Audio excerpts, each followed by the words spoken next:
Hello everyone, hello, and well, this is a live, if anyone's not sure, this is a live, hence there's the questions and the live stuff on screen, just to make it really visible. Let's see, fun things I've had today. Well, I've realised that the finally has come a point where, let's be honest, my hair has decided to split into two sections. This bit at the front is quite clearly defined from the rest of it, which is fun to realise. And he's sort of going, what should I do now? Should I shave that bit off? Shall I leave it?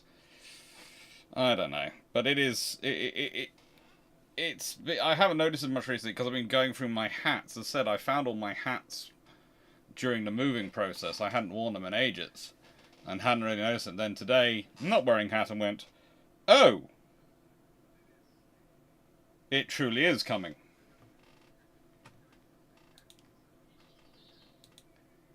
It truly is happening.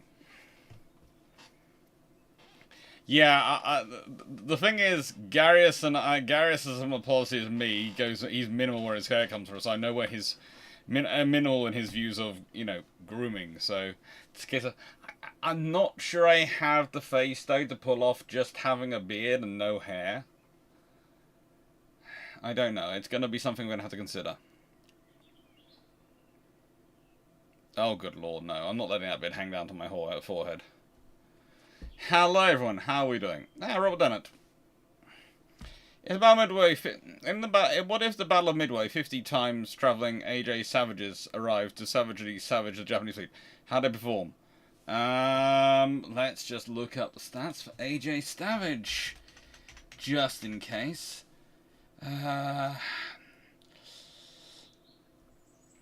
Honestly, those particular medium bombers would have a lovely fun time. A Medley 50 would be over 1/3 of the entire fleet actually built for the US Navy.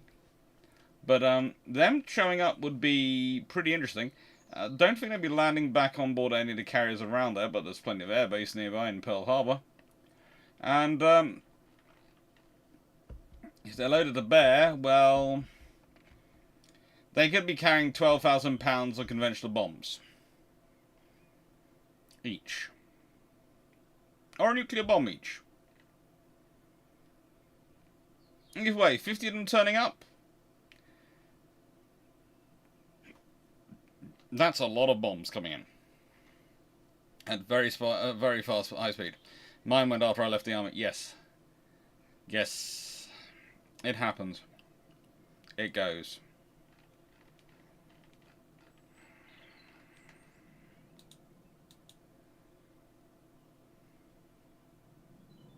See, the thing is, my mind will be made up because my granddad, his sort of hairline retreated up to about here when he was about. Then it just sort of slowly retreated back, and he always kept the hair on the side of his head. But that's okay when you're greyish white. When you go greyish white, not sure about it. Right, it's a very random thing.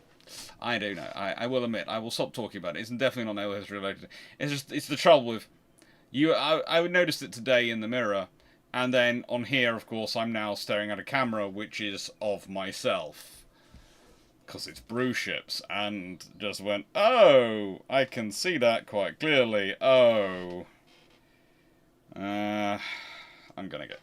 I'll be back in a second. I'm going to grab a hat. I'm going to go grab a hat so I don't keep having to look at it all day. Actually, what do you know? I have one.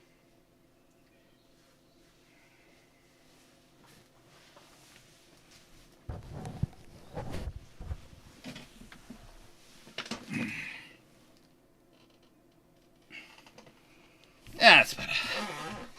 That's better.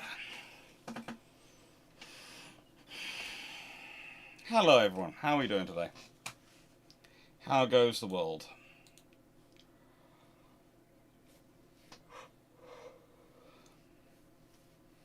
You'll come over in a few years. No.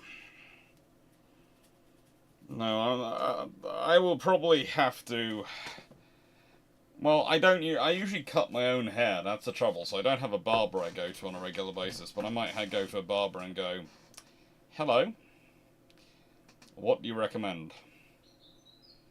Hello, Fleet of Ocean. Oops, a sneaky L stuck in there.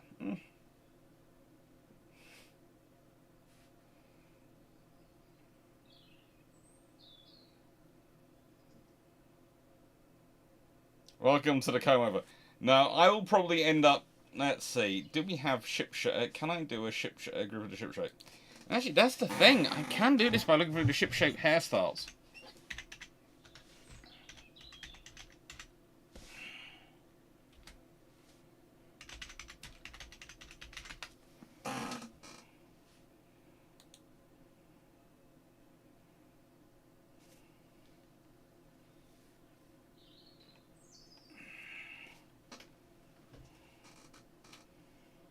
If I go Windows Capture.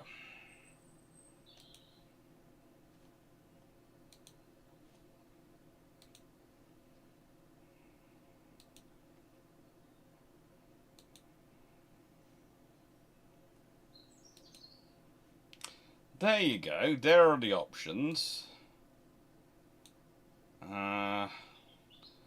We've got the Naval.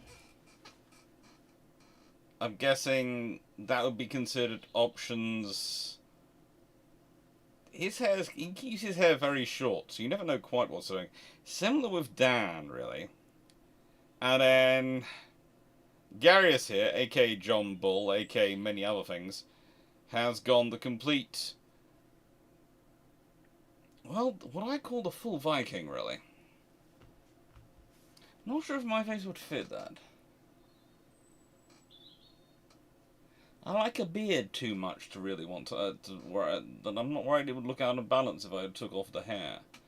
But let's be honest, in that picture you can already see my dome is coming. So in the nicest way, if that pushes back a bit, that's not really going to affect that, is it?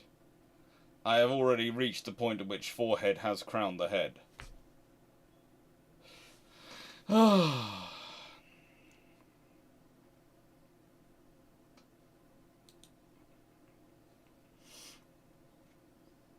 Okay.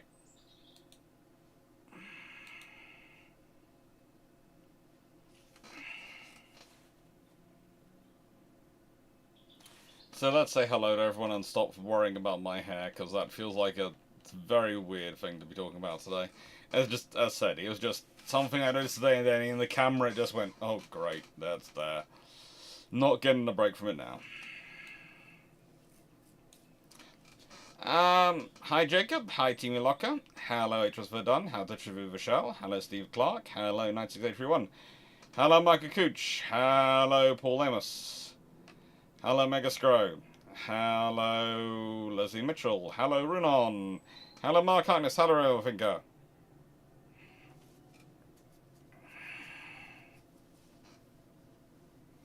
Hello Black Maximus, hello Dan Freeman. And Dan, thank you for all the work you did yesterday. Seriously, I finished cleaning up today, and frankly, it was, yeah, I think a fire pit might have been a good idea, but I don't think we'd ever get away with it.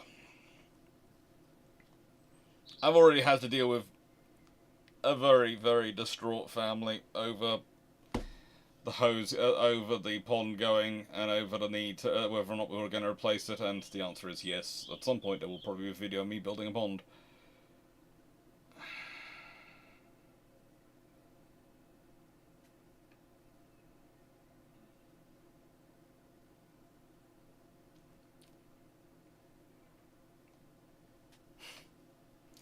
Hello Megascrow, hello BudGuy829, hello Ratrat, hello DG40.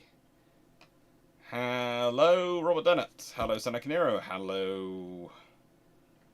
Anyone I'm missing? Megascrow, I think I might have said already, but if I haven't, I'm saying again. Hello Fleet, or rather, the Foo, as my mum calls you. Hello Paul, hello Jack Ray, hello Dave Harrison, hello Byron Newman, hello... The Brock. Hello It Was Verdun, hello Vice Admiral Nelson, hello Danny Wright, and, well, hello everyone. let nature decide. Yeah, I could let nature decide, but it's going to annoy me, and it's going to annoy me. Paul Beswick. The answer to bilge pumps is it is going to come back soon. The reality is it's taken a while to organise it, and to organise things, and to have free time. And honestly, my time hasn't been made any freer by me having to spend quite so much of my life nursemaiding various lawyers and bankers through the process without them upsetting my mother and sister every 5 minutes by panicking them. And by panicking them, I mean almost every email seems to, from either side, seems to be, if the other side doesn't do this in amount of time, we're going to lose the house. And it's a case of, no, we won't, carry on. I know this because I'm having more regular talks with the estate agents than you are. I know that because the estate agents also complain about you not talking to them.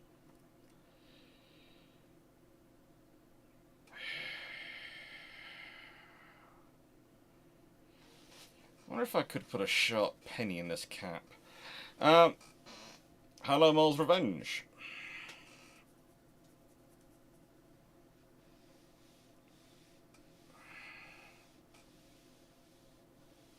Hello, Carlos Rodriguez.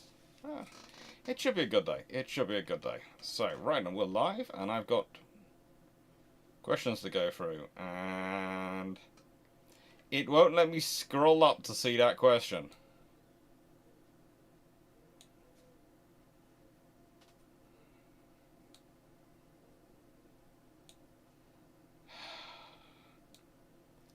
Ba-da-da-da. Right, Ronan, how early into the Dreadnought era did the development of fully automated loading systems start?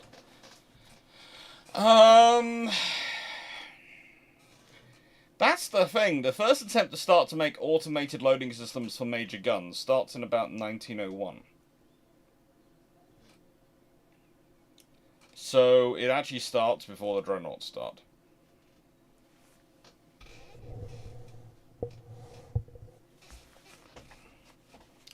Excellent, Leslie. I look forward to looking at them. Hello. You've missed one. Stealth. The stealth. Yes. If you heard a voice come in and you weren't quite sure what it was, that was my sister, who is worried because apparently the fluffy research assistants have managed to lay some stealth mines just underneath the washing bowl. Stealth mines. Okay. But yeah, fully automated land systems were starting developing before the Dreadnoughts were. Although, again, as said, the ideas for the Dreadnoughts, whilst we date them to a certain paper, they're almost being discussed in a rudimentary way about the 1890s. So, yeah, things are interesting. Question 106. Without World War II breaking out, does the Brewster Company go bust? Probably not.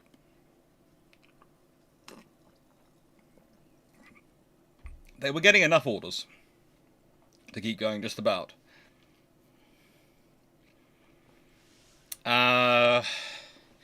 It's the expansion of wartime conditions that really caused trouble.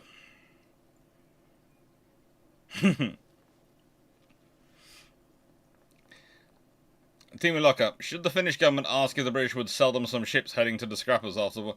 Should the Finnish government have asked if the British would sell them some ships heading to the scrappers after World War I to build the Finnish Navy strength? Ooh, that would be tempting.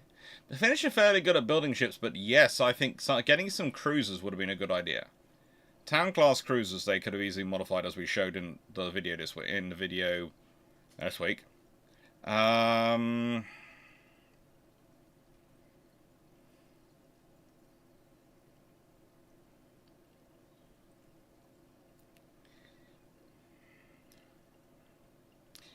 But what else would they want to get?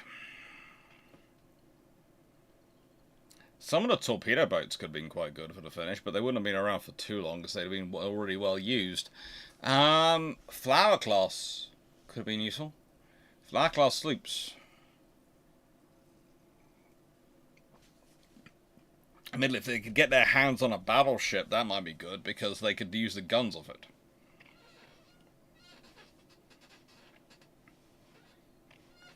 Monitors are very useful. Some of the 14-inch gun monitors could be quite good.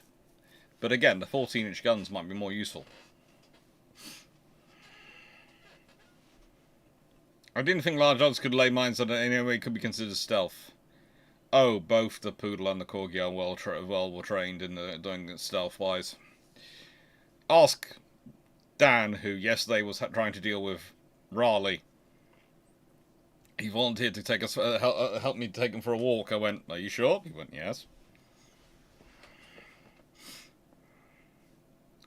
Raleigh, I think, was tried to go to the loo halfway up a tree, and Dan was sort of going, "How do I clear this up?"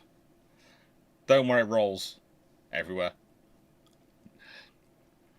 And there's the fact that the dog doesn't want to stay there. He goes off and scratches his paws happily and is going, I now want to go walking on. And Dan's going, "I'm trying to clear this up."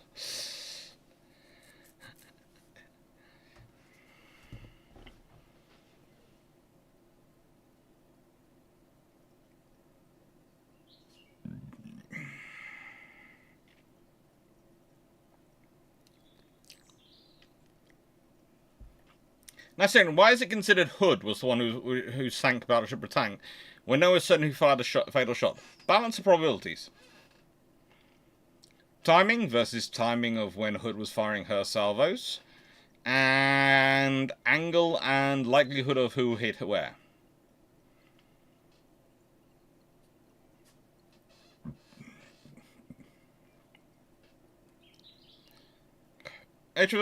Royal Navy destroyer captains are known for being incredibly aggressive. How did the Royal Navy get them to tone it down a bit on cruise and battleship command positions?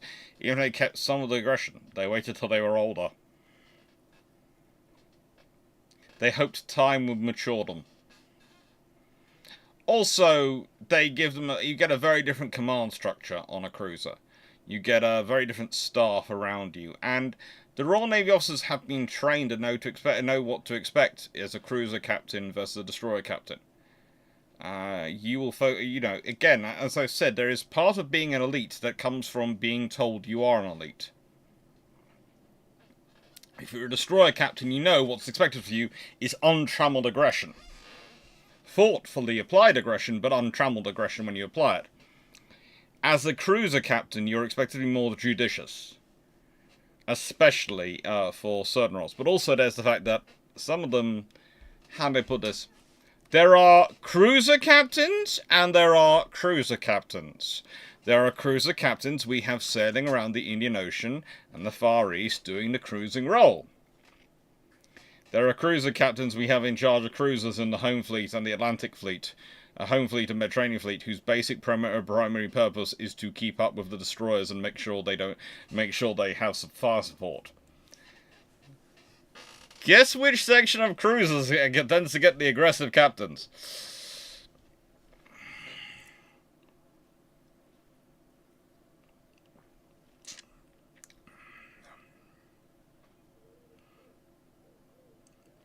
Was 1942 more than likely when World War II would have started if Germany had not started 3 years too soon?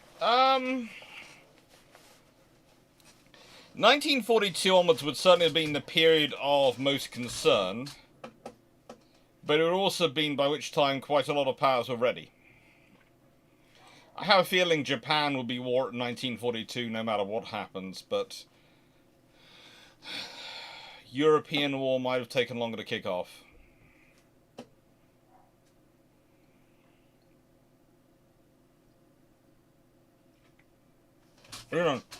UK Fighter Command gets their fighters replaced on a 1-for-1 base of F-22s at the start of Battle for Britain, with the ability to sustain them mechanically, but no ammo. How quickly does the Luftwaffe die?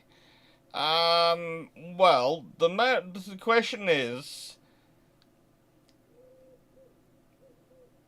did they actually have enough missiles to sustain them? Because I think they might have expended all their missiles. Will they have enough missiles if they replace all the... They should do.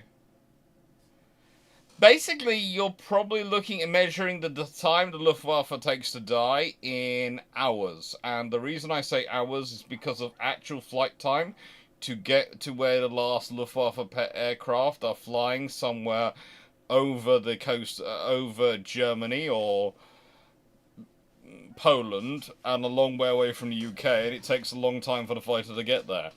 That's literally what you're looking at. But the more time is in flight time than in actual fighting time.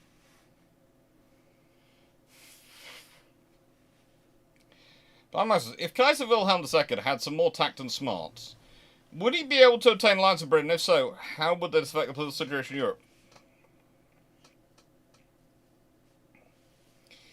If he applied that tact and smarts to the navy he was developing, yes. And how does that affect the situation in Europe? Well, it means that you have an Anglo-German, Austrian-Italian alliance versus a Russian-Franco alliance. If Spain is in a real pickle, they might end up joining the alliance. And very quickly, you have a major problem. Biggest problem is going to be for the British Army, because justifying their existence as an expeditionary force is one thing when it comes to reinforcing the French.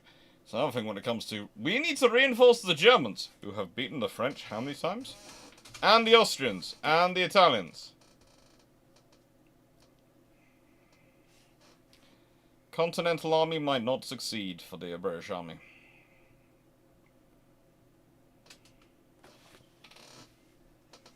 I'm trying to clear it up and not puke. Yeah, it was fun.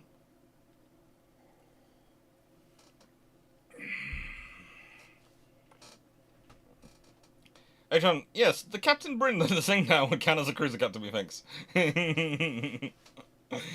Yeah.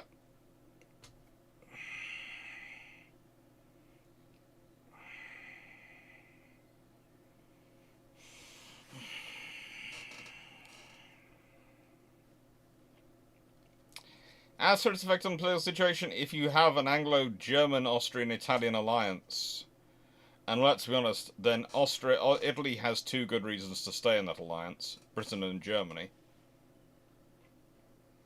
Britain's a very good reason to leave an alliance, which involves Austria. Britain's a very good reason to stay in such an alliance. You pretty much have a scenario where France and Russia are on the back foot. Especially if it goes truly global and Japan ends up joining it. In which case you have a really interesting scenario, because that kind of alliance could make Japan feel very secure, and could make other countries abroad feel insecure. It could be a really interesting thing on a global level, because if Britain manages to bring Japan into an alliance with Germany, then you've got the then you've got an alliance which both the Japanese army is happy with, because it was the Germans, and the Japanese navy is happy with, because it's with the British, and therefore they both want to keep in that alliance. And then you'd have Italians in it as well, and goodness knows what they'd give the Japanese, and Japanese would give them, but they probably would find something to trade with each other. It's usually once you have a military alliance, trade automatically grows between nations, because there's a level of trust already. And there's a level of interaction which merchants will feel safety in trading between. They'll feel safe in that, if I trade with this person, if my ships or my goods get caught in this nation, then they're probably going to be okay, because they'll be on our side. You also then secure quite a lot of you secure the Mediterranean for the British quite happily. The British at that point go, well, we've got Italy and Austria in the middle of it, plus the Royal Navy's Mediterranean fleet. The French are crushed. Their only option is to try and go for join the Spanish and try and have a joint attack on Gibraltar. Which would be really quite funny to see, because what you could have is the British reinforcing defending Gibraltar, while the Italian-Austrian combined fleets, with some Mediterranean fleet ships there as well, attack the French fleet from behind. And that could lead to all sorts of fun.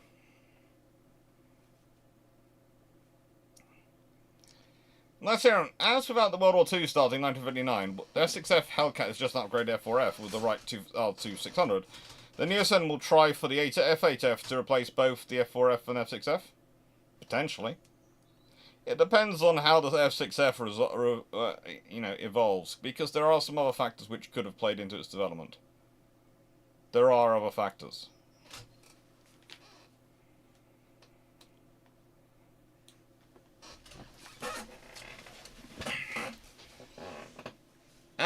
The US, let's put it this way.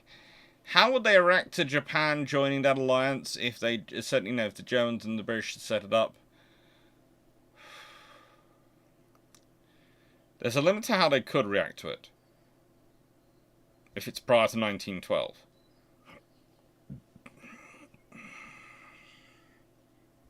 Honestly, at a certain point they have to accept it, but they're probably going to find it problematic, especially as the Japanese economy, with all those economies looking at them as their Far Eastern friend, could find itself going through some massive benefits.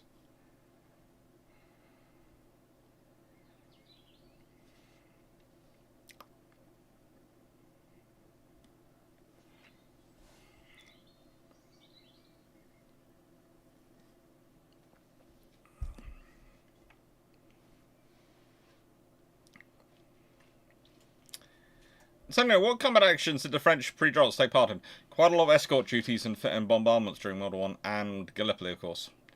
More French. Me arrives just in time to wonder what on earth is a ship-shaped hairstyle. Well, I'm basically using my ship-shaped colleagues to try and work out what to do with my hair. Because, as of today, I noticed that there is a definite line forming, unless I really comb it all forward. If I do that, then it's, I suppose it's sort of... That's weird to me. I always do that. And when I do that, there's a definite line forming in the hair between a bit at the front and the rest of it. I don't know. I'll probably end up just shaving it all at some point.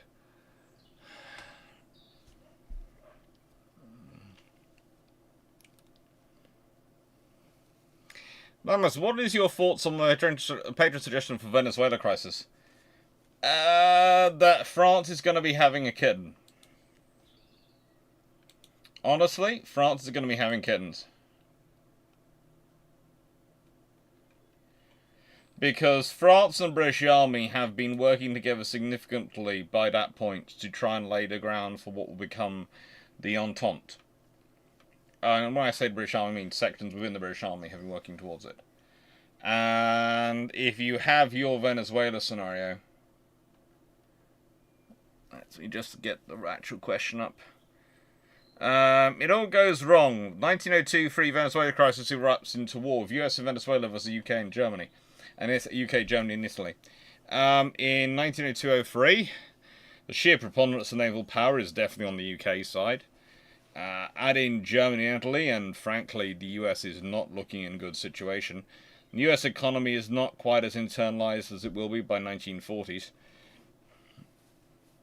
And they could suffer real trouble. I don't think there would be any armies. I don't think the British, Germans and Italians are going to land armies in there. But if the Americans decide to invade Canada, then they could do that.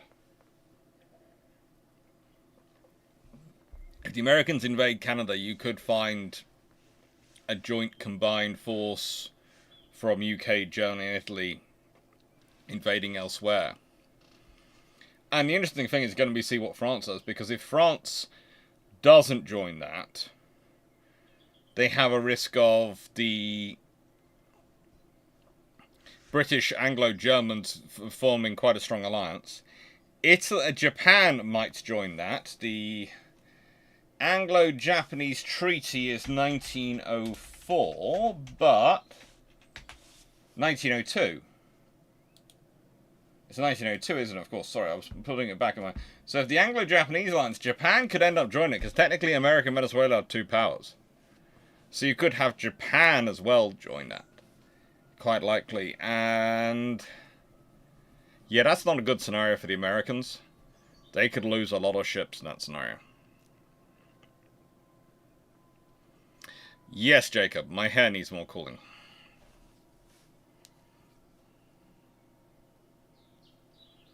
Love Masters, what is your answer to that one? Question 102. Why does it seem without World War II starting in 1939, the RN, IGN are the winners and the USN are the big losers, other than delaying the fixes to Mark 14 torpedo family, obviously? I don't know why the USN would be the losers. I would say the comparison is the USN by 1941 have really developed a lot of infrastructure. And so that makes them a really big winner of them not getting in the war till later. Whereas if the war's delayed for everyone, then others do as well. So maybe the Americans suffer in comparison, but I don't see them as losers. And I don't see Japan really as a winner. Because let's be honest, Japan, if the war doesn't start in 1939, they might have more options, but if they start the war themselves in 1941 as they did historically, yeah. Favorite non-maritime artist?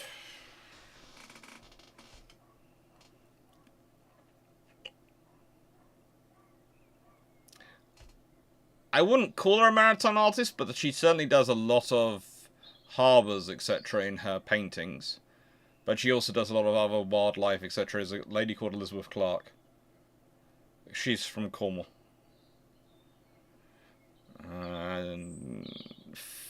We're not quite sure if she's a relative or not. There seems to be a connection, but it's far enough back, we're not quite sure.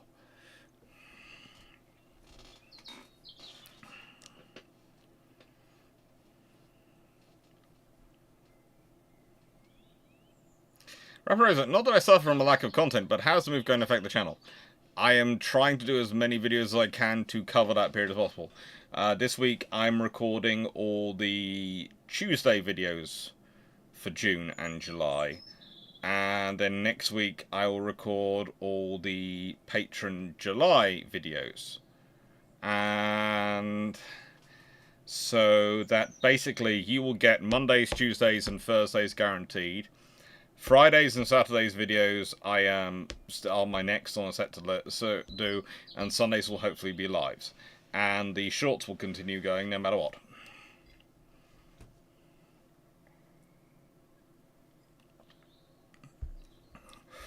But basically I'm trying to pack up and stockpile videos, which is causing fun.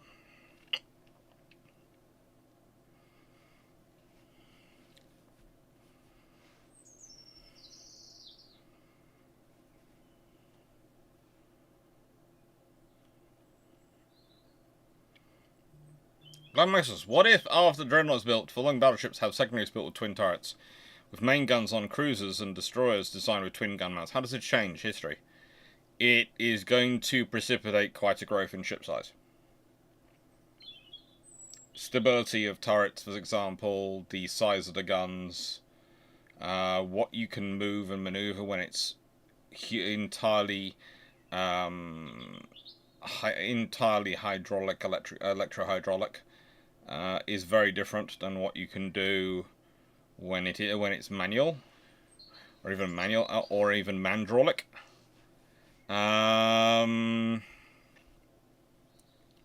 Yeah, you will have a explosion in ship size. Here's GFP. Have you been able to see the Aurora Borealis? The Aurora Borealis this week? No, I haven't had a chance. I've been told it's been visible in this area, but I haven't seen it. Oi, Spitty, out. Thank you. You poke a leg back in here, I will kick you out or I will kill you. That is your options. Why, Spitty? I'm gonna close the window to make your choice easier for you. Hello.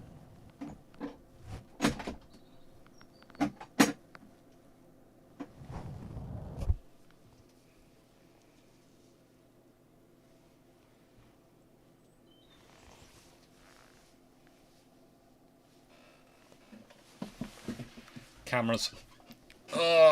You keep liking to look at my section of shame. I don't know.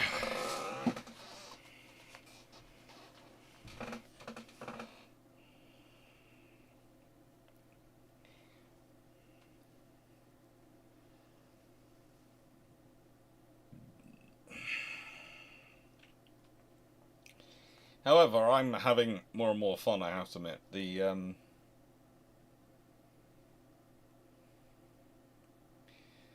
The issues with our neighbours keep going, and honestly, it's going to sound strange, but I was wondering if I was sort of on days when I'm not at home and I don't drink iron brew all day, I'm fine. No impact at all. Carry on, everything. I can do that for days, not have iron brew or any fizzy drink really. Doesn't matter whether it's Coke, whatever it is, fizzy drinks help. If I'm down here, though, for a day, and I don't have a fizzy drink down here to drink, I'm just drinking a bottle of water, I find myself getting all sorts of headaches and backaches, and I have no idea why.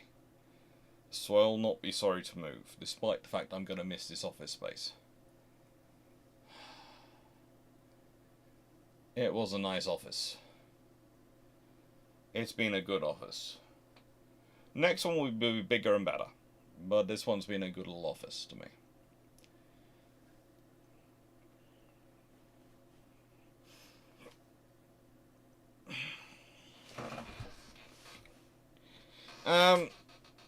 Namus, given recent conflicts, how many surface ships should be allocated to protect a carrier in times of war, compared to current amount of ships in a carrier strike group? I would ideally like each of my carrier battle groups to have roughly a cruiser, 3 destroyers, and 4 frigates as escort. And by that I mean 4 ASW focused vessels, 3 AAW focused vessels, and a command ASW AAW vessel that can do both roles. And so for that criteria, you're looking at something which is broadly 3 10,000 ton plus vessels for AA warfare, 4 roughly 6 to 7,000 ton vessels for ASW warfare, and probably a 15,000 tonner for the combined duties. That would be what I would choose to have, plus an SSN. Especially if I, with my carrier battle group, plus suitable supply ships. The fact that some nations don't have that level for their carriers is more a case of them choosing not to spend their money that way, because they've been focusing their money on other things. Because wars won't be going to become peer conflicts. Mark, in your recent discussion of the town class, why was no mention made of the one town class actually in service in World War II, or did my interrupted viewing miss something? No, there was a very simple reason. She was the Australian Adelaide vessel, and she was converted by the Australian government, and they pretty much wanted her as an escort. She's not converted by Henderson. So she's a good idea of what the Australian government would have wanted to do with her, and wanted her for. Not a good idea of necessarily what the Royal Navy, as in Henderson, 3rd Sea Lord, and Central Navy would have wanted to do to them. And I didn't want to get too mucked up with that, because most of the questions would be, why are they not doing the same with her as they're doing with that? And the reason they don't need to do that is because they've got the C class and the D class to do that with, so they don't need to do that with these extra town class vessels. And they are bigger and more viable to do other things with.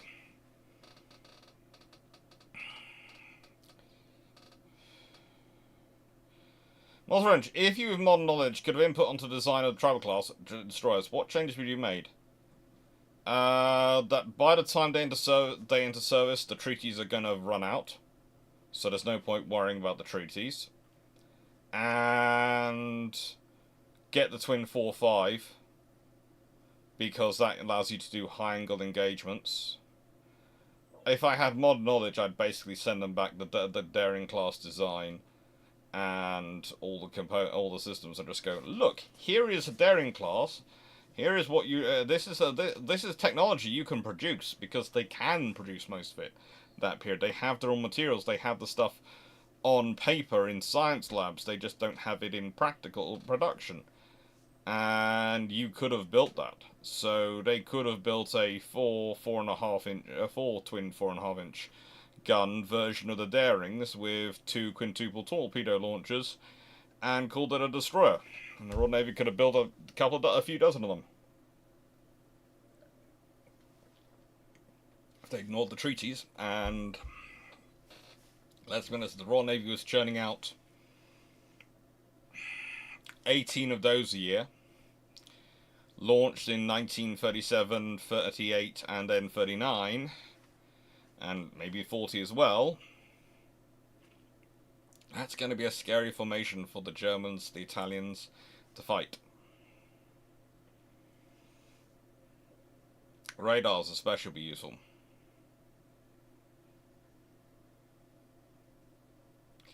Vardan, if you noticed, the criteria I said was that on the days when I don't have the stuff when I'm away from the office, I don't get the problems.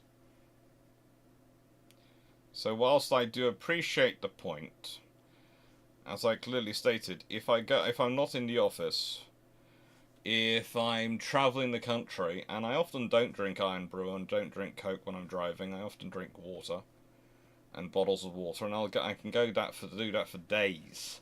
Emphasis on days. And I do one day in the home office, in this office, without the fizzy drinks, and yeah, I have fun.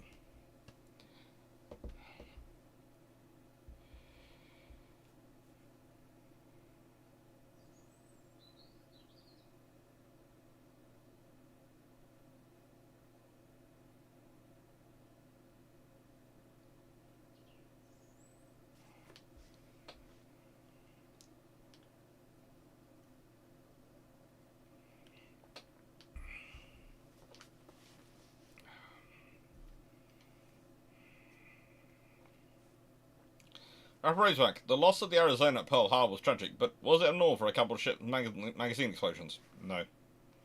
Sadly not. When magazines go boom, a lot of the ship goes boom. There's a good example of it. Yeah. Don't worry, villain.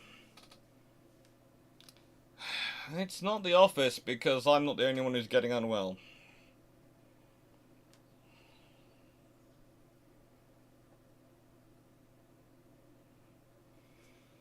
And everything in here is not only human safe, it's asthma human safe level.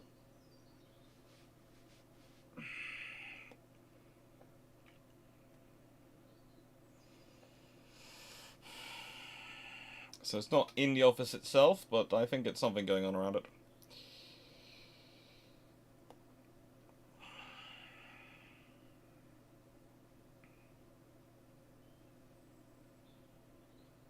Rapper is like, no, answer that one. But guy 29. Does the war in Europe end sooner if Germany is prevented from taking Norway? Yes. Done a whole video on that.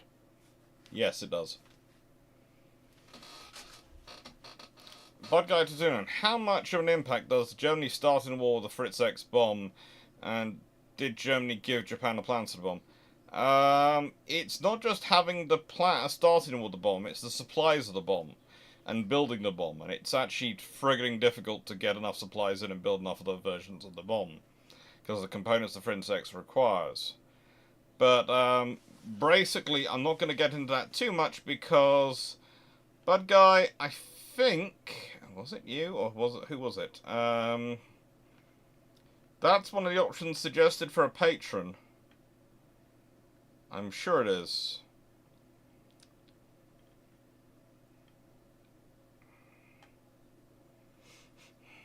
David Thornthwaite, yes. Germany develops the Fritz X in time to deploy at the end of May 1940. How does that affect things? That's actually one of the questions for patrons, so I'm not getting that topic too much, because that could be voted through.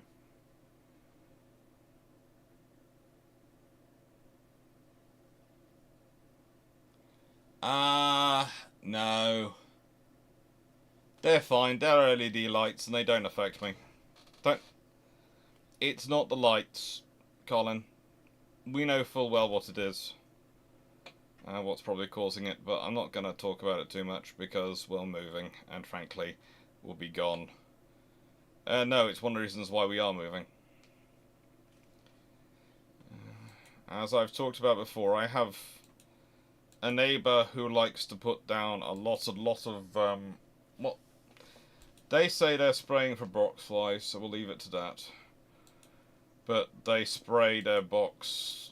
Every time they spray their box, we get sick for a couple of days.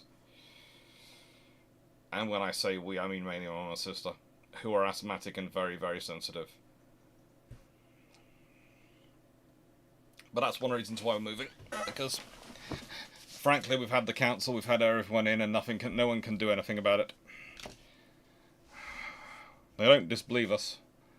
If you want to remember, one of the more interesting things was when Dragonfell himself decided that he found some weird stuff on the ground and he tasted it. And I went, ugh! I went, why are you doing that?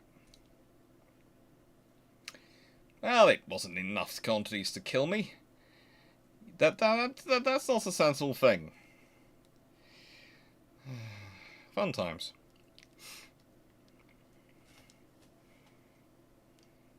But guys, how much do things change if the US enters World War II after a U-boat sinks the USS Texas?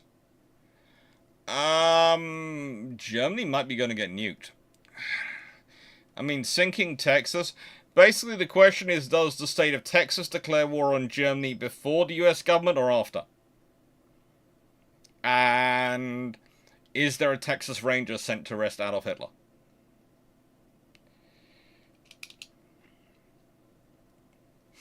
Yeah.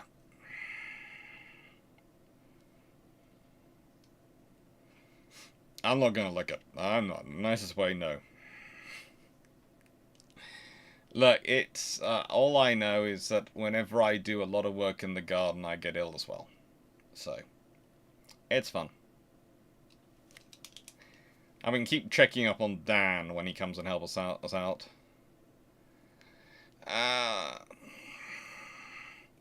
Blindmasters, what if Japan had developed a parachute system to allow their torpedoes to belly flop? How could this affect Pearl Harbor? Well, seeing as... I think the Japanese managed to score out all the torpedoes they dropped. Literally one or two actually hit their target, and they pulled out dozens from the floor of the harbor. So imagine if you convert half of those into hits. If you say, let's say you have 18 to 20 torpedoes hit their targets in Pearl Harbor.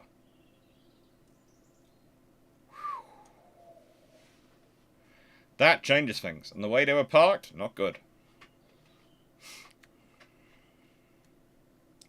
Colin Cameron, if you're moving down to Cornwall, it's early spring, will we see you doing Naval History shorts in shorts or more Hot Tub Historian?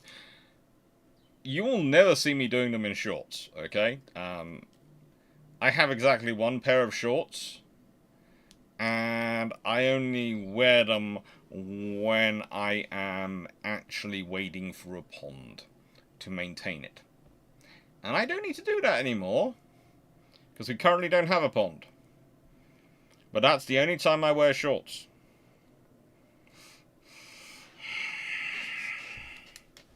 I was very, very happy. You see, when I was at primary school, we always used to have to wear shorts, and I hated them. When we got into long trousers, I was ecstatic, and from that point onwards, never was I out of long trousers.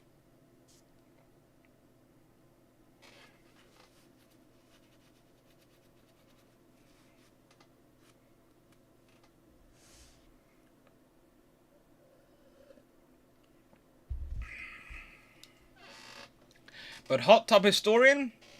Well, I am mounting a campaign to get a hot tub. I am mounting a campaign for a hot tub. I've been told that currently I can't get one for the garden, which I consider cruelty. But I will be campaigning for one, and I've already picked out a spot for it in the future house's garden, so I think it's perfect. It'll be outside my kitchen window. So it won't be their viewpoint at all. And it'll be a lovely space for me to have a hot tub. Lovely space for me to have a hot tub. And I'll be able to wander out from my kitchen, my little galley kitchen, from my office, and go in the hot tub. And I could even keep a camera stand fully set up there, ready to go, so I could record all the hot tub historians you will ever want. I could even do a Bruships from the hot tub.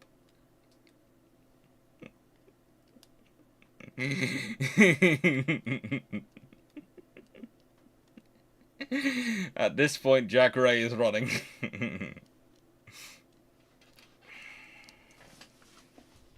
Well, I am planning on doing a 24-hour naval history-a-thon.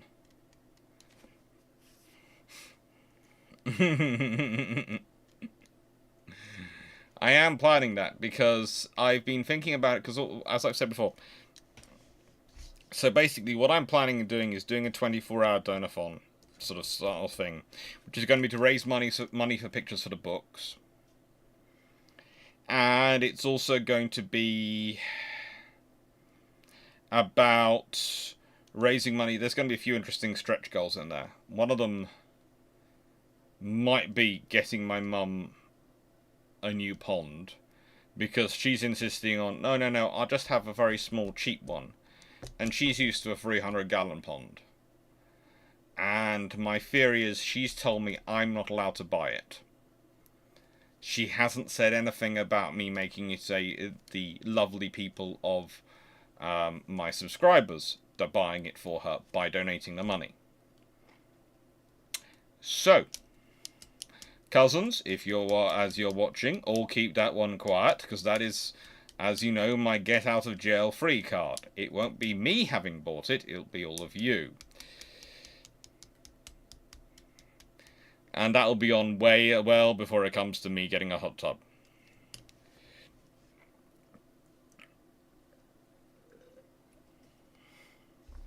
But I do have other advantages of going to Cornwall. There are numerous places with hot tubs not far away.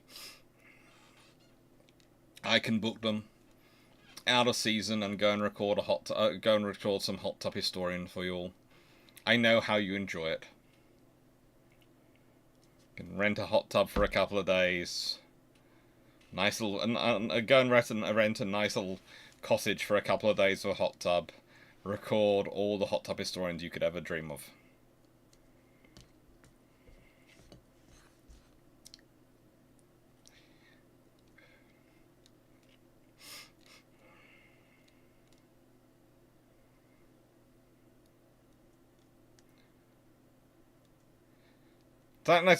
Yes, she could find out by watching the stream, but she's currently organising the packing up of her sideboard in the lounge, which is full of all the fancy china, including her good china sets, all three of them. So I think this stream is safe.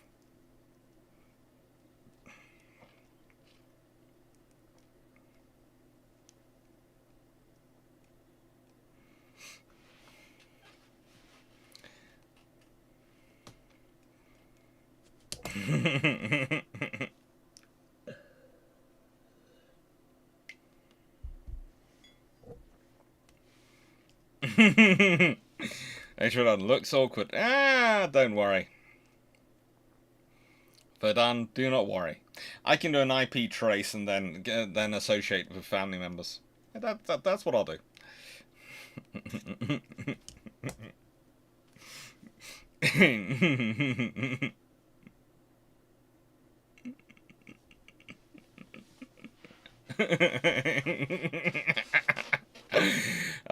Runon. Right. Langmax, what if Majestic, Dreadnought, Warspine, Vanguard having kept as museum ships? Apart from me and Drac being absolutely ecstatic. It'd be brilliant. Mostly the main problem would be where they would be, but the odds are it's Majestic, Dreadnought, Warspite, Vanguard. They could all be in Portsmouth. Dreadnought, if they'd survived World War II in relatively intact, they would be an absolutely precious source of naval history. And also, you would have Warrior and Victory there as well. And in the nicest way, with all those ships together, you'd be talking one of the finest naval museums in the world, and probably one of the most visited naval museums in the world.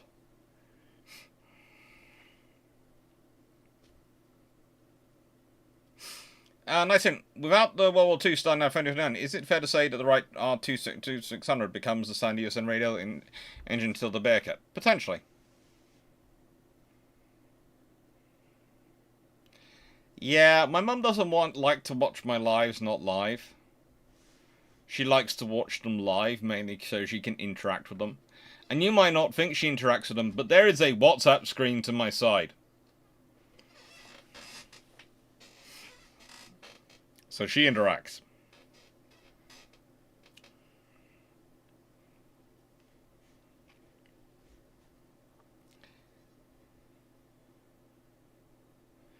Magnus, what if the Dido class being built more along the lines of the Atlanta class, but using 4.7-inch guns with high-angle mounts?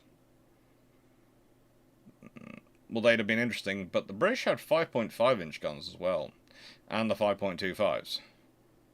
So there's all sorts of options. Basically, you're asking for more firepower, and the Didos really to have more firepower needed to have beamier, longer hulls. Really, realistically, what you needed to do to get a Dido correct was build it not on a Leander Arafusa Dido hull, but build it on something more approaching a town class hull.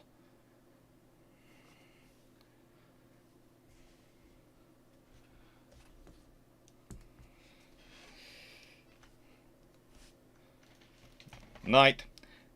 Guess who's got the job, as they're not live on YouTube, of assisting my mother with the China drawers. And also doesn't watch my videos. We're fine. It's only little cousins. And little cousins know that they do not mention these things. Because little cousins know they have to use the same workarounds.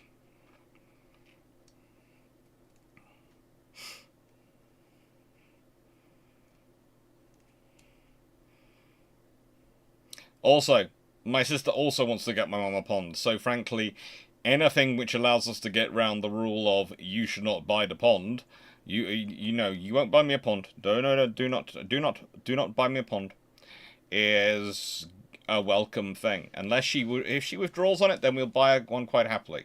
If she doesn't withdraw on it, then, as said, I'll be attaching details and going, this is one of the stretch goals.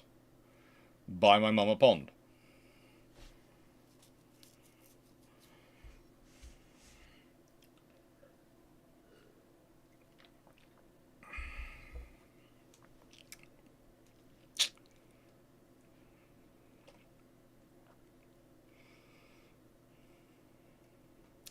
But if you did go 4.7-inch guns for the Dido class, you'd have a fairly effective vessel still. I think, what was the Aegis sail equal to the general quarters klaxon that signalled all the hands to the battle stations? Beating the drums, sounding the bugle, calling the station quarters. That's where the phrase "beating the quarters" comes from. Beating the drums.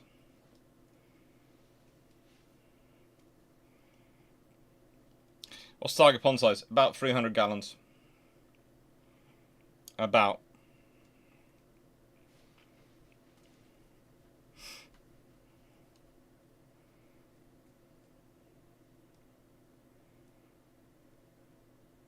And it needs to be the trouble for Mum, it needs to be a built-up. If it was just digging a hole in the garden and putting down liner, she wouldn't argue me doing that. But because of her arthritis, it has to be a built-up pond, and that's where it costs money because you buy them as a kit, basically. And my plan is to buy her. There's a nice one which is about £250–300 on Amazon, and that looks like quite a nice system and quite a nice one to me.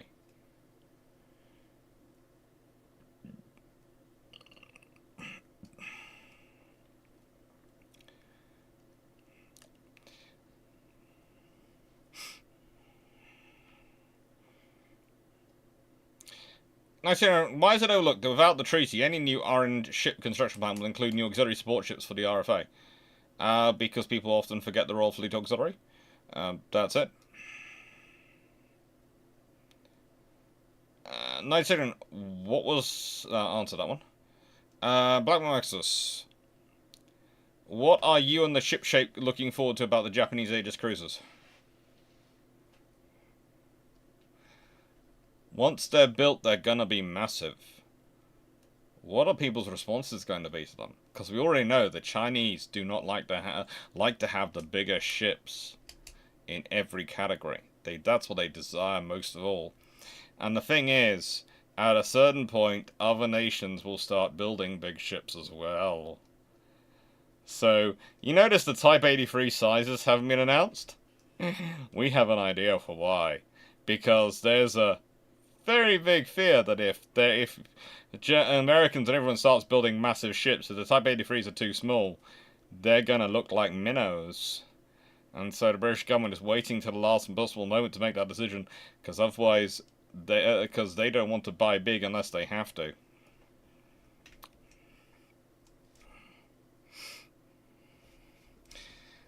(9683)1. Question 98. How low to high 30,000 tons Tara class helicopter carrier carries? How does low to high 30,000 ton Tara class helicopter carrier make sense if the Essex helicopter carrier conversions were built 47,000 to mid 55,000 tons?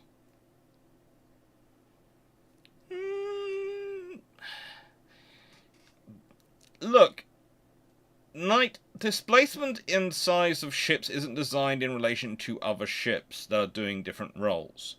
They're designed in relationship to the size of, well, if you're talking about an HD, how many troops do you want to carry? What kind of missions do you want to do? Therefore, how many troops do you want to carry? How many landing craft and ship-to-shore systems do you need? How many aircraft do you want to carry and operate? How do you want to operate those aircraft? Do you want to have multiple? How many flying off positions?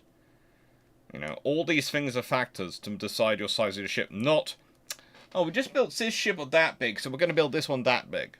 That doesn't have a bearing. Other than, we'll have the infrastructure for it. I did answer question 99.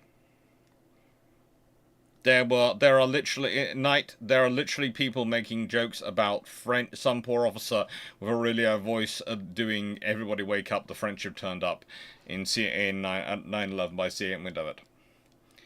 Yeah, I did.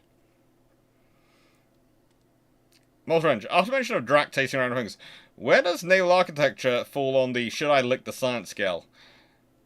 Well, you see, you have a scale of should I lick it to I shouldn't lick it. Okay?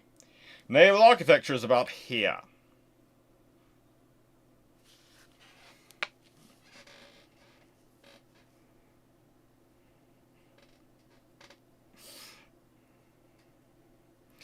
Shooter GSP.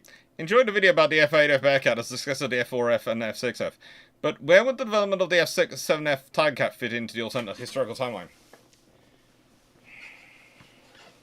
Excuse me.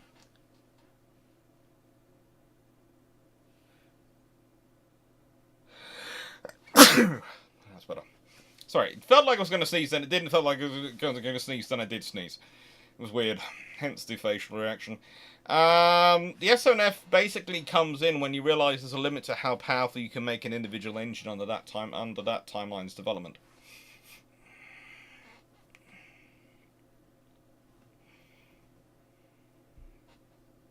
Look, take Dan Freeman with you when you want to go going around to some ships, and you will find he is the person most averse to licking things of the four of us in the ship-shape crew.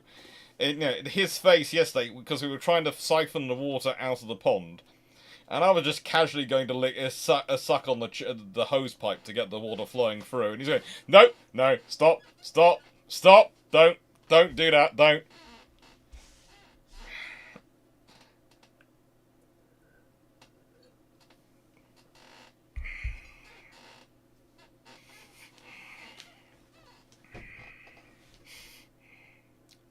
No, it doesn't really. So, those are learning experiences. The case of, do you want to operate as many aircraft the same way as the Essex class does? Or do you want to operate less?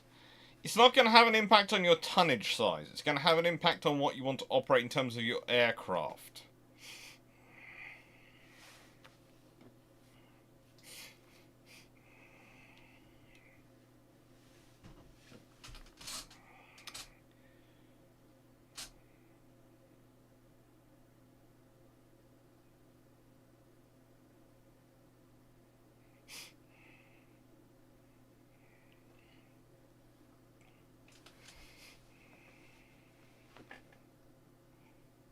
Nightingale from the question. The answer to question 97 is it depends on need and survival. Black Maximus, the British, Germany, and Italy versus France, Russia, and Austria-Hungary. How does all one go? Why is Austria-Hungary on Russia and France's side? Admittedly, that won't be too bad for that will be very bad for them because they'll have Germany coming south and Italy going north, and Austria-Hungary stuck in the middle. As for France, well, Vauban's forts are going to get a lot of working out. Britain will blockade France, blockade Russia.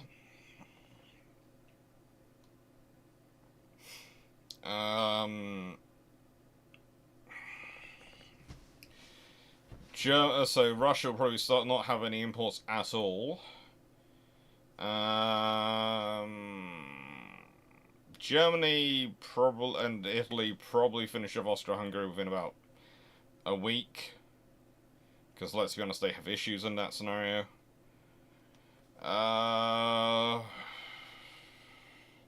Although the Austrian Navy and Army will both put up a good account for themselves, they can't defend both sides of Austria at the same time.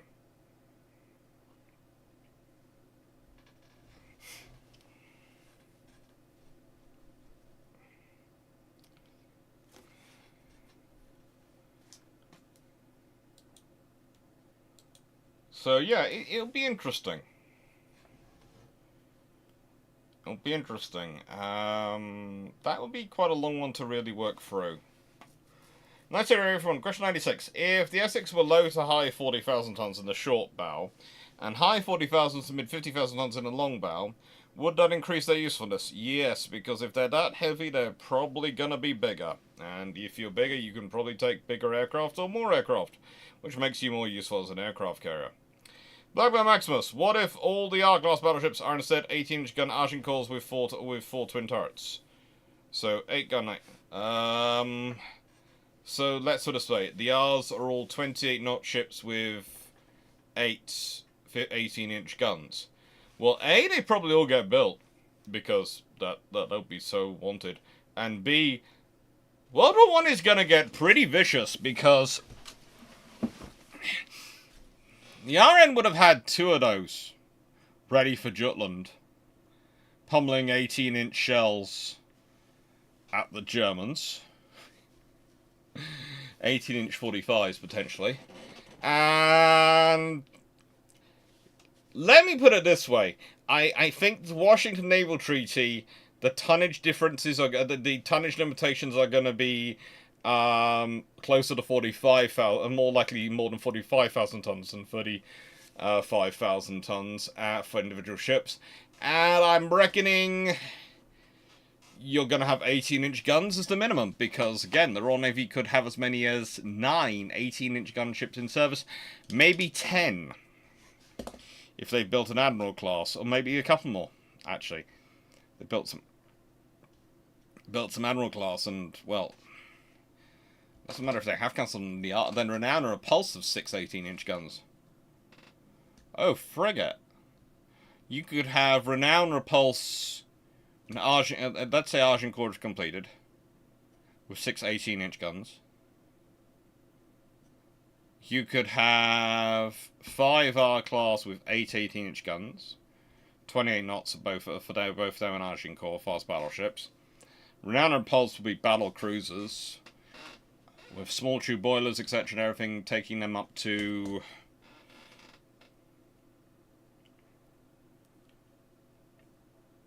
maybe 36 knots.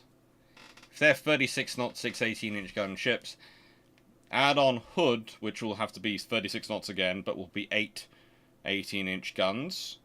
At that point, I think the US Navy and the IJN are crying. And any Washington Naval Treaty, it's going to be limited. It's going to be 18-inch guns. And very heavy. Hood would have to be some region of 50-something thousand tons. At least.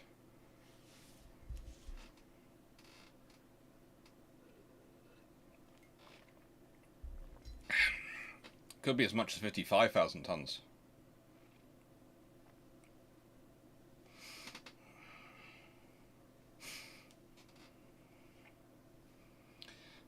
Drac is fond of saying bombs let in air, torps let in water. Other than raking decks, anti-aircraft and damaging fragile equipment like fire control, what do guns do better than torps and vice versa? Well, you see, the thing is, shells can also let in water. That's the thing. You can make a lot of water holes very quickly with gunfire. That's why they put the belt armor where they do. To stop you making holes which are likely to make the ship sink. In the most fragile area for it. At the water level. That's why the belt armor's where it is. Because shells can make you sink. They can punch holes in your hull.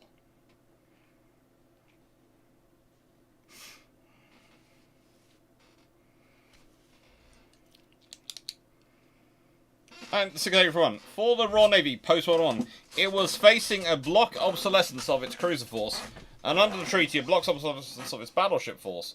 With no treaty, and 20 years of continued construction, when these issues are eliminated.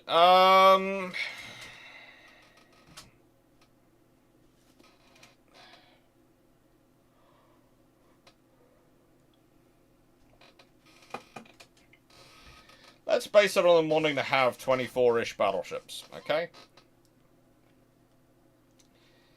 And they build 4 every couple of years. They could have that done in 12 years. They could have that done in 14 years.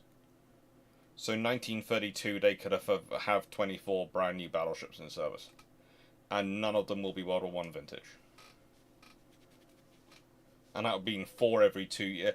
That would be 4 built every 2-year period.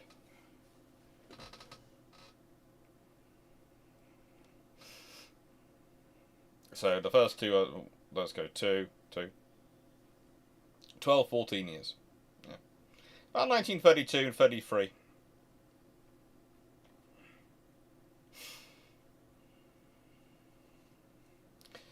Like I said, what USN ships would you take to engage on Space Squadron in World War I if the US wanted Germany out of the Americas?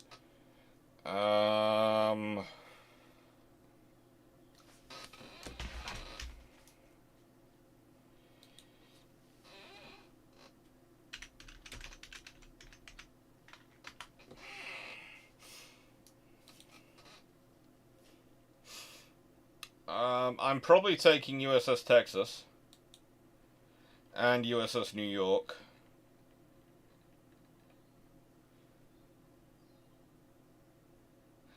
I'll be taking Texas, I'll be taking New York.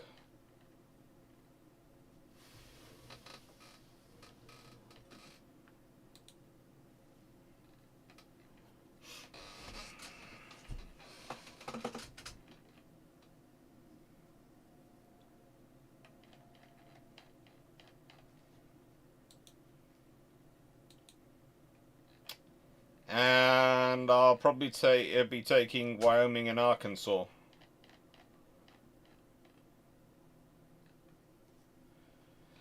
Will I take the Florida class as well? Probably not. Wyoming's are good. They're my 20.5 knot capital ships. New York's are 21 knots, so they're fine. Florida's are 21 knots. I could take them. I probably just take the Wyomings and New Yorks, and I tack on as many cruise and destroyers as I can grab. But basically, that's when I was on the US Navy. My strength is primarily battleships. If I take my 4 newest battleships with me, I can pretty much scare the bejesus out of Von Spey, because he's got nothing that can fight any of them, and they can all go fast enough to cause him trouble.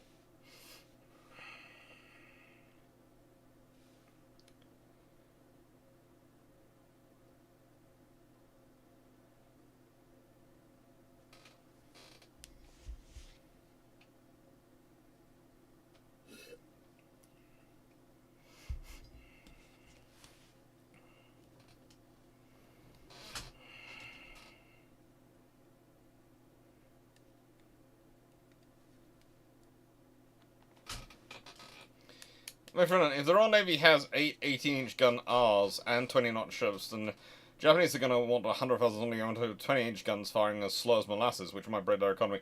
Potentially, but also you have to remember, if it's an 18-inch gun limit, right? 18-inch gun. Get it? Have a think. Because if it's an 18-inch gun limit, the British probably start. The British don't get Nelson and Rodney, probably because they will have 18-inch gun ships definitely in service, whereas they won't be able to make the case. They might be able to push for a couple of ships to be built post-war, who knows. But again, they'll be 18-inch gun ships. The equivalent of the King George V's, if someone's looking for reduction, are they going to jump from 18-inch down to 14-inch?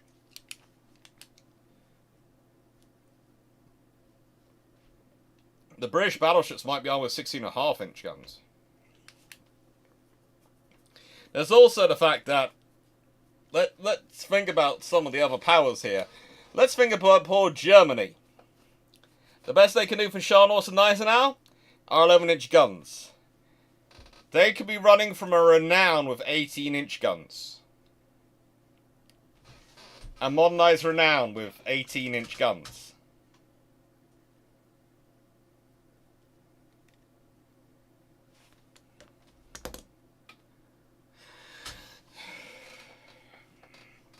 A modernised Renown capable of 36 knots, running with 18-inch guns.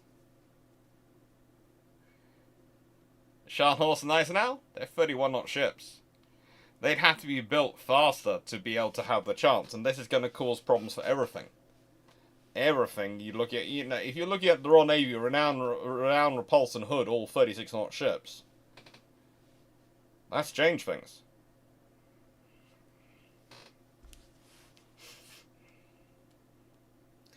Renan, would British yards build a bespoke ship class for foreign navy, or did they stick to modified iron designs? No, they did build bespoke classes. They were happy to build entirely bespoke ships.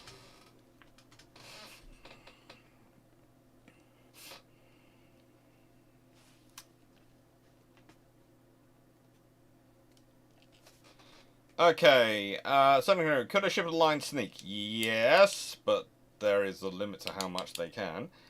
By Go to 29, how do you see the US entering World War I if Germany doesn't sink Lusitania, and there are no interceptor messages trying to get Mexico to invade US? I don't see the US entering World War I see them staying out and trying to dictate things from the edges and being ignored. But I don't see them joining unless there's overwhelming reasoning for them to do so. Question 94. What is it gonna be about N3 and K3's L3's 18-inch guns that would make the British standardise on 16.5-inch guns? It'll be rate of fire. It'll be rate of fire, and also if they can get the 16.5-inch guns up to 50s, that's going to be interesting. So if the British end up with 16.5-inch 50s, the British like the 45 because of its barrel wear, etc. But a 16.5-inch 50 is far more likely than an 18-inch 50. Although an 18-inch 50 would be amazing. Imagine that, a 75-foot long barrel. 18-inch 50.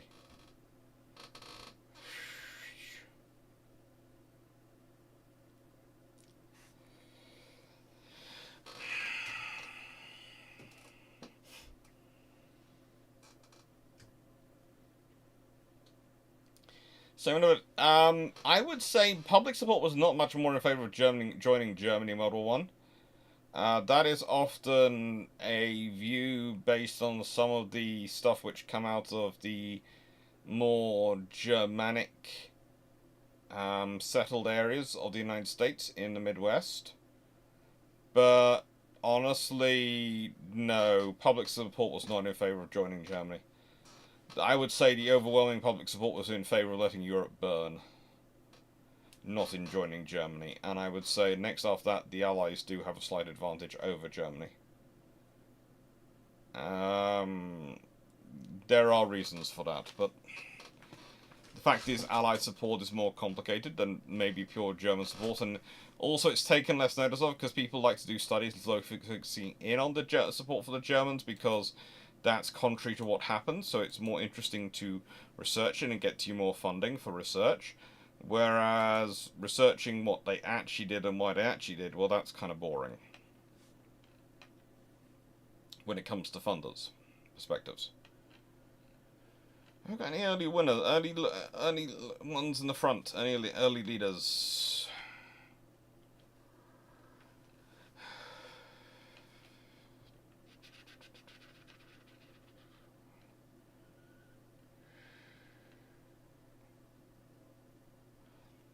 Ah, the 74's doing well.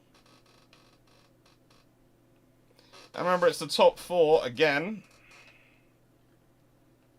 So, top 4. Best colonial gunboat is doing quite well, as is the Super Harrier. As is Dr. Clarke as a Guild System Lord. What will the fleets look like? Oh, good lord. Full modernization. The Combat Navy's World War II is also doing quite well from here on. Okay, that's on 6. And Black Maximus is IGN carries a knight. Oh. Doing well. Doing well.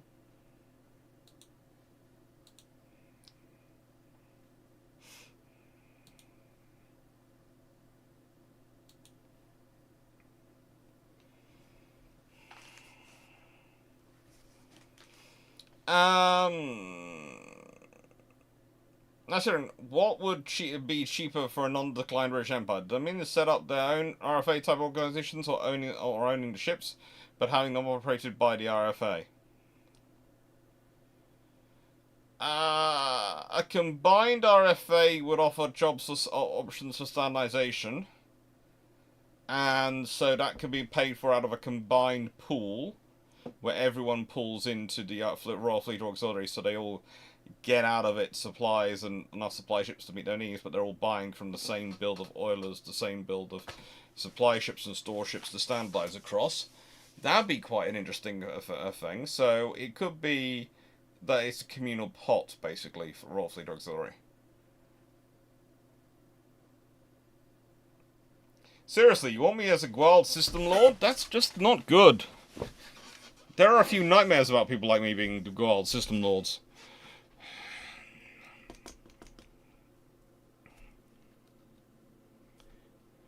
Dave Harrison, given the speed of fast battleships and battlecruisers, did any gentleman of that inclination ever try water skiing behind one? Yes.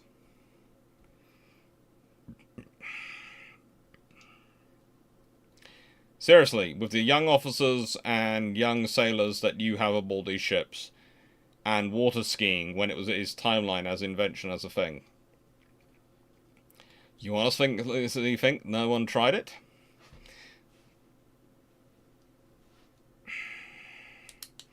They tried it behind carriers. I think they tried it behind battlecruisers.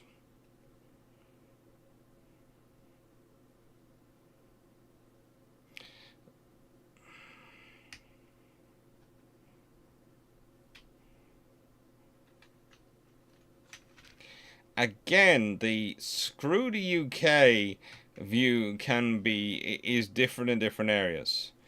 If, for example, there was still quite a large feeling for many years in the South America that the UK did south of America in the southern states, the secessionist states, that the UK stabbed them in the back by not declaring war on the Union and coming to their aid with their navy because of King Cotton. That was still quite a strongly held view right into the 1920s. You will find people still making that accusation against the British and saying they won't trade with the British because of that. There are all sorts of interesting reasons for various people to not like the British in that period.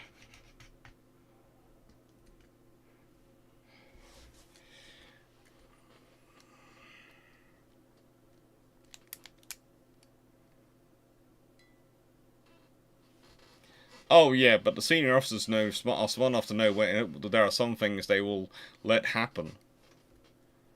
Let me put it this way. Think of your ship's morale crew as a pressure cooker. Okay? The longer your deployment, the higher the pressure will build.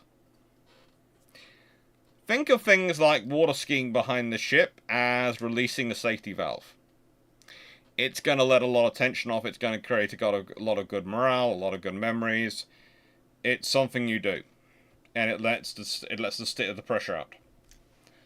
So what you have to think about with these hijinks, etc., is if you're a commanding officer, what hijinks can I allow that will release the pressure, won't endanger the chain of command, versus what do I not allow anything and perhaps lead to a major incident which will endanger the chain of command.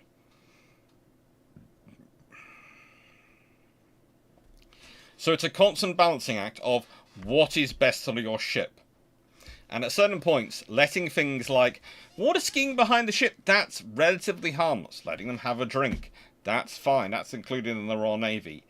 The various crossing the equator, crossing, the tropics, crossing the tropics, etc. ceremonies. These are all about letting that pressure off and letting that pressure out in a controlled manner. Runs ashore. So this is the scenarios you're in. So if you were talking to an officer ashore, he'd probably go, well, the rules are I should never do that. But at sea, they've been working hard for a couple of weeks, haven't they, XO? Yeah.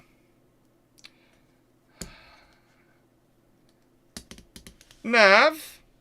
Yes, sir? What did your young lieutenant suggest we could do the other day? Oh, we're going to be doing a high-speed run, so he thought we could try out water skiing.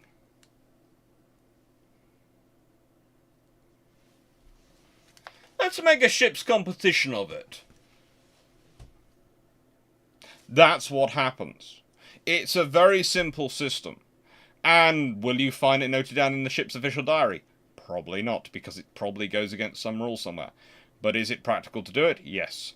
Will they use it as an exercise for launching the ship's boats and recovering the ship's boats? Yes, because they'll have a safety boat out.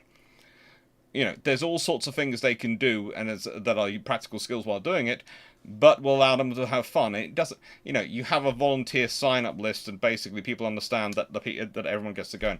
You might make it a no rank. You might make it an all ranks or no rank scenario where your rank doesn't matter in it. You just get first come, first serve basis. There's all sorts of options. So that's what we're talking about. We're talking about this. You are quite right to think probably the rules preclude it. But I've heard stories about it enough that I think it probably did happen. And the odds are there is a very good logical reason for an officer to encourage it, or rather let it happen. And there are enough senior officers of that inclusion who do not like to have a massive argument on their ship that they'll do it.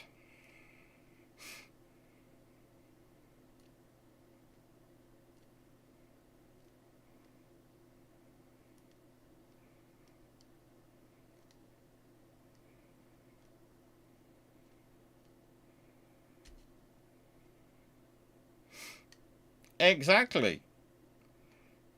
It's a party, Richards, that's all. It's a basically, Neptune's Court, all these things, they're parties. That's the other thing. They are legitimized scenarios where captains can let the crew have a party.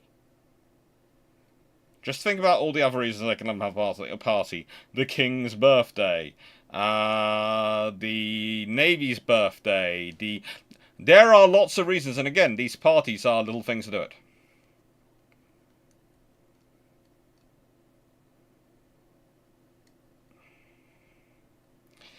It depends whether the new sub-lieutenant, whether the chiefs feel the new sub-lieutenant can, or ensign can actually learn, or are impossible to train.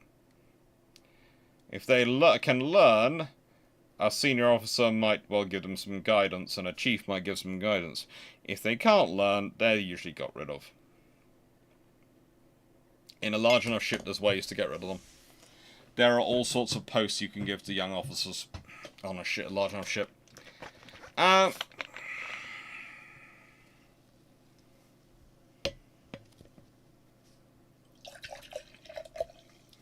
Bama Maximus, in a scenario where a 1914 Anglo-German-Austrian-Italian alliance was a Franco-Russian alliance, would Louis Brandenburg still face any opposition in his position of First Sea Lord? Probably would face a lot less, because he'd be seen as a linchpin of the alliance. He would be, let's be honest.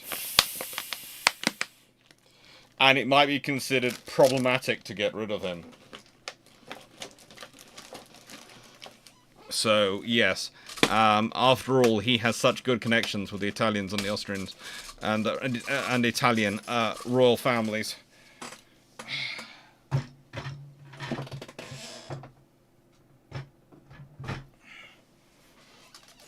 My sister literally bought me a 6-pack of Iron Brew.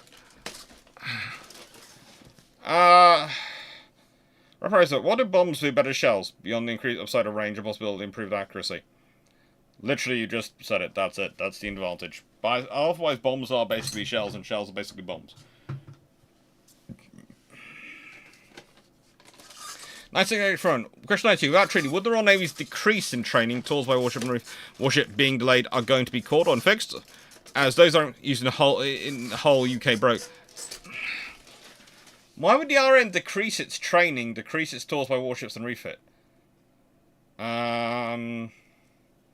A, the UK isn't broke. B, the UK uses these sort of things as a way to keep the economy going and to keep people employed. So they're not going to cut that short.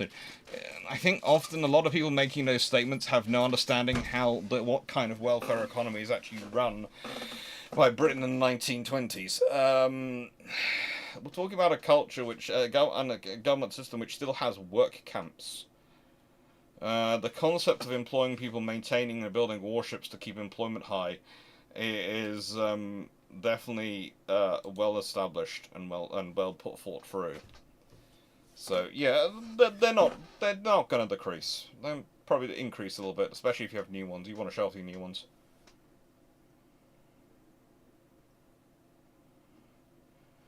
Oh, it wasn't an offend. It was more a case of, let's put it this way: if they can't take a joke and they're being officious, then if they dunk, they're going to be embarrassed, which is going to make them worse. You just want to get rid of them, okay?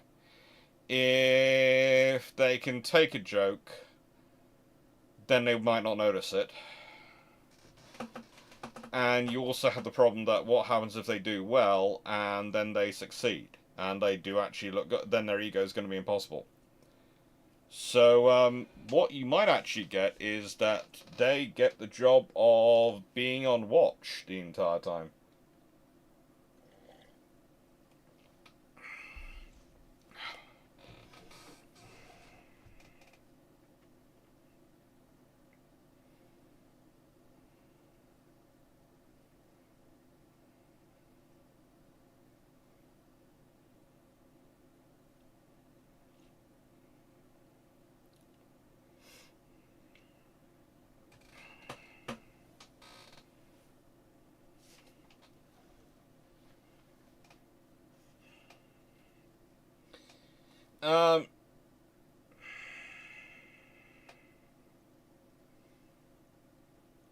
Actually, would I be right to think in any no-treaty environment, 20 years of new construction, that renowned Repulse and Hood will outlast the Queen Elizabeth and Revenge? Probably not. I have a reason for this. I think G3s get built, then you'll see the N3s, and then the next generation of ships, which will become the model ones, will be another set of battle cruisers. And I don't think the Royal Navy will want more than 8 battle cruisers, so at that point the battle cruisers could well go. Hood, Renowned Repulse, and Tiger could go.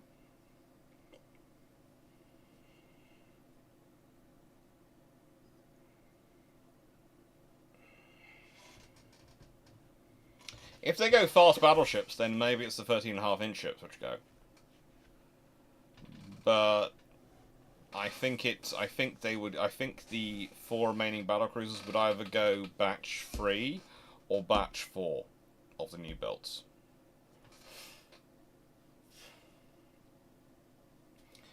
Because the Queen Elizabeth and ours can still deal with and do what the Royal Navy wants in the face of the standard battleships and their equivalent. Whereas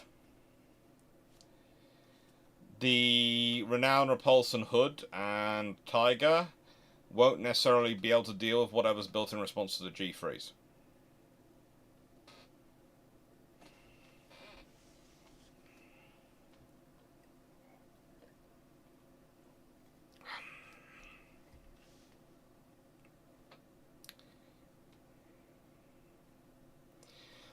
Adding on to my most recent versus question, what if America was part of the Franco-Russian alliance?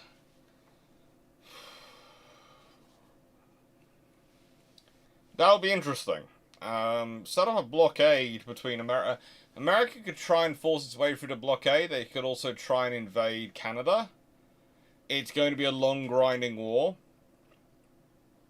But it's going to depend. If France is knocked out, if France and Russia is knocked out, France is knocked out relatively quickly and Russia's knocked out not that long afterwards, you probably also have America having to deal with the fact with Japan going after the Philippines and various other American territories in the Far East, if they do that, along with the British fleet doing its operations.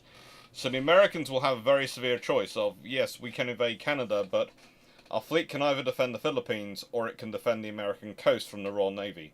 It can't do both. And let's be honest, the French Navy is not the same as the German fleet was. And the French Navy won't be, and the Russian Navy certainly won't be, so they're going to have trouble.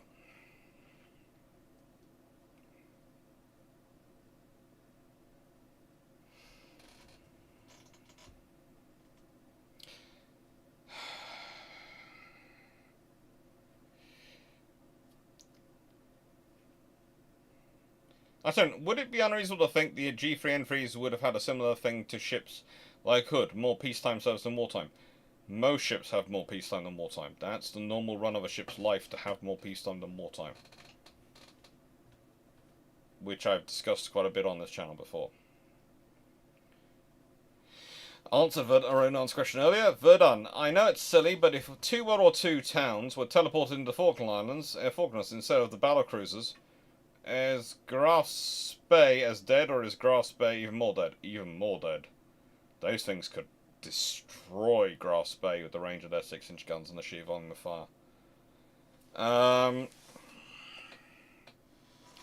But guy 8829, if you had Elon Musk's money, what form of Royal Navy ship or submarine would you make?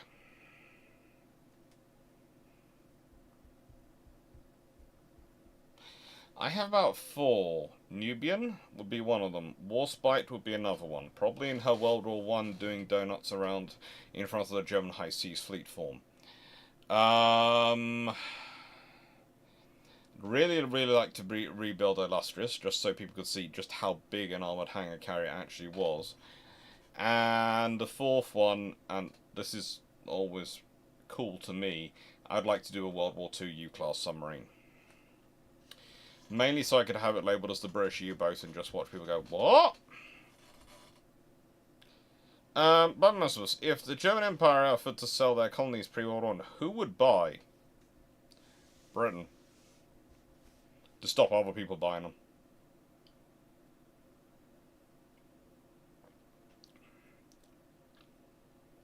That'd be it. Britain would buy them to stop other people buying them.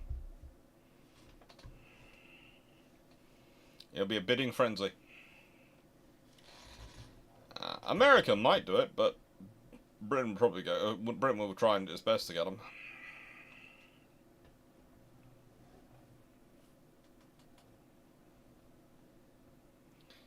Actually, why do people, when they talk about ships like Hood, forget that she existed for 19 of her 21 years of life in peacetime and only 2 years of wartime? Because people focus in on wars. As I told you, my PhD thesis is on the 1920s and 30s. It's on development of naval aviation in that period. I had the grand joy of dealing with some... as people have done whole books on the history of naval aviation, and you'll find like half a chapter on the 1920s and 30s in that whole book. It's great fun. 20 years and they're practically ignored.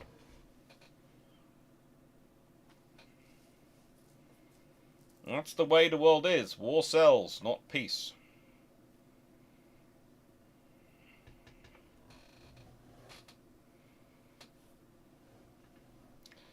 Scooter GSP, old history video suggestion. How does the rest of the world evolve for the duration of World War One? Post-World War One, well, post-war, the USA remains neutral for the entirety of World War One. Post-war, America has nowhere near the influence it did have historically. In nicest way, the League of Nations won't exist because no one's going to take any notice of the 14 points from Wilson, and there's going to be no naval treaties. There's going to be nothing like that. It's just not going to happen.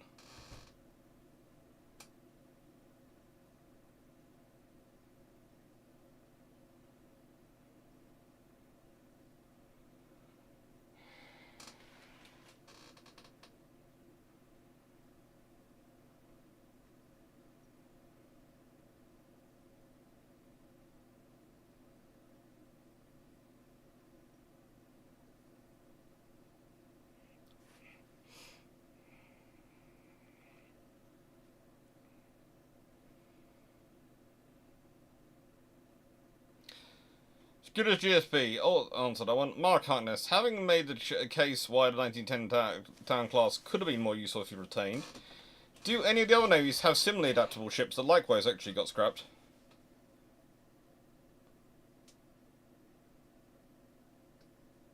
Not really, because if you think about it, the Americans have hardly any cruisers in that period. The German cruisers are not that new either, because of similar reasons. They're focused on a battle fleet. The French cruisers are terrible. The Italian cruisers are very, very intriguing. Japan's cruisers are atrocious. No, literally, it's only the Royal Navy, and that's just because they have the sheer quantity of cruisers they have.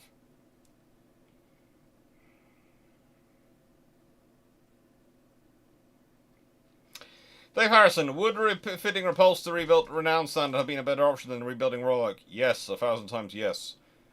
Okay,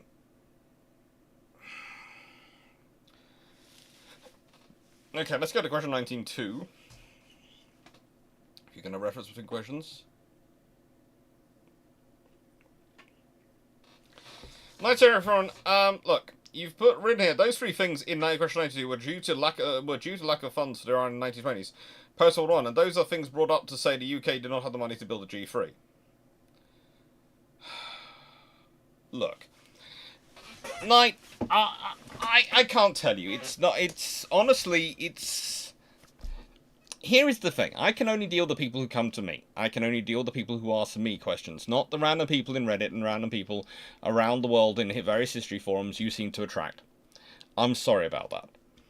And I can only deal with the people in front of me, or the people I teach, or the people I write books. And so I will quite happily, normally I have my British Historical Economic Statistics book, and I can go through that and I can point out the funding.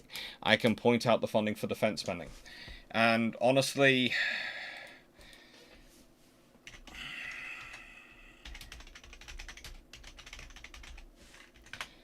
if we go to UK defence spending as a percentage of the UK GDP from UK public spending and our analytics website, so I will activate window capture again. Yay, it's now working. So I want to do UK defence spending. I don't want to go earlier than that. So let's go through since 1900. So if we consider 1920s, 2.86%, roughly 2.5, 2.7. It's fairly constant spending. It's not terrible. And it's about the same percentage as they were sending before, which is roughly 3%, but it's 2.86%. It's not really that bad or that low. And that's mostly legacy of treaties. They are spending less. Not because they don't wish to. And then if you look at this, massive defence increase.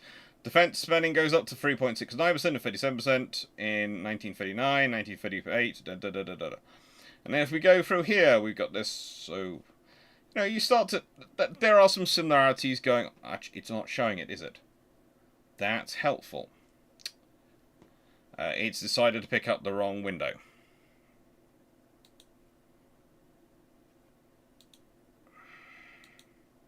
There we go.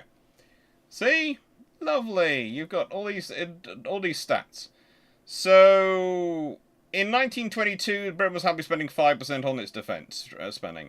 6% in 1921, 11.7% in 1920, as it's dealing with the full end up of World War One, the reduction spendings, the end of the Russian Civil War, those issues, and then 1923 it goes down to roughly 3%.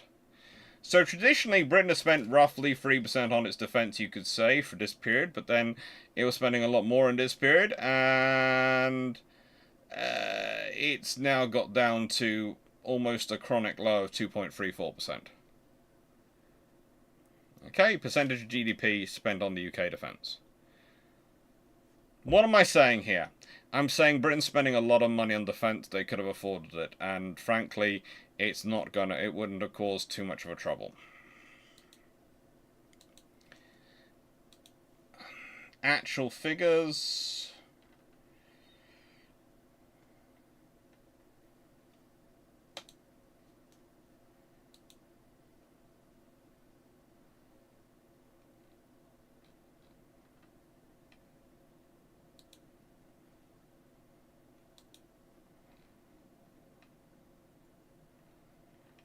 I have no idea what this advertisement is. But this tends to be one of the websites I use. I would like to go and find a section where I can organise the charts myself. Make your own custom chart. Oh, goody. Start financial year. Let's go back to billions nominal, and let's go back to 1890, shall we? Because that seems like a good point to start. Financial year 2024, and I want total spending, defence.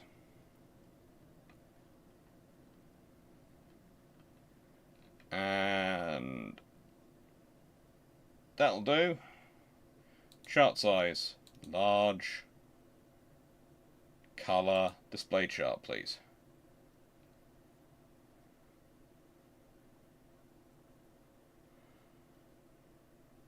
Now, interesting stats going on here. This is in billions, nominal. Defence is costing millions in this period. So if I go back and set up the charts differently in millions nominal, and I take that back, let's say, till 1950.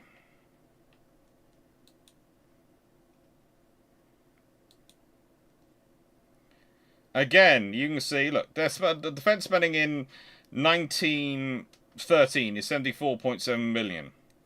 In 1925 is 119.5 million. Defence spending is not an awful lot of money in those periods. It's insurance and it's deterrent spending. So, yeah. The largest year of World War One, the cost is 2.4 billion. Pretty much. Most expensive year in World War II, 1945, 5.15 billion.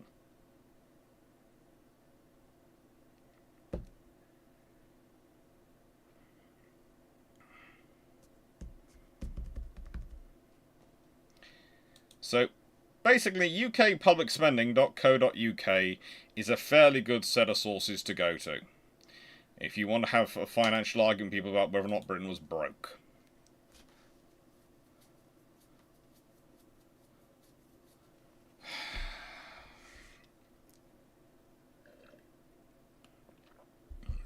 By Samuel Nelson, the East India Company massively outspend the Royal Navy in terms of salary during the Age of Sail.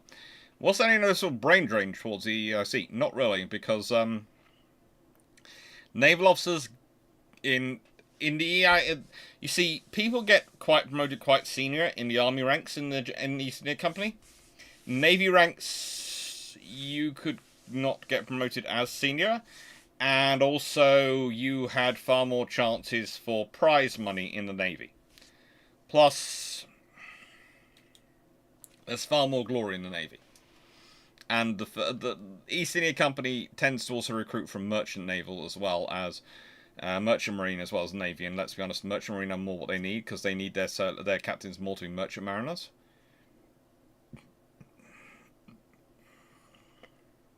They need that trading skill.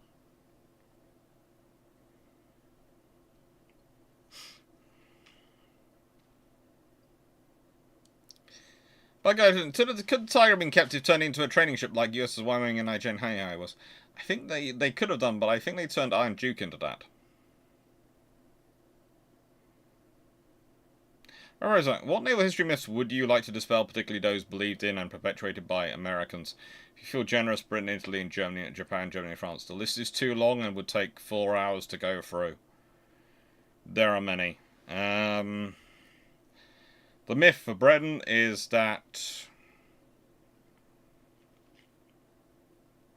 honestly, that the measure of a navy is the battles it fought rather than the operations it conducted. There is too much focus on the battles. For the US, it would be that they actually won the War of 1812 in naval terms in any way, shape, or form, apart from potentially on the Great Lakes, and that's an open debate. For Italy, Mare Nostrum would be a dear thing I'd like to destroy. There's a few things about Tsushima and the setting up of that, and the gloriness of that victory, which I think forgets what kind of state the Russians were in for Japanese. Germany and France have their own fun things as well. But frankly, those are me just giving you the headlines, and needing to explain them in far greater detail would be better done in a longer video. Blackman Maximus, in the Alt Model 1 Alliance versus Alliance scenario I earlier suggested, what would the British and German battlecruisers be doing, having nothing else of similar class to face? Torturing the Americans. Quite simply, they'd be torturing the Americans. They would be, quite simply, torturing the Americans. Potentially the French as well, but mostly the Americans. They'd be ripping apart French and French colonies and all sorts of fun things.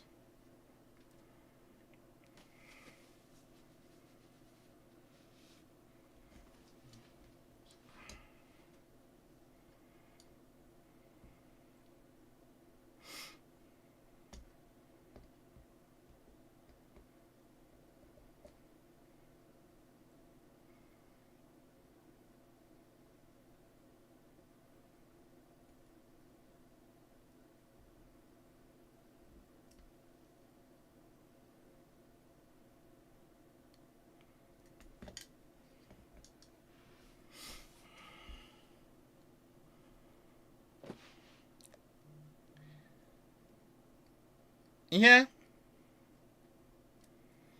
I could have fun if I did that. Let me put it this way. I have ideas coming through. My ideas for the Donathon would be to split it between presentations on topics, playing computer games, and Bruships style questions. And basically being dry for about a month beforehand in terms of Iron Brew, so I could quietly enjoy that amount of stuff, the amount of brew I drink. Also would have to come with a cover screen for when I dived off to use the facilities. So I'd have to design some sort of interactive graphic I could play with, sort of when I went off to use the facilities that would just keep ripping around.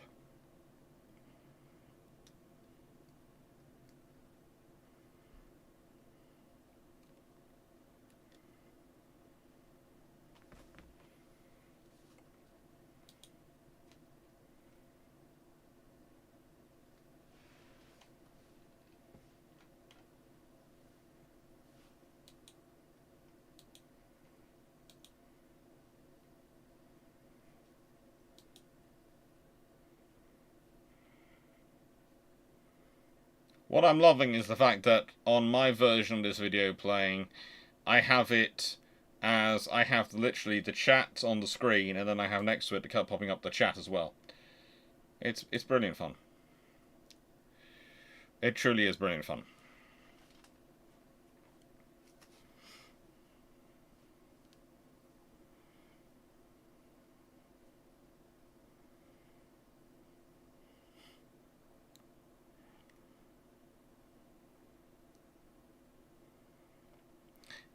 Hey, Tron, you could just leave a corgi or poodle with biscuits. The stream wouldn't leave.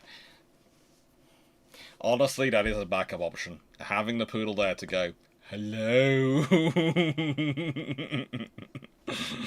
I need a loo. It's going to be a quick comfort break, and I'll be back on the screen shortly. Until then, you have a poodle. You have a corgi. The corgi just going up going, as a reward for this this duty, one of the stretch goals is that I get a new Navy-themed bed. Donate money or I corgi you.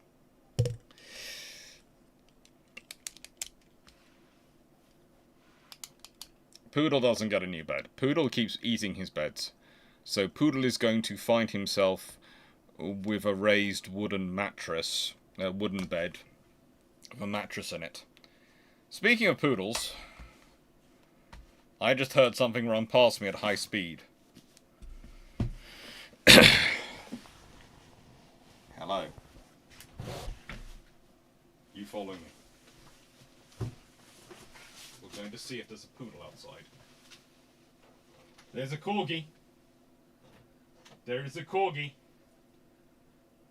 I have spotted a corgi. Are you coming in? You can come say hello to people. Oh! Oh, hello.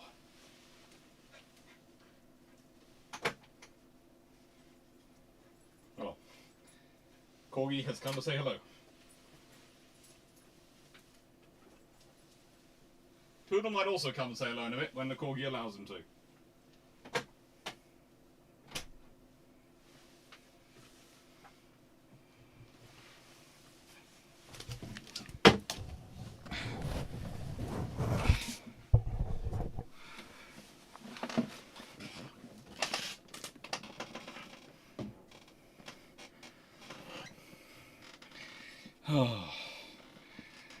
I'm down here now. Why do you always lose me when I'm stepping down?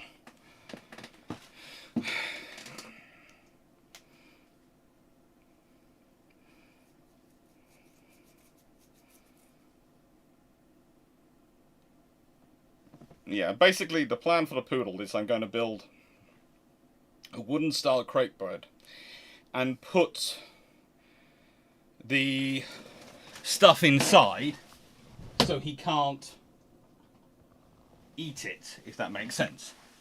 Oh, blooming fly came in the corgi.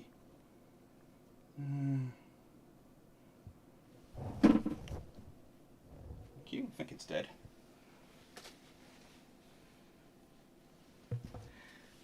Speaking of the poodle,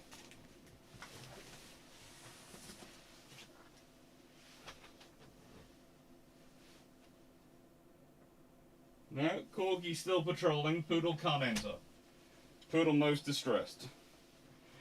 Poodle would like to come in.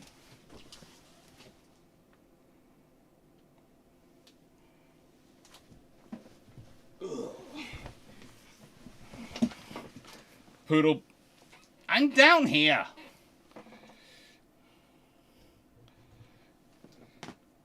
Good nose hair view. Oh, good lord. Here's some news, kids. As you get older, the hair on your head disappears. The hair on your ears and your nose starts to come up here. Yeah, wooden armor box could be good. It could be.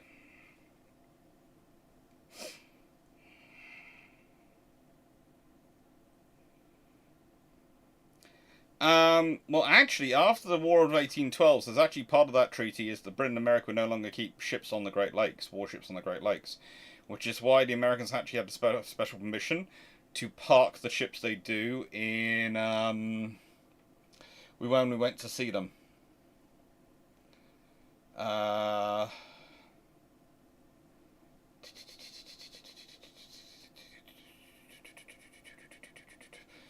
While we were in in Canada. We went across the border to America. We went to see them.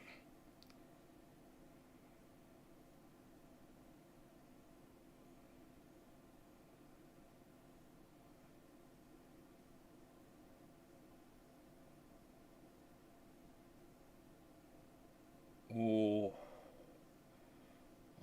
I know it's the one about the brothers and Buffalo. Yes, the ones in Buffalo. And they have a special mission for those ships to be there, even though they're reactivated old ships. Right. I'm going to see again if the poodle's free, because I can still hear noise outside. As if the poodle's waiting.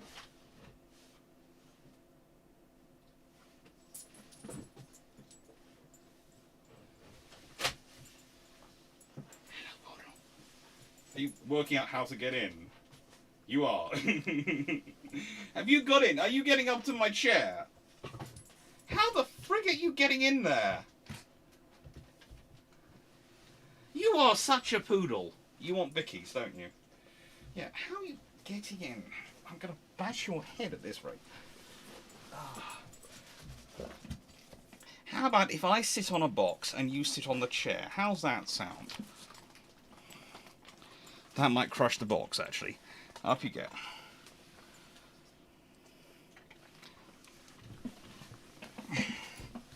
Hey.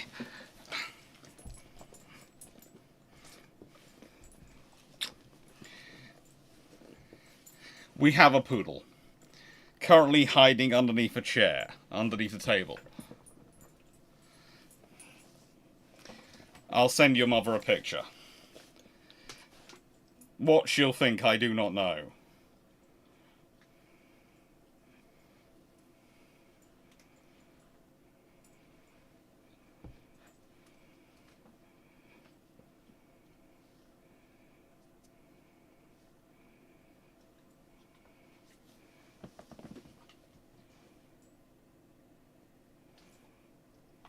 Sorry about the flashing, everyone. Hello. Hello, you. You happy? You're happy. You're getting cuddles now. Oh, you. Okay. Oh, good. Oh, we're being taken over by Poodle. Poodle has taken over. Poodle is now in charge. Yes, Poodle. Hello, Poodle. Yeah, you're a good boy. Yes, you're very good. Ah, you happy now? So.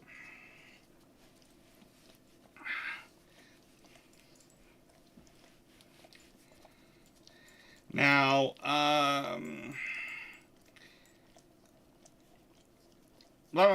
in answer to that one, what about a cruise ability? Okay, let's hear him.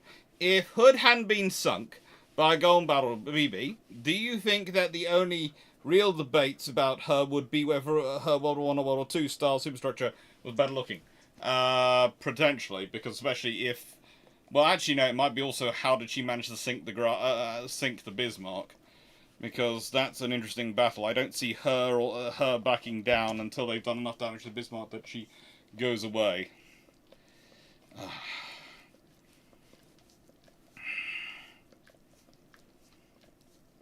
What are you licking? Are you licking my book cover? I'm not sure it does any good for you. By going to know, how long would the UK have kept the F-14 if they bought the 1970s instead of the Tornado? A long time. A long, long time. If they bought them instead of the F-3 Tornado, the more thing would be what would they have replaced them with, because that would be establishing the idea of having a separate fighter fleet from a strike aircraft fleet. And I know in practice they were separate aircraft, because there was a Tornado GR and a Tornado air defense system. But frankly, that's going to start a precedent which could be interesting. Considering the history the British have of buying into things, there is potentially the British might be the only other people trusted to operate F-22s. That's the history you could be dealing with.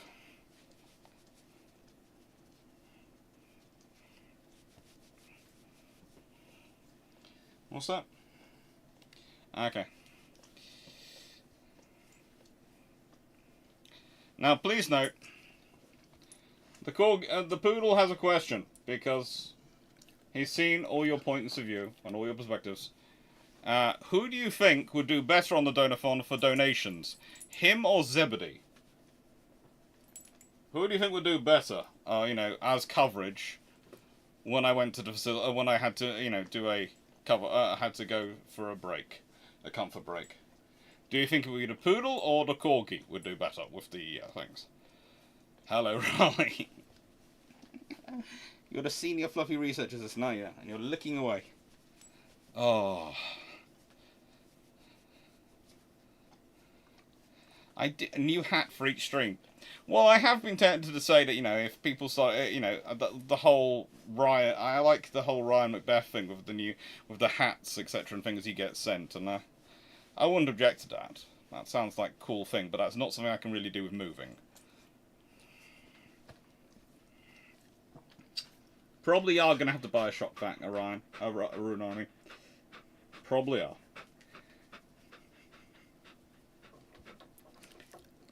Do you think someone's coming to get you, or are you going to think you're going to stay here all night? And you're planning on staying here. Yes, you are, aren't you? You're... Oh, hello! Oh, good lord. Squish your papa. Squish your papa time. Oh. Oh.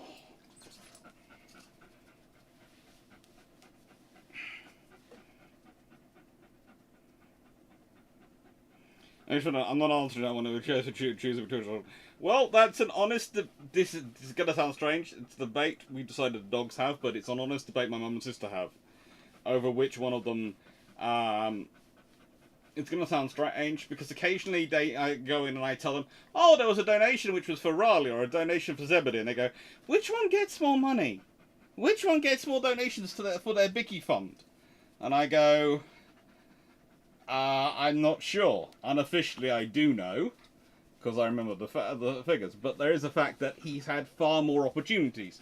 One of them has had far more opportunities to get funds. So there's a reason he's in the front. He's in the lead. No.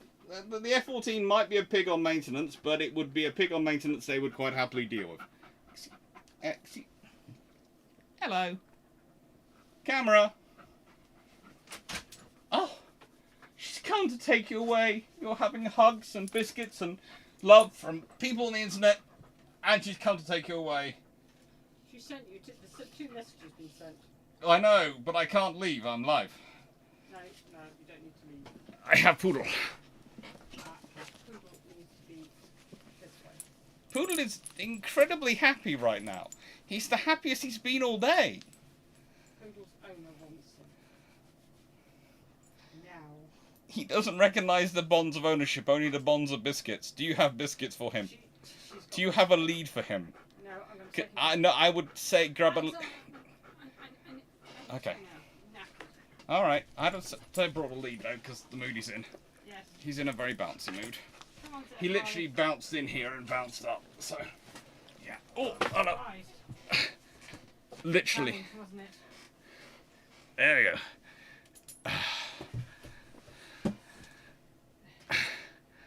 Good luck. I've said to you it's your challenge. Oh, great. What's my challenge? You'll see on your text. Oh, frigate.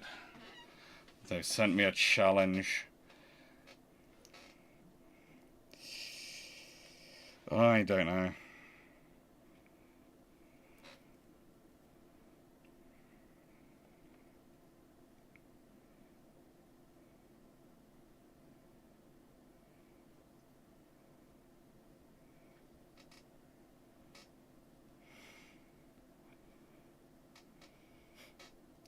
So I'm just telling Mum where the fluff was.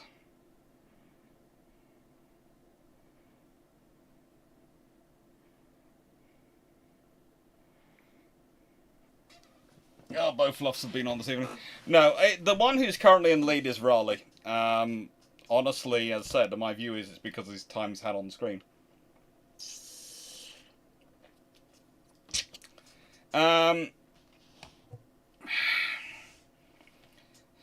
Naturally, would it be unreasonable to think that Hood's long hull on my beam could have been made the King George V style superstructure look elegant? I'm not sure. I don't think they could really make that the superstructure look elegant. Could have made it look slightly less bad.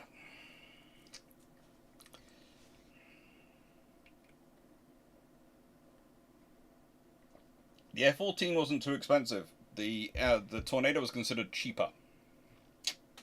There's the difference. Again, if I return you to the earlier figures. Caramba.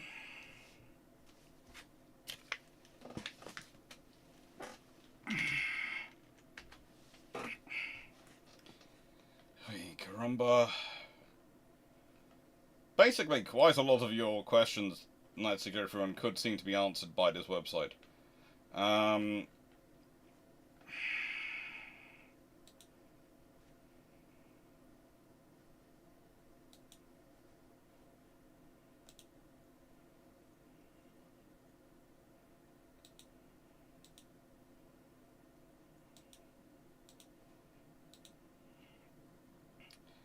So, if I return you to the earlier figures, when we're talking about Britain is spending some region of 5% of their GDP on defence. There is enough money in that period, and that is enough money in total for them to buy the F-14 if they choose they want it. Very rarely are things too expensive in defence. They're just are things are cheaper and they are considered better. They would prefer to spend spending elsewhere. That's always true with government spending. And also, it was a political decision because of European factors. Despite the fact that they really needed a BVR suitable aircraft.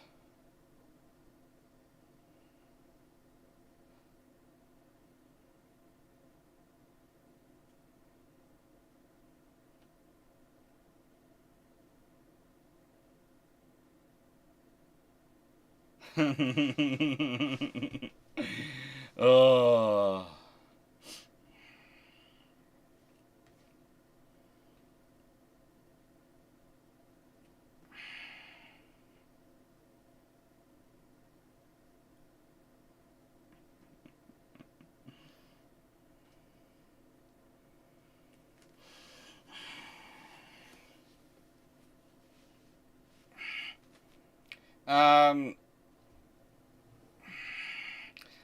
What if UK had taken Alaska during the Crimean War? How would this affect relations going forward with the Russians and Alaska?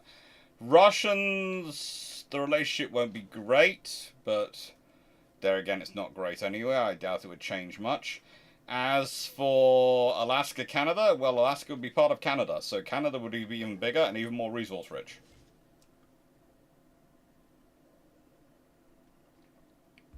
And Canada would probably be invaded by the Japanese during World War II. Which would lead to a very interesting Aleutian Islands campaign. Because if the Canadians would insist on leading that, and it would be the Canadian-led campaign, and goodness knows what would turn up to fight it through. But let's be honest, the Canadians are known for being very effective troops when they want to fight.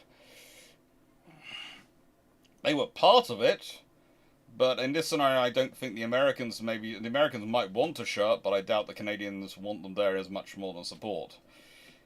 And also, there might be a different scenario in it, because the Canadians might have reinforced it more to begin with.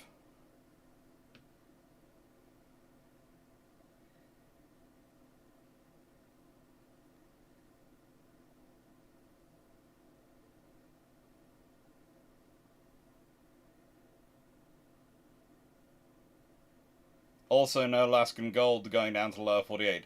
It would make things interesting. Canada would be greatly strengthened by it. America wouldn't really be massively affected by it, but Canada would be greatly strengthened by it.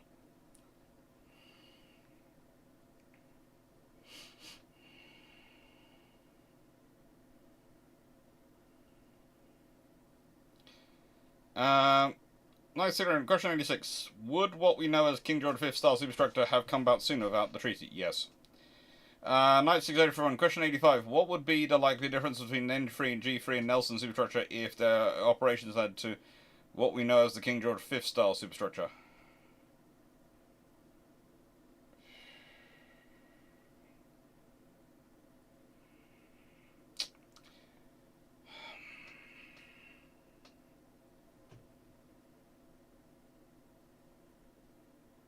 You see, in a world where the N3s and G3s exist, you probably don't get the King George V style superstructure. Because the Nelrod is a cut-down version of the King K3, the N3 G3 superstructure. And frankly, that's building higher. Because again, the British are building higher because they're doing visual identification. It's visual range finding, because it's pre-radar. So you try and build your superstructure as high as possible to get the best visual range. And support the equipment up high. So that's the scenario you're dealing with.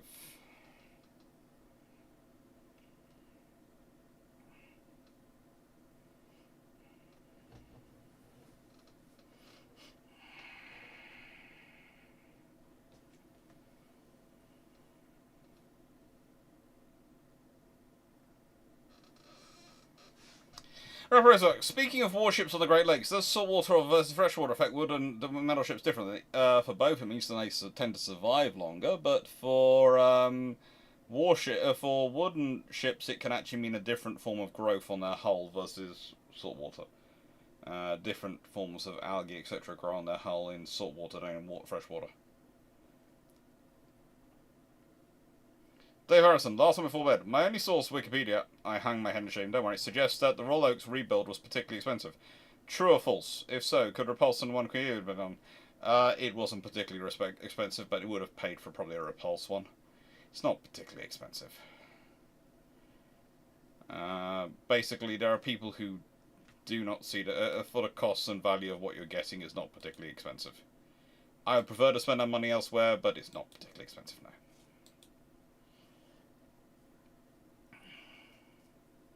HMS Victorious, now that was an expensive rebuild. If HMS Victorious were kept as museum ship, how close could she be placed to HMS Victory? Well, it depends. Are you using the current plan of docks, or are you using plans of docks which were in about 1950s, 60s? Because you could get her quite close to HMS Victory. Nice to go different. Would the Kingdom of his style superstructure have become standard on future RM battleships and the battleships not being usurped by the carrier? It's going to depend on what happens. Let's be honest, could it be a standard superstructure? It could be repeated for the next couple of classes, but then some might have a new idea. There might be new things. The adaptations and inclusion of radar, etc. could change things around. You might grow the CIC down inside the hull of the ship. That's going to change the shape of your superstructure. All these things, so there's no real way to say that.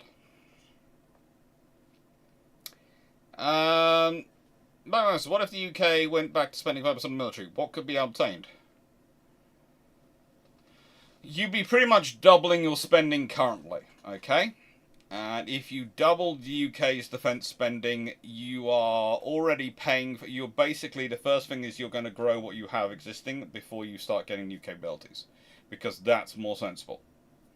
Whenever I see the defence spending, people go, I want to buy this new capability, that new capability. My all sorts of things is, if I have more money, the first thing I'm going to do is recapitalise what I already have. Make sure I have that in sufficient quantities, in sufficient numbers to actually have a genuine capability before I start buying new capabilities. Before I start buying new vehicles, new extra ships, extra this, extra that, extra new ship types and new things. I'm going to build more of what I have. So if you double UK defence spending, that's what I would personally do. Is get more of what we have. Maybe get some improved Queen Elizabeth classes, extra ships. Maybe get some Trieste classes, LHDs.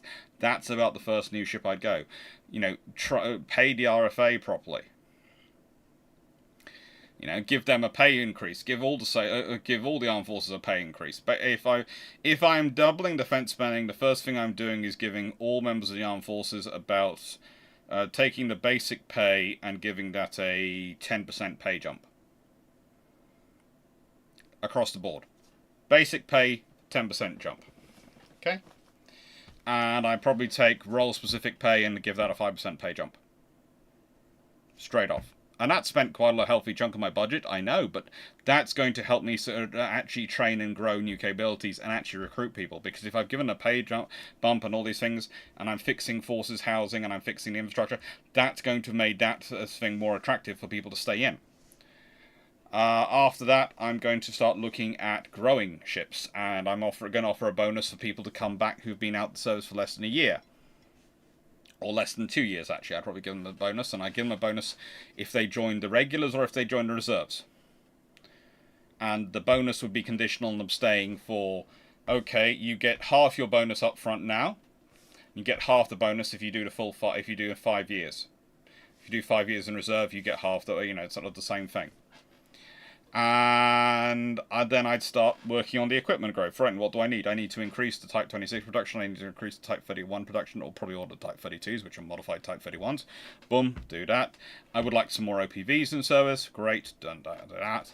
F-35 order, well, that's the only program running, so order that. Eurofighter, are we going to build a next group or not? And make a decision. If we are, great, I'll buy some of those. If not, then I'm not buying them. Buy more 767s airborne early warning. Buy more helicopters, probably some Chinooks. Buy more transport aircraft. Then turn around to the army and go, right then, I'm buying Boxer, more of them, and I need you to decide on an APC. You have a choice. It has to be an existing vehicle which is in production and has to be used by more than 3 nations. Those are your options. Those are your criteria. Go find it. It can fit all your other criteria, but it has to be off the shelf and it has to have those criteria. And I have to be able to order in a basically as existing condition. And I can tell you now they're going to come back and the options are going to be Bradley or CV-90. In which case I'm ordering CV-90 because as much as I love the Bradley, I don't need that in my logistics train, especially when I'm looking at fighting. The only place where I'm probably going to be using a mechanized brigade a mechanized division is probably going to be Europe. And my scenario would be to build up the Royal Marines to a reinforced brigade strength, probably so that they could have a deployable brigade built around 4 commandos, and to guarantee we have 4 commandos available to deploy, have 6 regular commandos and 6 reserve commandos for the Royal Marines, and that'd be their formation. Army would be built around a mechanized division made up of 2 armored brigades and a cavalry, 2 armored brigades and a cavalry brigade. So that would be my mechanized division, my my mech armor division. Then I'd have a motorized rapid strike division, and then I'd have a home defense division, and which would also be the base of main. And then I'd have my sort of parachute brigade, as my elite infantry formation. And I'd probably keep the interesting one on the Gurkhas. I'd want them to be kept on, and I want to keep them in an elite infantry role. So I'd be tempted to have the parachute regiment, parachute brigade, the Gurkhas, and the rifles possibly as a light infantry / specialist division as well. And that would be what I'd form the army in. And the Air Force, as I said, I just go grow the existing capabilities, and I put a lot of money, whatever money I had left over, into research for the future. Because basically I'd be buying equipment to see me through the next 15 years, while looking at the next 30, 45 years with development.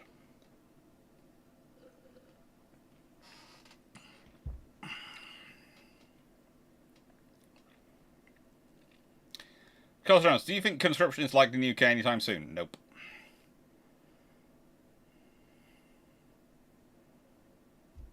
No, Knights etc. The reasons shown are why the RAF rejected them in the official report.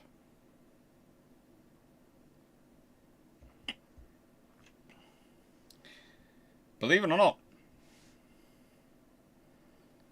speaking as someone who writes reports a lot and all sorts of things, the decision is often made before the report gets written.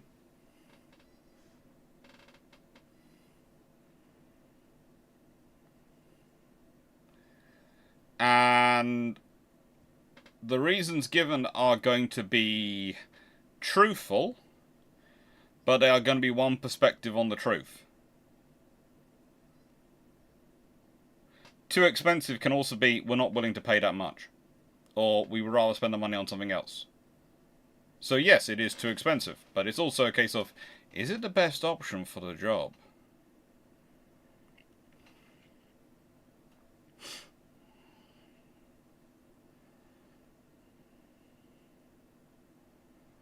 Question, at what battles would an early CIC have been most effective? Probably Matapan and North Cape.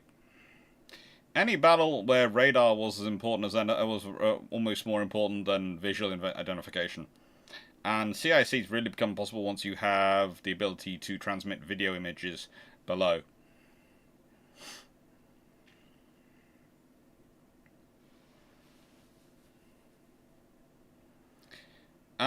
If the design K3 was an F3 layout, how would what would be the size of the ships, and how much earlier could have been laid down compared to the G3? Oh, let's go for K3.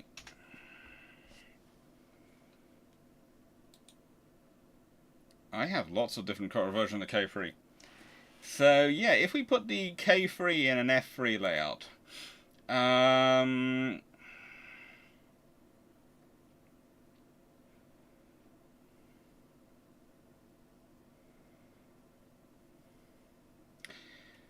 well, depending on when the 18-inch gun is ready,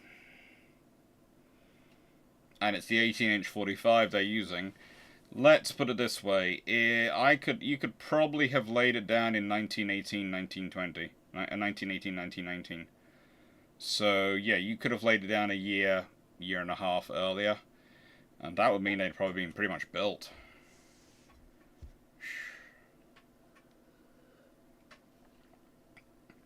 I'd love to go back with that design till about 1912 and give it to Jellicoe and just watch his face.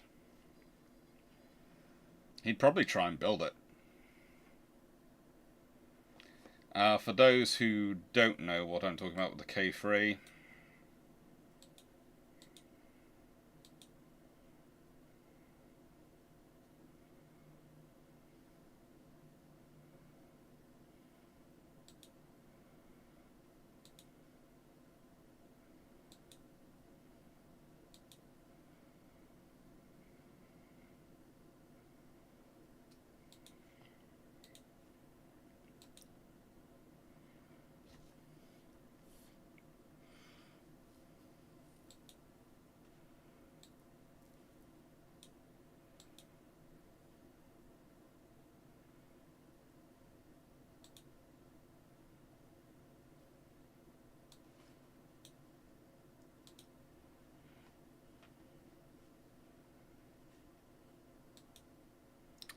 this is a K3.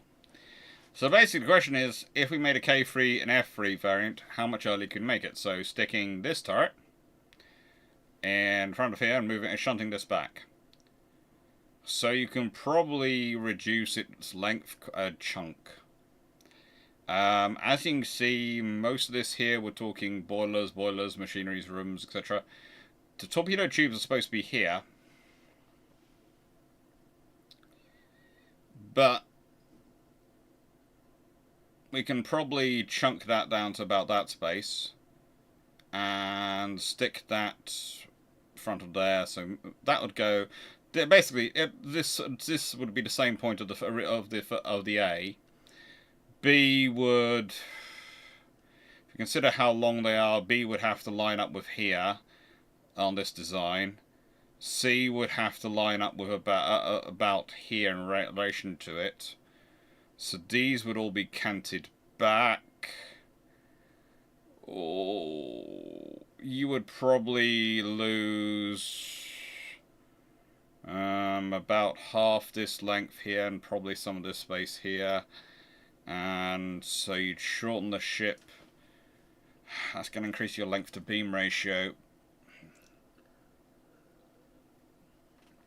Could take you down to 28 knots. But also could reduce you to about 50,000 tons. Because you don't need to... Your armor won't need to be as long. You won't have to have armor over this gap, including the gap between the machinery room, which, remember, are lower heat than the boiler rooms. There's a reason you have this space here, to give you insulation against the heat of the boiler rooms reaching the shell rooms.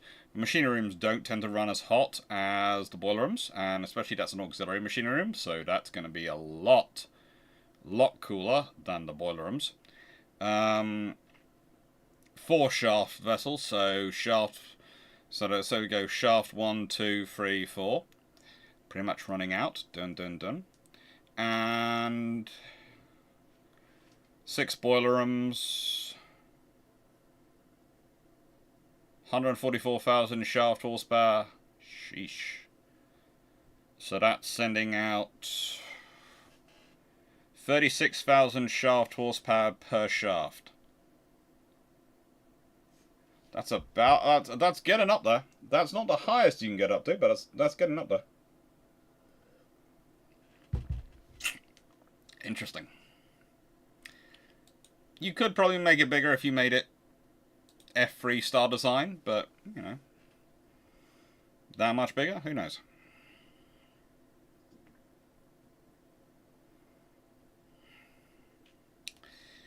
Let's go for one. Question 2082. Would I be right to think that if the British developed an early CIC, that all the battleships, battlecruisers, and aircraft carriers would be equipped with them? Yes.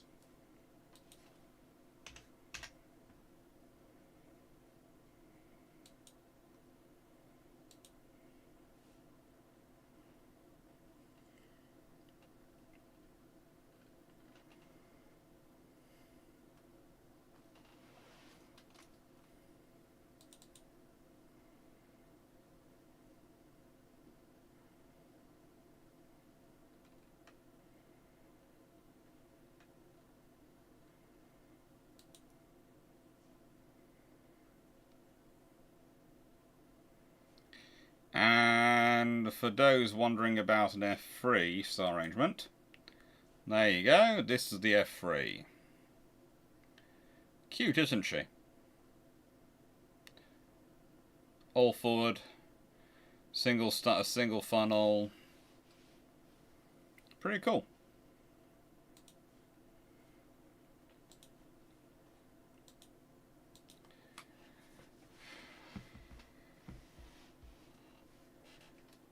Hi, Tim. Good luck with weeding the flower beds. You've just changed the whole ship. No! No! All I'm doing, all I've done,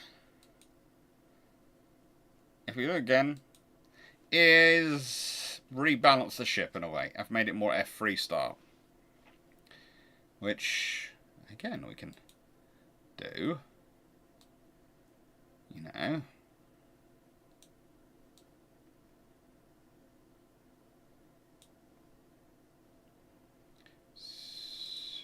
There we go. So, yeah, you know, just changing some things around, shortening armor belts, etc.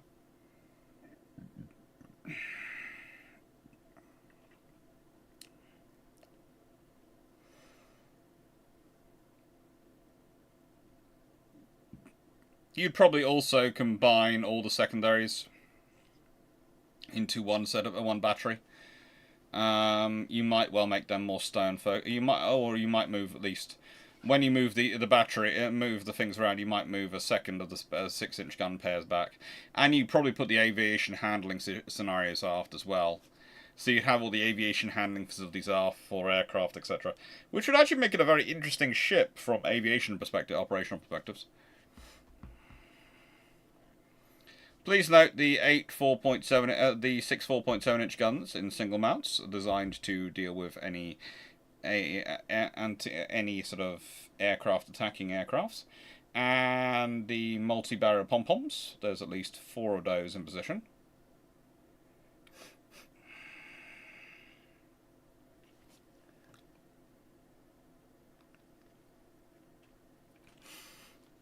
It's an interesting vessel.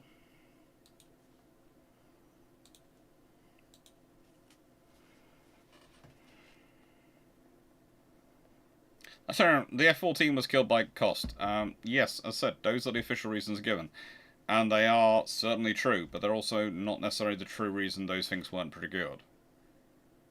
That sounds... It always sounds... Let me put it this way. I always say there is a fine line between a historian and a conspiracy theorist in some regard when we start going through official papers. Because the difference between a historian and conspiracy theorist, when they go through it, is a conspiracy theorist sees conspiracy. A historian usually sees, yes, They didn't want to spend the money, or they wanted to spend it on their own pet project. And it's not so much a conspiracy as these people are just human. So the thing is, that's the difference. Historian usually reacts cynically and goes, it's humans being humans. Conspiracy theorist reacts by going, it must be a conspiracy. When really it's nothing so enjoyable. It's very, very mundane. It's full of more people being stupid than anything else. What can NASA do with the same budget as the US military? Oh, we'd be on Mars by now. Honestly, if NASA had the same budget as the US military, the Americans would have at least a full-blown station on the moon and a station on Mars. And honestly, if you'd set up a permanent station on the moon and kept it supplied and grown it until it was self-sufficient in sort of facilities, which it could have been with a nuclear power plant, etc. and things, it could have been virtually self-sufficient. There is ice on the moon and various things for water, and if you are able to sort of grow and set these things up and do things, you can set up some sort of a scenario to support and be self-sufficient. You then have a launching pad. So let's put it this way. If you could change going to Mars from a Earth to Mars trip to a Earth to the moon, which is a fairly stable trip, we're able to work out the mass quite easily, a moon to, let's say, one of the Martian moons, and then from Martian moon to Mars, and have each of those sections of the journey done by ships which specialise in that section, it'd be far cheaper and we'd already be there. Because it's having to do a ship which does everything, which is the expensive stuff, and is the difficult thing. If you break it, it's like if you break up a journey into the components that it's good for, you can have a very effective trip. If we consider the same through modern freight, ships if it's going long distance, it's usually going by ship. But the ship will take it to a port. The port will then load it on a train. The train will take it to a space closer to the city where it's needed. Then trucks will take it from there to the city, to where it's needed in the city. That is what the efficiency, the idealized system will be. And it might well have happened in reverse to get it to the ship. If instead you have to design it so the ship can pick it up from the factory and take it all the way to the store, that's a very complicated ship.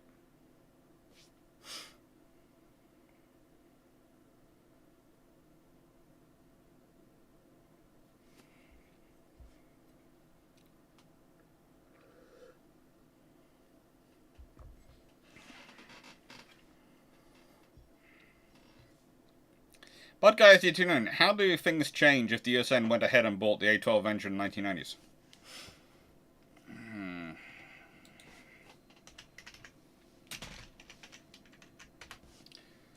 Well,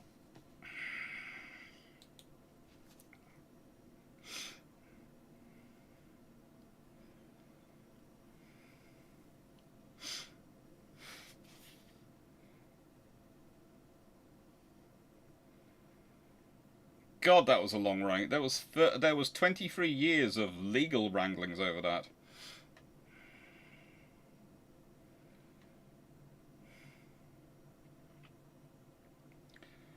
Oh, that's interesting. It would have folded up quite nicely. Turbofan engines, capable of carrying all sorts of internal weapons, not as many as necessarily an F-14, etc. could carry, or an F-18, but internally, and it would have been an interesting stealth aircraft. Basically, the US Navy would have a very interesting aircraft. I'm not sure if it would still be stealth in the modern world, but it probably would still be very much on the reduced visibility spectrum, and goodness knows what would be succeeding it.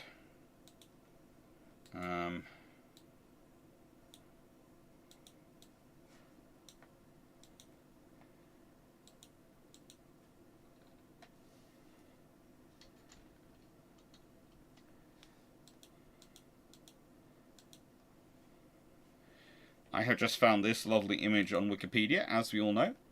I do tend to use Wikipedia when I'm getting images, because I know then people can't tell me off for copyright infringement.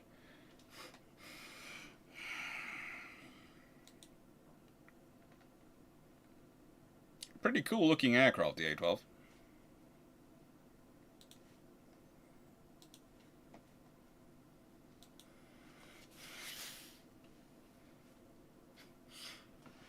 I think probably you'd have had, if that's your scenario for the strike aircraft, then you might even have had the F-22 successor to the Tomcat rather than the F-18. But you know, that's basically the U.S. Navy saying in the peer combatant scenario with their aircraft procurement in the 1990s, not peace dividend, U.S. Navy.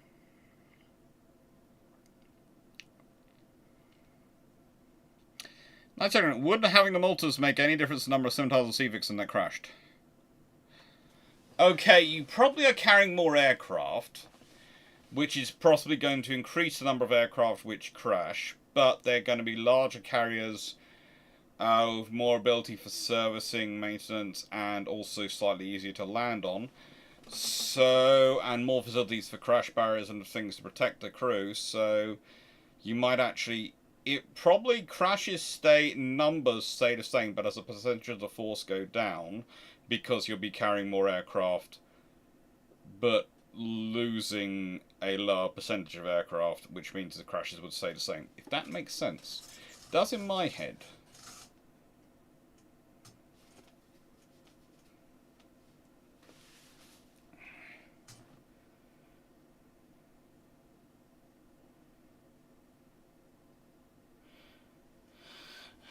Yeah, but in the nicest way, the reason I said the moon base, because basically that's the next step after landing on there, and if the space race had continued, if the Soviets announced, well, right, you've been the first to land there, we're now going to build a space station on the moon, the Americans had to got there first and build it, and once you've built a space station on the moon, abandoning it would be virtually impossible. It could have been turned into the International Space Station on the moon. That could have been what it expanded with the US-only area with an international space station to spread the costs out. So, like the International Space Station itself. But yeah, there would be a space station on the moon. That's the thing. That's the real missed opportunity, right?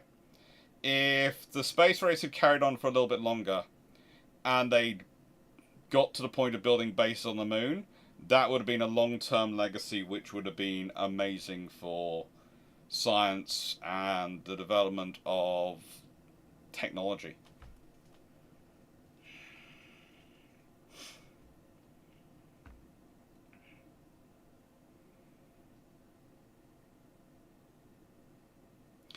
Now, secondary friend, what was the Royal Navy's worst carrier accident?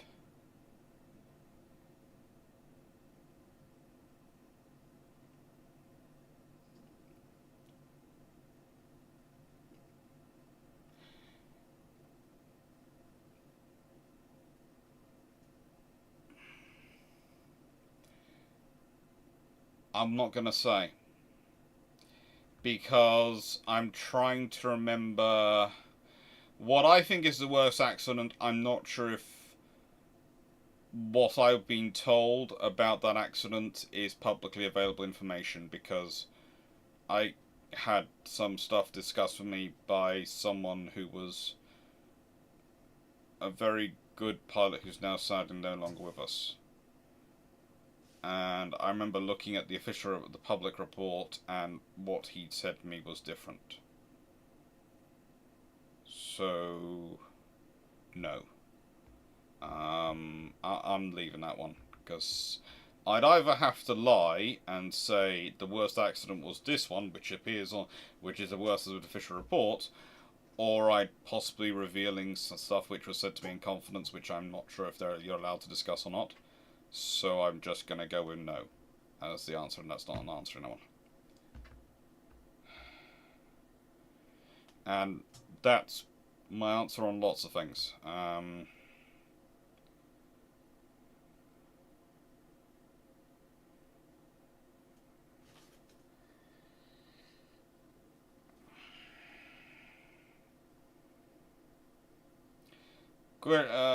Black Marxus, in the old history scenario where helicopters come earlier, do you think the King George V might be built with an F3 style layout with 3 quad 14-inch guns? They might certainly try for that. Might certainly try for that, but if you do that, then you possibly could get them being upgraded far easier. Remember, the big problem is not upgrading the quad turrets. Someone interesting nowadays said, "Oh no, what are they saying? The barbette for the quad 14 couldn't fit a triple 16." And I'm sitting there going,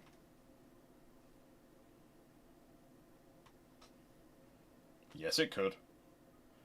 The one that couldn't was the twin." And odds are,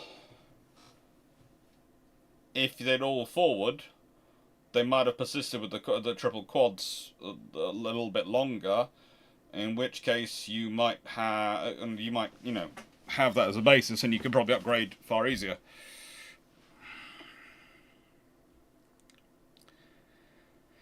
Was the carrier crash barrier an our Royal Navy idea?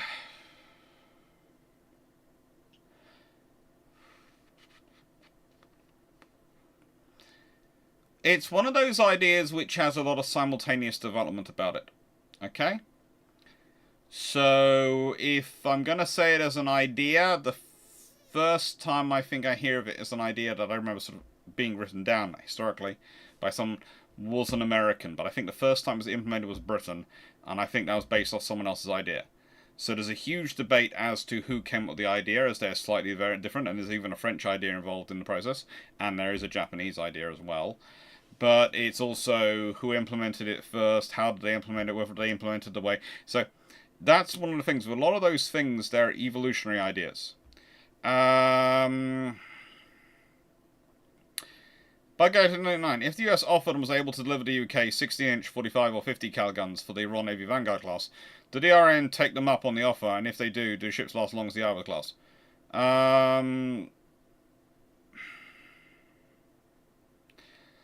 The British would need a turret for them. A twin turret for the Vanguard class. The Americans don't have a twin turret design in their construction. The British don't.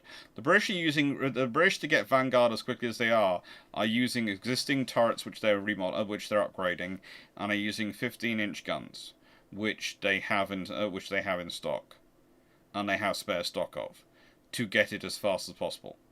It's very nice for the Americans to offer these things, but the answer will probably be no, because to try and fit them is going to delay Vanguard quite considerably. And also, here's the thing. The difference between value in terms of what the Royal Navy thinks in terms of effective fighting ranges of a 15-inch 42 and a 16-inch and all these things is not that much in the RNs. It's half a dozen 1/6 the other as far as the RN's concerned in terms of its value. So they probably don't.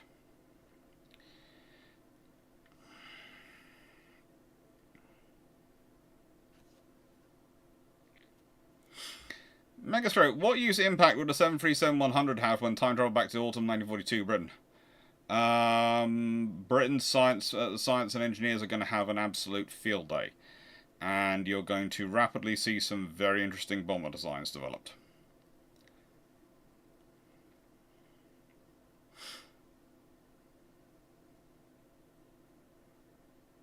So, what is the weirdest stuff that made you say, why is this still classified, that later got declassified and you can now talk about it? The toilets on certain carriers built during World War II. I kid you not. The toilets were a classified design. And at one point, they were still part of it. What I found interesting was, in a folder which was talked about toilets, was actually doing details about the catapult and arrestor gear.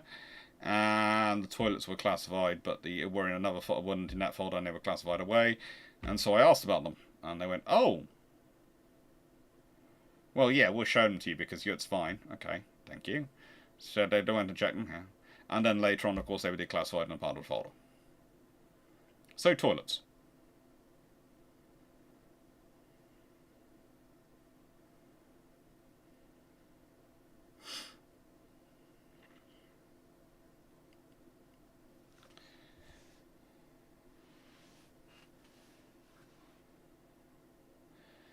Okay, first point, it took Saturn V to get to the moon.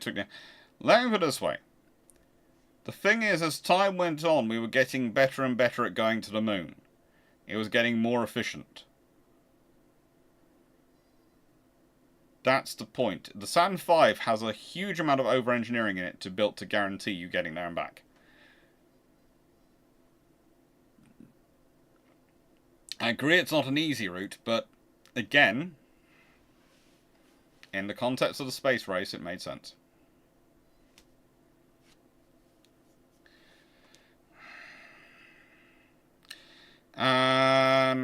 Nice area, everyone. Is that question 78? Yeah. What was the Royal Navy's first carrier aircraft crash? I think an aircraft bounced into the back of HMS Furious when it landed. I think that was one of the first crashes, so yeah. I think that's probably the first one. Everyone was okay, if I remember correctly, but it did literally bounce into the back of HMS Furious. They were just regular ship's toilets as far as I can make out. I looked through the design every which way and Sunday, and I couldn't find anything much special.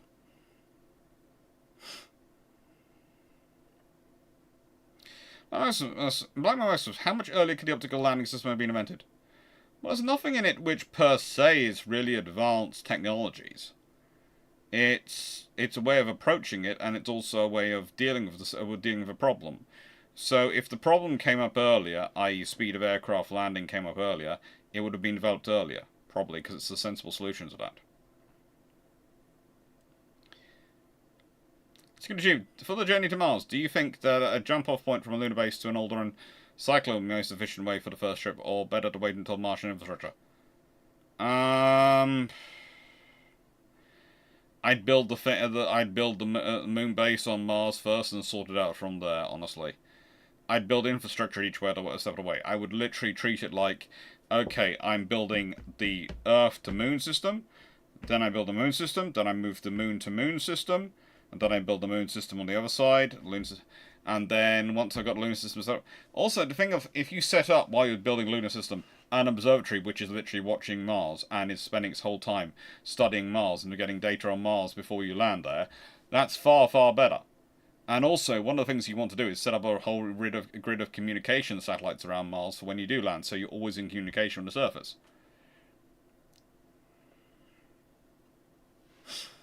So nowhere anyone goes on Mars are they out of communication range, or preferably never out of communication or photo coverage range. You want to be able to keep an eye on what's going on down there so you can help them if they get into trouble. Because they're going to be alone. And your assistance is a long, long way away.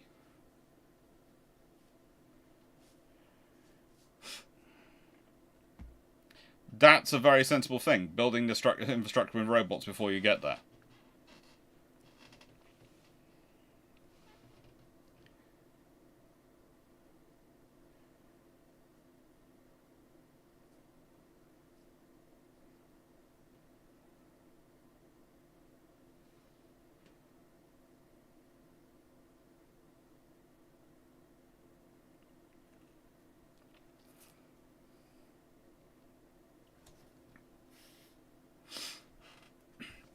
But the thing is, also, you have to think about it this way. If you have established a lunar base, and you've established some sort of fuel system there which is able to support your operations, then your spacecraft needs the fuel to get to the base. Doesn't need the fuel to get back because it can fill up when it's there and get back.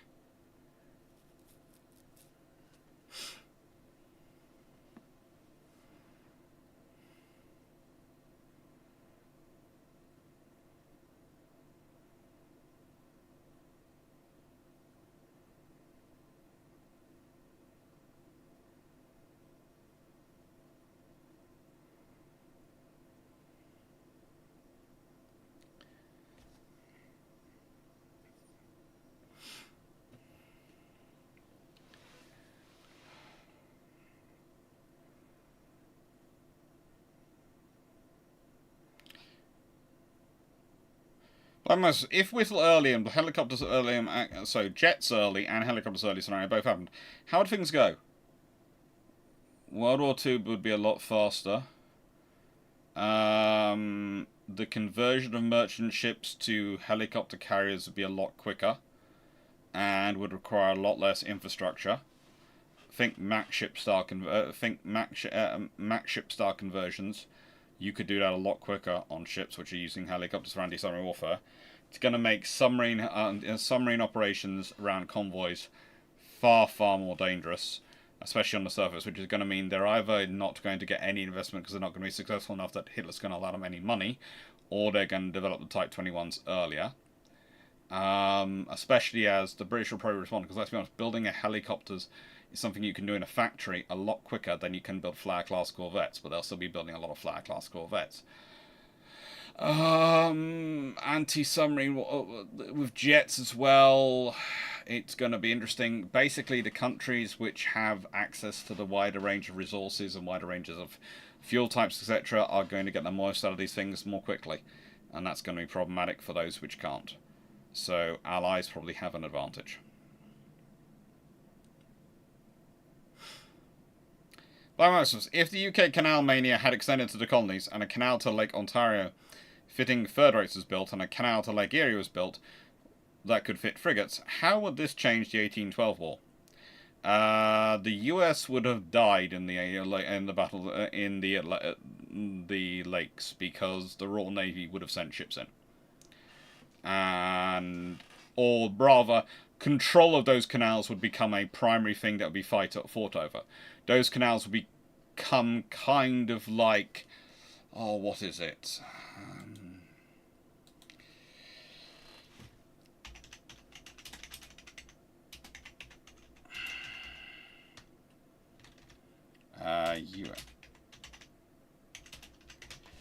Probably become kind of like the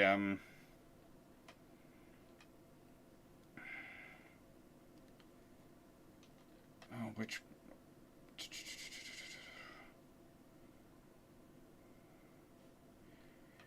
Battles of Bull Run, basically that sort of scenario where you keep fighting between Washington and Virginia on straight run between the two, and it was going to become like that over those canals because they'd just be critical, a piece of infrastructure everyone would want.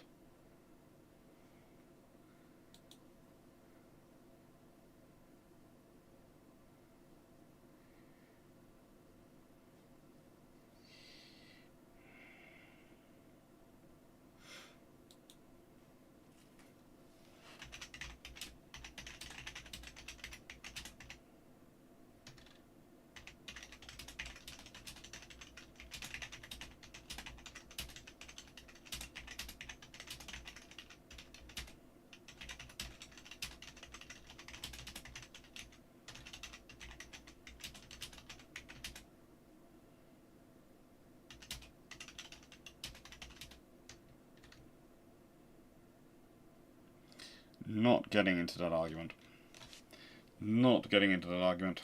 This is the trouble. I go and check something, and immediately stuff starts to flash up, and I go, oh, I want to respond. No. I'm not getting into that.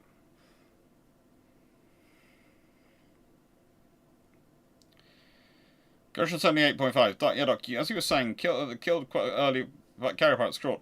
Why were they falling victim to unstabilized approaches? Which is what you were talking about in that short. It takes a while to get to the training level and get the experience level that you can judge a carrier's approach, but also one of the problems they were dealing with, quite a lot of them, was when they tried to operate without island structures, because it made it far more difficult to judge the rise and fall from the pilot's perspective of the deck. And if they didn't time it correctly, so you know what your attitude is coming in, because you're coming in and you're balancing a ship up on the ship you're landing on is doing that, and it's moving, so it's doing that, and you're judging it. Sort of, it takes skill and practice, and you also have to have a training scenario which is training you to take that skill and practice.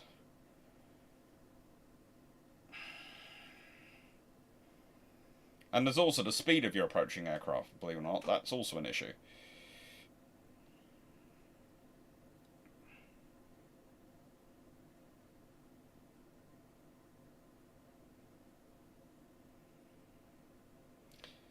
And Black Mars was, I presume, is that what if Mars was still green and blue and green and had life like out of the Permian period? Then there'd probably be even more of an urge for us to get there. Now, sorry, question 76. Is the US Military Sea Lift Command the US equivalent to the RFA? No. It's not.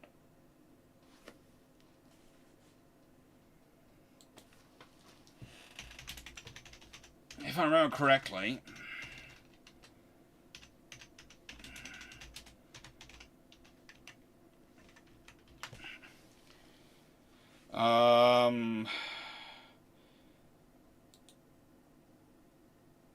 they are more equivalent to what we have, what I would call the point class, in certainly some regards.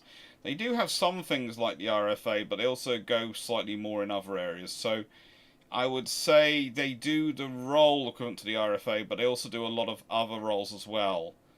And that's the scenario. That's the thing. I'd say a portion of them is equivalent to the RFA, but they themselves are far bigger and do far more other missions than the RFA do. So that's why I would say no, they're not the equivalent, because it's more a portion of them as the equivalent. They are actually a far broader reaching organisation.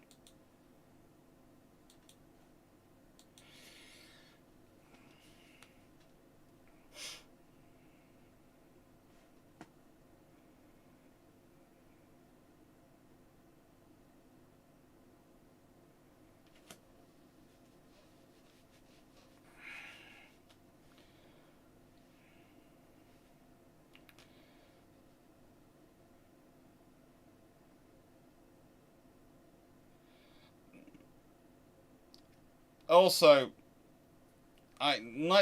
Steve, I think, whilst you're on the right track to an extent with the smallest aircraft that could carry, I think what you'd actually have is you'd have more max ship conversions, because if you think about it, for a helicopter, you need a flight deck and a hangar. It doesn't need to be full length for the ship. It's far easier to insert on a merchant vessel, and there are far more merchant vessels you can quickly insert that on, and a hangar, and have it set up. If you think about the standard merchant vessel designs, and especially grain cutters, the sort of facilities you're talking about installing would be very quick and easy to install, and you could literally have the hangar and the flight deck could be prefab that you can just crane in and fit on top. So it's a very quick install versus the carrier needs. And the prefab hangar could have the accommodation for the crew, could have the stores facilities, the fuel facilities, everything in it. And you just calculate which ships can take that top weight being added onto them.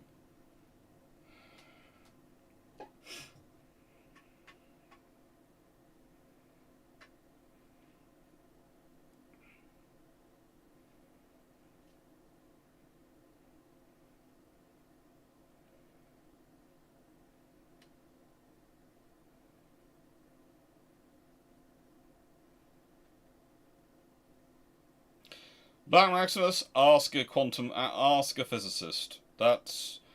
You're asking me, what if there is a crystal that could produce heat constantly for 1 year on the same volume weight of burning anthracite, but cannot be shut off until it ran out of energy, producing no smoke or fumes? Well, hey, it's a wonder fuel. Go ask a physicist. For me, that's just, oh goody, that's another form of energy we can use. It sounds a bit like nuclear power, but slightly more controllable. Or needing to do slightly easier to manage. Great, lovely, carry on.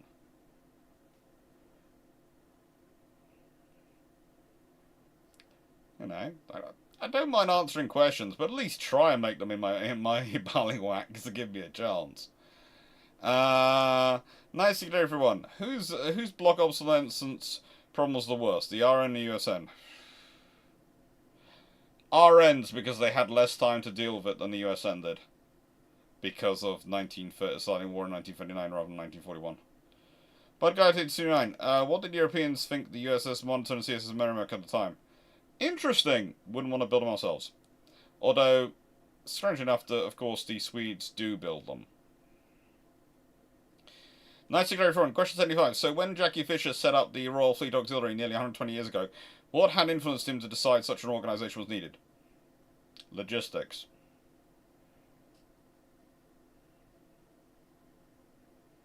That's right. Wouldn't a no treaty scenario not see bigger support ships being built for the Royal Fleet Auxiliary? Why?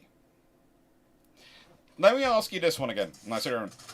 The Royal Navy has a lot of bases around the world, so what they need is logistics to move between the bases. They usually require, they usually hire merchant vessels for that role to take the support between the bases and escort them.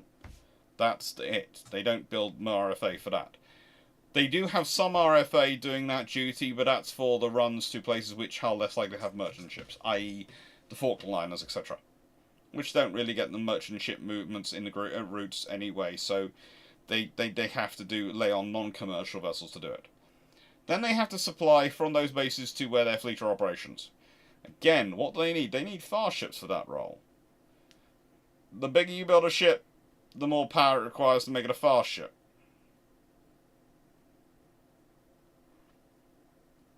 That's a problem. And that's going down to expense. So they might be slightly bigger, but they wouldn't be massive bigger. Cosmos, what is the number one underrated rising naval power? Italy.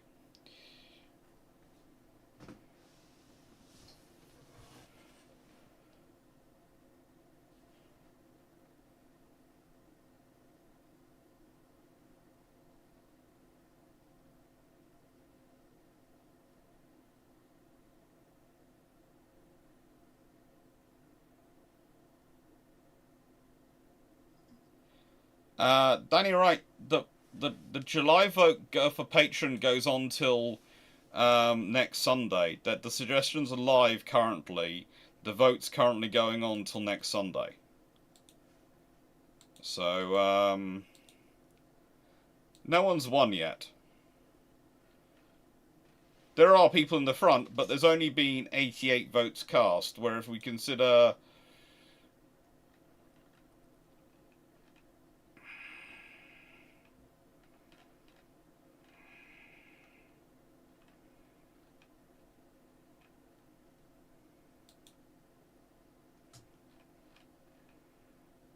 June had 135 votes cast.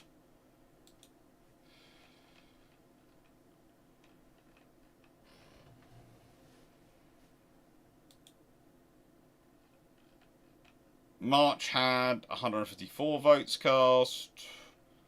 You know, there's chance. And I do technically have usually to roughly 150, 160 votes to be cast. And I do have a total of 163 members on Patreon, 122 paid members. Yeah. Thank you very much.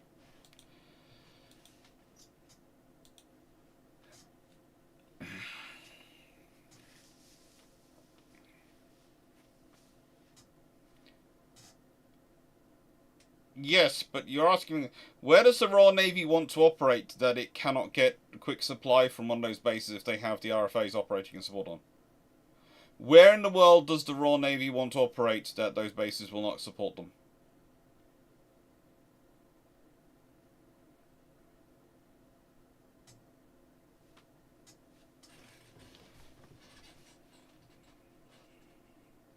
That's the question, Knight.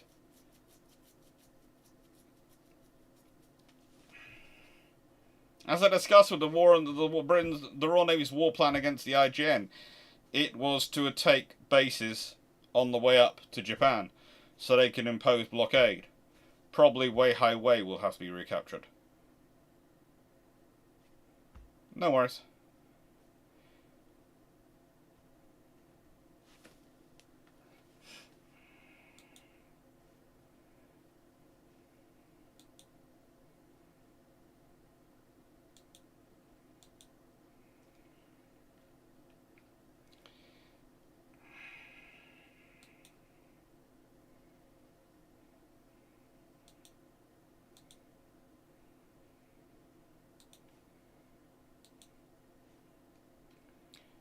If we go through here,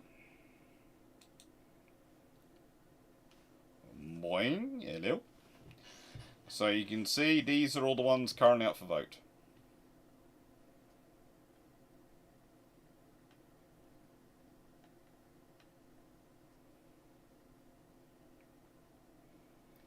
Currently on 11, Paul from Chicago. Currently on 10, David Thornthwaite.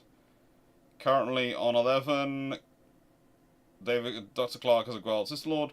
And currently on 12, Runon's full modernization.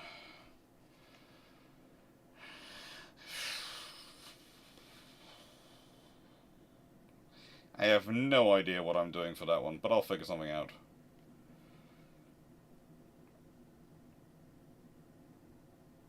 And Black Bomb Exodus is your alternate. It all goes wrong. It's only on 9. That's strange. Jack Ray's got 3.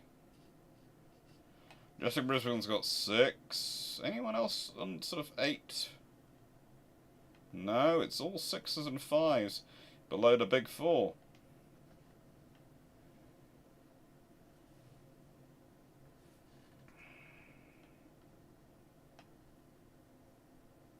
There's a 12, 2 11s, a 10 and a 9. So that's the 5 to watch. Who knows what I'll be by Sunday, because as I said, there's 130 votes being cast and there should be more in soon. And that's a video of me from our loft.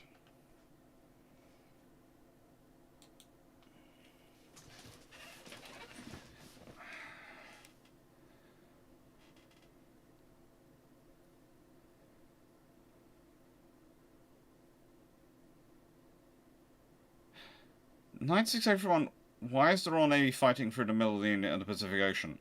As for the middle of the Indian Ocean, they have this thing called Diego Garcia. They have this other thing called Ceylon at that time. Modern day Sri Lanka. They also have India. And who's going to be fighting them in the middle of the Indian Ocean? Who is there going to be to fight them there? Because if they're fighting a major fleet battle in the Indian Ocean, a lot has friggin' gone wrong. I.e., France and Burma have fallen. And so Singapore. It's not really on a scenario the British are dealing with. It's kind of like Norway and France falling. That's not really a scenario anyone's actively preparing for, because France falling first happened before that happened.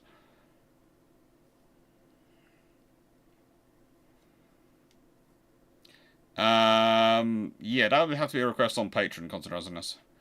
So, and as for fighting Pacific, why are they fighting? Let's put it this way. If they wanted to get to America, would they be going up the center of the Pacific? Or would they operate in the Caribbean, from their Caribbean bases? Would they operate from their Canadian bases? And if they're going against North America again, would they be going, from the Pacific coast? Would they operate from the Canadian bases? And in the center of the Pacific, they probably take their supplies with them to cross over. If they're aiming for, would they be aiming to take Pearl Harbor? Potentially. But think about that. That's going to be a major operation for them to go and do. Whereas what they could do is just take the go for the Philippines and use the Indian Army to take the Philippines. And force the Americans to come across the Pacific to them, to the end of their supply lines. There are lots of options Britain could do in that scenario, but yeah, you are... Just because those places exist doesn't mean you have to go there, and doesn't mean you have to fight there.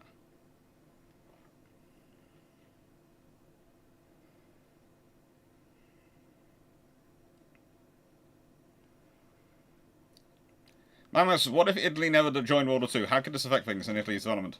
Well, Italy neutral through World War II means that Germany probably doesn't invade Greece, etc., and go down that route. They might still do, but they might not. Which might mean you don't need to reinforce the Greece campaign.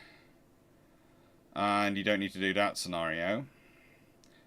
You don't have the North African campaign. You don't have the Mediterranean conflict problem, so you have the Suez Canal still as a bypass, and probably the British then do a far... Well, let's be honest, the Germans, if they send any submarines into the Mediterranean, they can get in, but they aren't going to get out, so they're going to lose those boats, whatever happens. Yes, you can say, well, they get into the south, they might still get into South France, but does France fall in the same way if Italy doesn't fall? If Italy doesn't attack it as well? Norway would probably still fall because Italy's not involved at that point. But Britain has a far less difficult problem to sort of deal with the problems. And if you consider, basically, what they don't have to deploy carriers to Mediterranean, and they don't have to deploy the Queen Elizabeth class to Mediterranean, i.e. Warspite, etc. So you end up with a very different scenario for, let's say, dealing with things like German battleships charging out. You are more likely to have fast Queen Elizabeth class, but the three modernised Queen Elizabeths backing up the King George V, backing up Renown, Hood, and Repulse. You don't necessarily have Force H constituted as it traditionally historically was. You might do for the purpose of keeping an eye on the French, but that's going to be a lot less of a commitment than keeping an eye on the Italians were, or fighting the Italians. Honestly, things could get very different very quickly, and a lot less communal resources.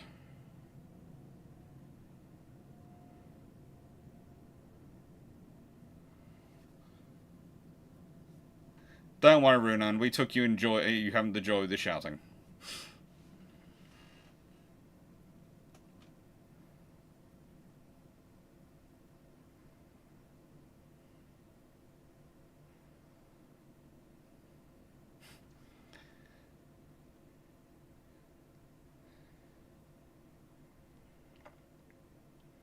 But go to doing, what would you do if you ran the USN in Congress?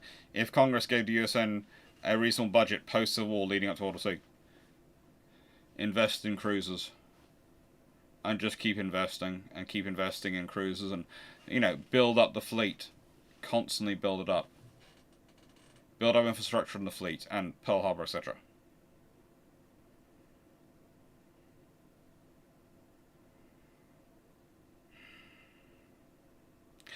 Knights at Go Front. I realise it's a lovely catch-all phrase to say something's biggest strength is its weakness.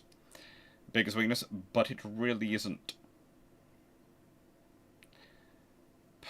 Singapore has several problems, but as I discussed in the videos about Singapore on this channel, it could have been held if the people in charge of it had not been so frigating war-shocked by the scenario. Also, and when I'm talking about the people holding it in charge, I'm talking about the senior leadership. They seem to have gone into an absolute daze. I'd also say that there are a lot of assumptions made in the development and defending of Singapore, which are not about the safety of Singapore or its importance, but are about people saving money and looking for excuses to not spend money. And one of the biggest, most guilty people of that is Winston Churchill. And one of the troubles with his particular history he wrote after World War II, his history of the Second World War, is that in many ways it's become the accepted phraseology of it. And it's very good at skipping over the blame he should ascribe to himself as Chancellor of the Exchequer in the 1920s, when he does a lot of cutting of essential infrastructure and does invest in a lot of things. So things like Singapore should never have come to the scenario of Singapore. If you're going to make it the linchpin of your strategy, you have to defend it. But also, that is the problem. If you're talking to Britain about, in this scenario, you've got a no-treaty scenario. In a no-treaty scenario, you have a very different policy on defence spending, and also you have a very different policy of what people are spending money on. And that is going to change things again.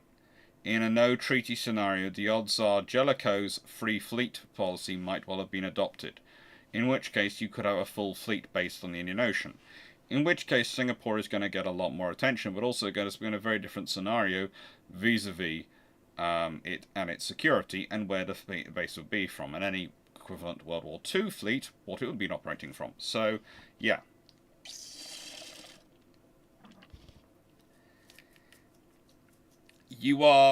One of the things I find interesting with some of your questions is you come up with a criteria And this is not a critique of you, but this is often a critique of people when you specifically. But it's a critique of a lot of people have the same thing. And it took me a while to try and get a knack at it, and even I don't always do it well. Is perceiving what are the second, third, and fourth order effects of that change in circumstance. I can tell you in a no treaty scenario, the RFA do not. The ships' individual numbers might grow slightly larger, but the ships themselves probably don't grow that much bigger. Why? As said, it's the need and it's the requirements for them. What are they required to do? But there are going to be effects on places like Singapore, etc. Because if you have no treaty limiting your base security, well, the Japanese might do all sorts of things about their base security, which are going to lead to the British, equaling it for status, for standing. So, and the British have a lot of turrets going around. One of the things you don't consider is, people don't consider is what happens if the British after World War One, if they don't scrap the 13.5-inch guns immediately and the world starts to get a bit more tense. Well, what happens if they use their 13.5-inch turrets and all the ammunition, and they start placing those turrets around on places like Gibraltar or Australia or Singapore? Add some more armor and sink those turrets into positions.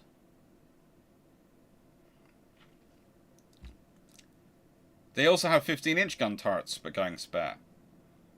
In a no-treaty scenario where they are building the G3s and they're building the N3s, etc., if they decide to eventually get rid of the 15-inch gun ships, the 15-inch gun turrets might well be put on those places as defences. Rather than individual guns and army-style mounts, they might be modified naval turrets, where they modify them so they can get a higher angle, but they're turreted defence.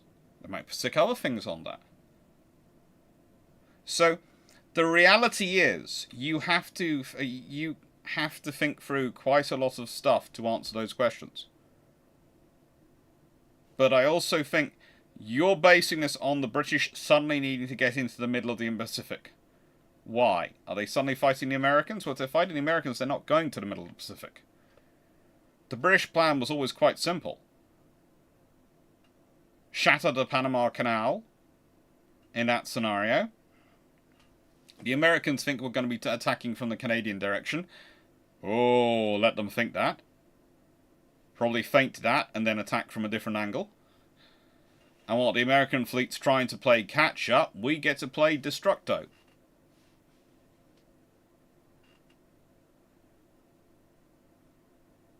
So, you have to deal with the world as it would be with all those impacts. It's not going to stay the same.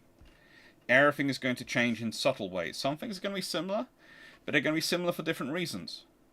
And some things will be different. And some things you wouldn't think are different are going to be very different for reasons which are differently affected by all the other stuff.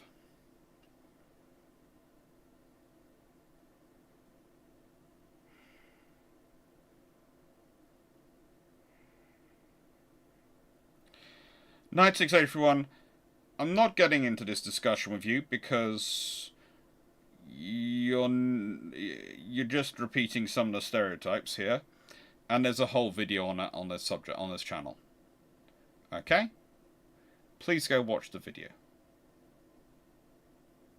Just do that.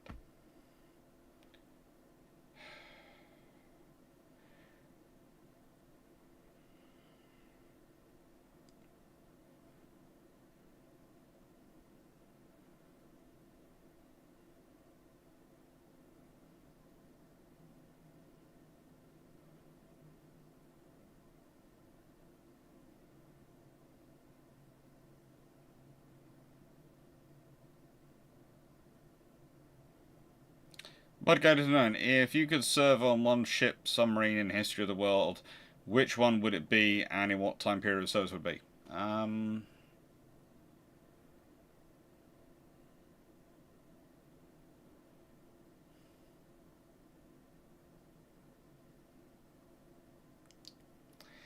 There's a couple of ships I'd like to serve on, really. I'd like to have been on Cossack during the Altmark incident.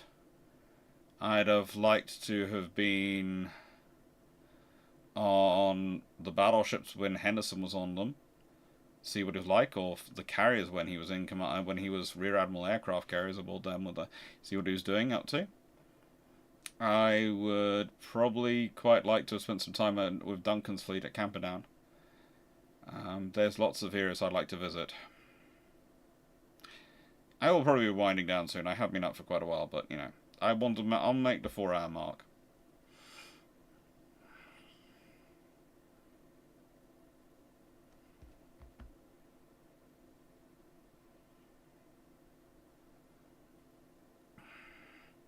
Hi, Wayne. Hi, Thomas.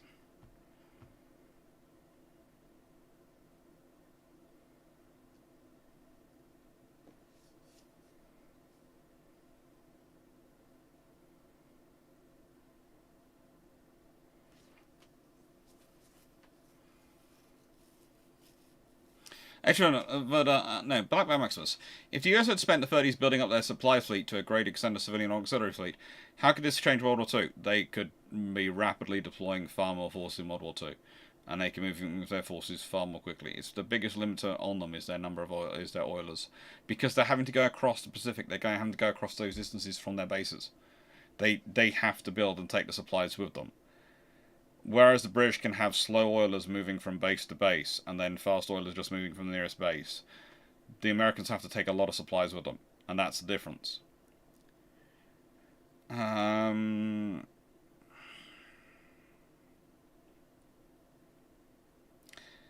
Aegis Verdun, am I mad or... Knight 6831, you really don't have to double name me in a quote, in a comment. You really don't. Because why does a stereotype the British civilian and mostly the Japanese?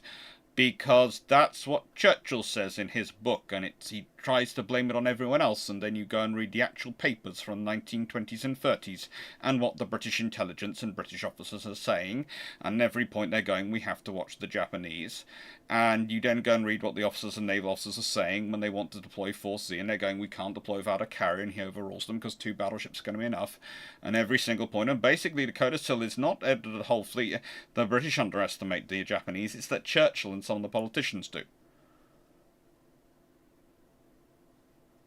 And if you look at the poor troops which are in Burma, the crack troops which are being trained up in the Far East operations have all been fighting in North Africa and doing other things instead of being there.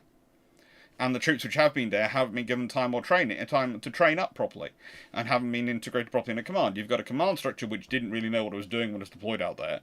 You have them not deployed the equipment they need. There are all sorts of problems, and most importantly, they weren't expecting France to fall, that Vietnam would fall. But we've taken quite a lot of time over this question of yours. You are obsessed with pushing this question right now. So let's move on. And as I keep saying, there is an entire video on this channel. I don't want to repeat an entire video for you in comments. With you asking comments, when you can go and watch a 2-hour video on it.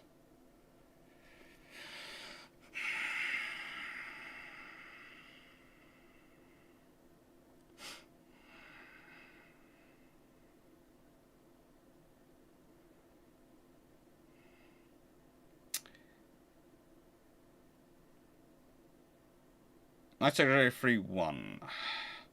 Oh no, Black Masters. What if instead of the Americans going to war with Spain, it was the British? They get massacred in that period. The sheer size of the Royal Navy versus the US Navy in that period is not even a polite scenario.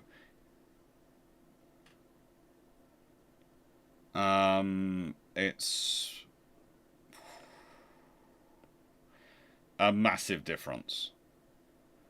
It's pre-Teddy Roosevelt getting to really invest in the Navy. And now you have to remember, it's quite a lot of American investment in the Navy comes post the war with Spain because of the victory, not pre the war with Spain. What would the USN IJN be learning from new British battleship, aircraft carrier, heavy cruisers, light cruisers, and destroyers with no treaty in 20 years of new construction? Who knows? Because you can't honestly predict where those 20 years of construction will have gone. Because, as I said, I can tell you where it starts. I can't tell you where it ends, because what does America and Japan build in response to the N3 and G3? What does Britain build in response to their responses? What does then America and Japan build in responses to the British responses to their responses to the N3 and G3? And then it goes on and on and on. And so no one knows what they would learn after the 20 years of new construction, because we don't know where they'd be. We know they'd be several generations ahead, but there is no answer.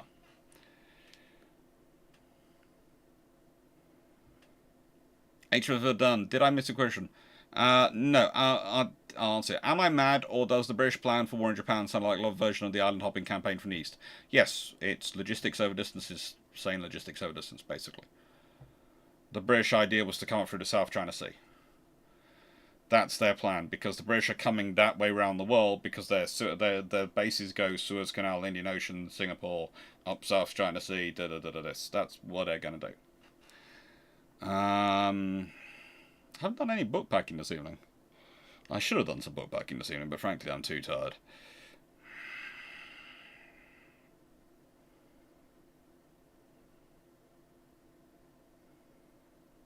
How much larger would the King George V need to be to have 4 quad 14-inch guns and still maintain 28 knots in the arm and secondary sector?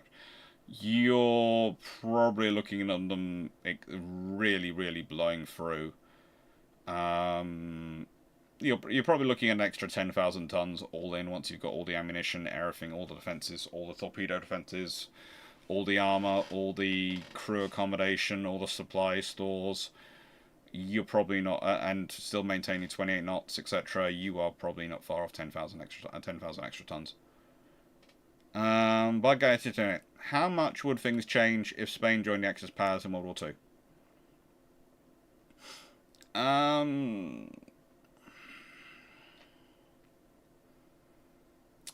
It wouldn't be good for Spain. It would cause huge troubles at the Straits of Gibraltar. It would cause that to be a real battle zone rather than what it was, which was an occasional foray skirmish zone. But honestly, the interesting scenarios you could end up with an Operation Torch being an invasion, being actually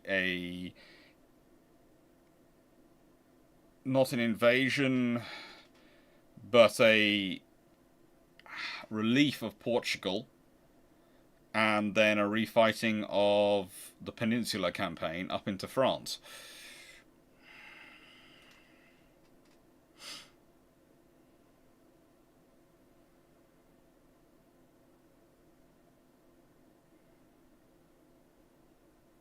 Steve Clarke, Alex, are we aware of the Japanese military in Rome asking to look at Taranto and reporting the Admiralty in Tokyo after the November attack? Did go and look at Taranto, did report back about it. Thank you, Erdogan.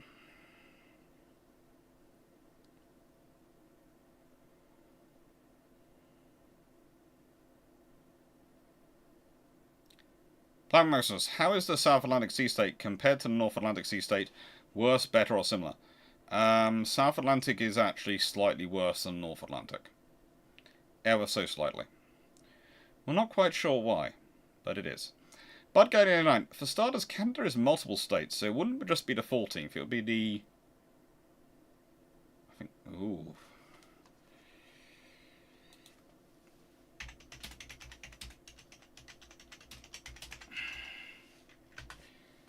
It would probably be the 14th, 15th, 16th. It'd be the 14th through to 26th state. Not really at the time, but they're you know, that's what they're dealing with. If the states of Canada in Revolutionary Wars, then Britain would have fought a lot harder. And those places are a lot closer to Britain and a lot more important to Britain, so Britain would have fought a lot harder. So how it had gone? Painfully. But as it was, those areas were also the least interested in doing that. 10 provinces, 3 territories. Yeah, roughly 13 administrative... it's 13 administrative divisions, so I made it into 13 more states. Just to make it more easier. Other than you have to figure out whether a territory would count as a state or not, and then how would you administer a state, and that's not, that's, it's just, no.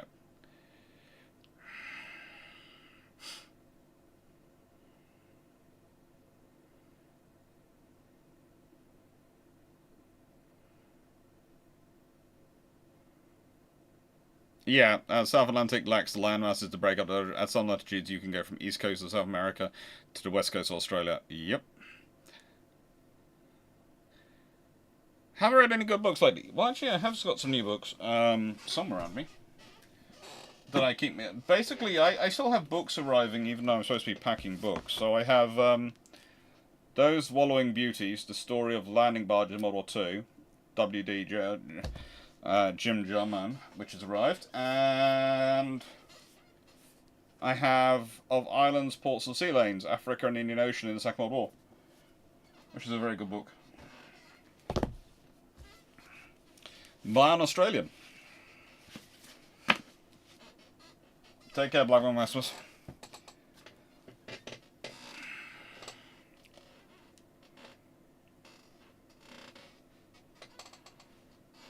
Cameron, I checked the range for the Mark 5 30.5-inch gun, and they had more than enough to cover the whole stretch of Gibraltar. So if you did mount the whole turrets on Gibraltar, how many would you need to close the med? You'd probably want about 4 to 5 turrets. Make it a battleship. Put in a battleship level, you know. Oh yeah, we've got a full dreadnought's worth. They're feeling really cruel. They put in 6.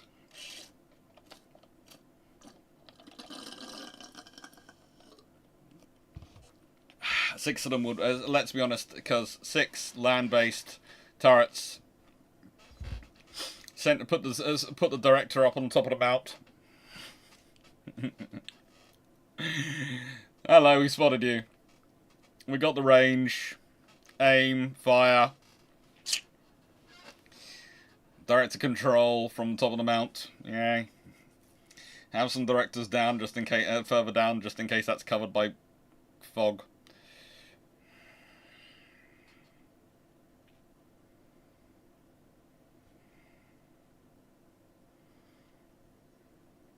By Guy229, how would history change if the US kept Cuba instead of the Philippines after the Spanish-American War? And was there any talk of the US actually doing that? Yes, there was talk. And how would history change? I'm not sure. Really, there is a possibility that Cuba would actually join the US. There is a possibility. Even though they left Cuba, technically, and they did get the significant interest in there, so it was always an interesting scenario.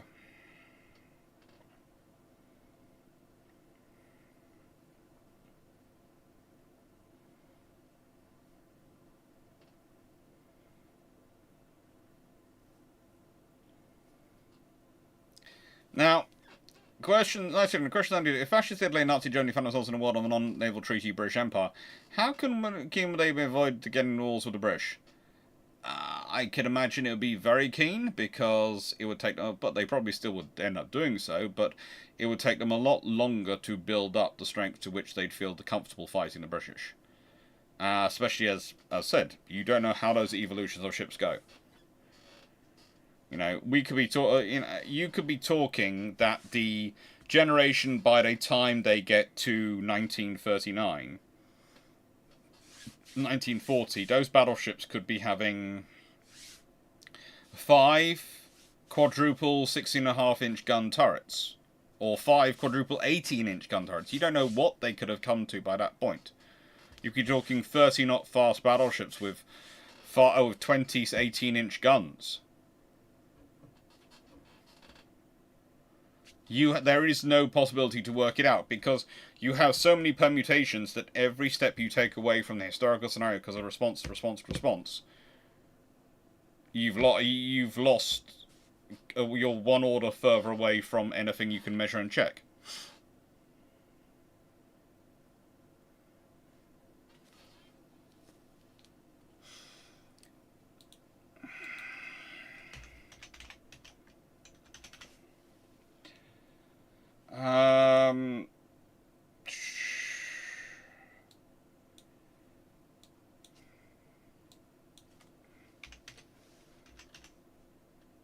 No, there is actually another one.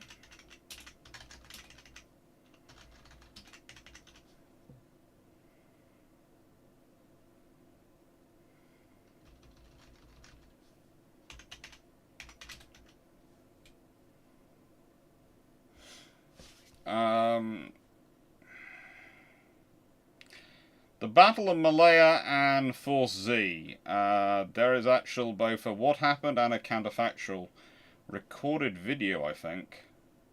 And I think there's a live as well, but I can't remember what the live was called.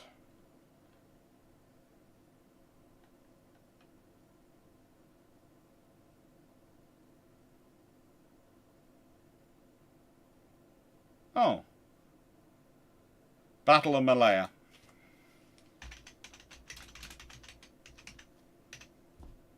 Yeah, Battle of Malaya as well. There are 3 videos on that topic on this channel. Back in 2020. So they were done 4 years ago. So they're old style, so I probably need to update them. But they're fair, and I've done some more reading since, so some of my views have probably matured and changed a bit, but they're broadly speaking fairly good videos, I still think. I seem to remember the last time I will look through them.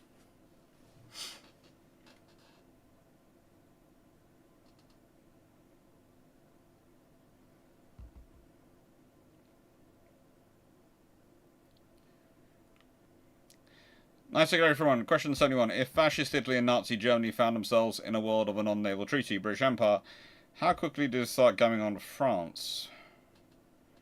Well, France is also not in a naval treaty, and France might still be an ally of Britain, so ganging up on France might not be a viable idea to avoid a war with Britain.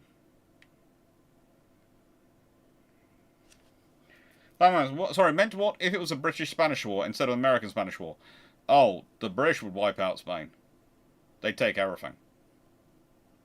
In the nicest way, if it was a British-Spanish war instead of an American-Spanish war, it would mean total wipeout. Everything would have gone. The British would have turned up with a shopping list, and every place they have in the Caribbean and everything they had elsewhere in the world would have gone. That would be in the British shopping list. It would have been over and done. It's quite simple. That's how the British work in the time period. The Americans don't do that, mainly because they run out of forces to send to do that. The British would not run out of forces to send to do that.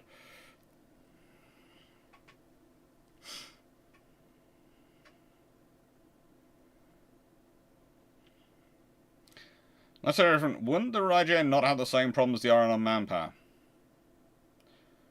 Well, the RN can mitigate a lot of their manpower problems by the joy that is the Dominions and Empire. So they have far less of a problem than the IJN. Plus, Britain has the IJN have 2 problems with manpower. One, and this is going to sound strange, the quality of technical education that's broadly systemic in their nation at the time, because they haven't got the schooling systems and things we always think about now and think about Japan at that time period. They're developing them, they haven't got them. And the British, by virtue of the humongous maritime industry and maritime infrastructure they have, might not have much of a better schooling system than the Japanese have, but they have a far wider depth of knowledge within the public because of that wider infrastructure, so that they can build from. Leander class. I think I might have done a video on the Leander class. If not, I will rectify that at some point. I'm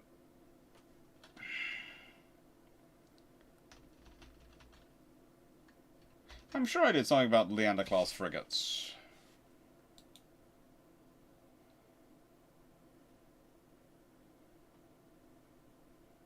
No, I can't find them.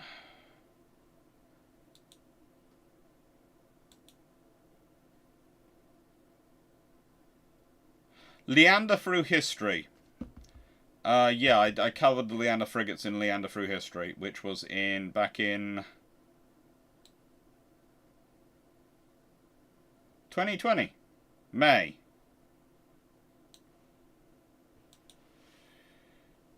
But, yeah, I do need to do something more current with key ships, probably.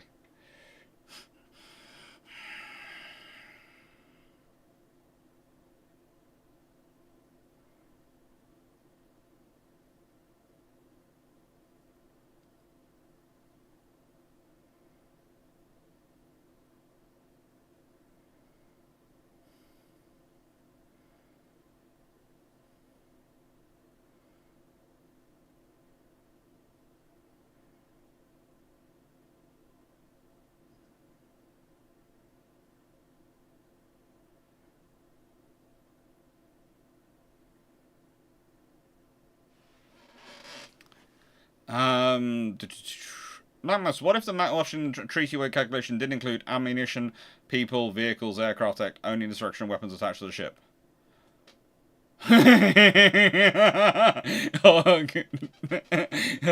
Okay, look, in the nicest way, you are just you're just giving the Royal Navy opportunity to get away with stuff. I mean, literally, if you do not include ammunition or people or vehicles or aircraft, anything else attached to the ship, can you imagine the amount of ideas that are coming? There'll literally be vehicles which are rolling slabs of armor that are on that ship.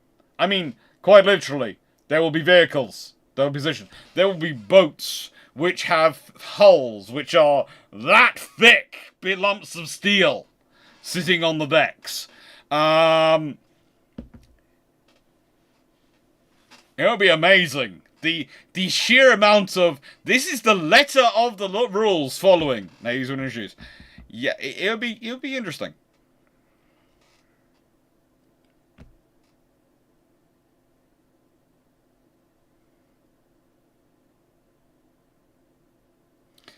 I don't blame you for not remembering May 2020. I have chosen to pretend that time isn't. I hadn't discovered you, and the Drac archive was discovered and keeping me sane, but 2020 is back to almost this channel really starting to take off. Or me actually starting to put effort into this channel. That's when I used to do 3 lives a week. Can you remember that time? I used to do 3 lives a week, everyone. 3 lives a week, yeah. I'm gonna go back and find out my first live video. Oh, good lord. That's a scary thing to think about. My first live video. Especially as they only let me see 30 videos at a time, so I'm going all the way back. All the way back. Oh, good lord, this is going to be a long time. I've done a fair number of live videos since then. This is worrying. And recorded videos.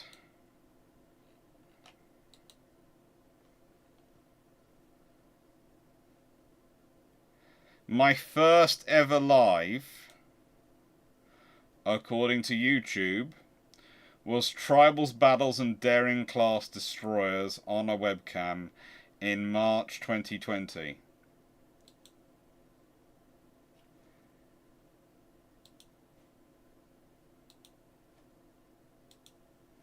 And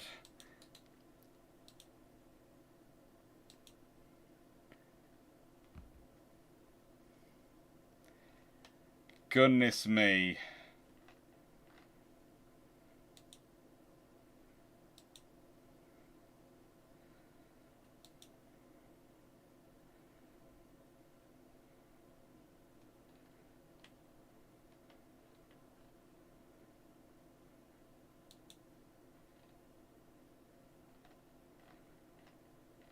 It was published on the 30th of March 2020.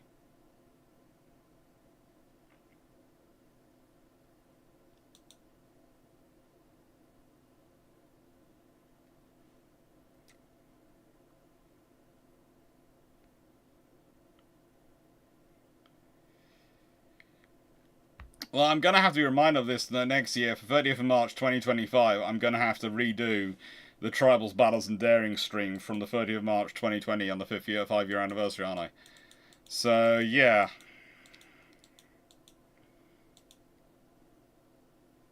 It's a Sunday. That's appropriate.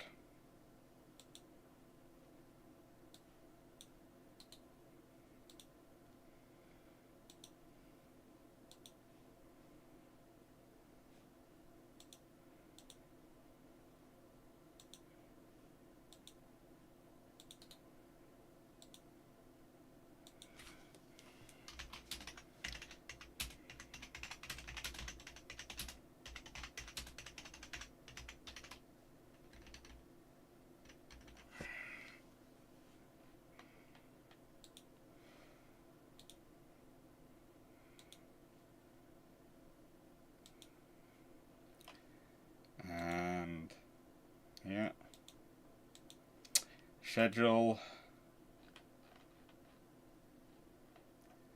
30th of March. 1900 hours.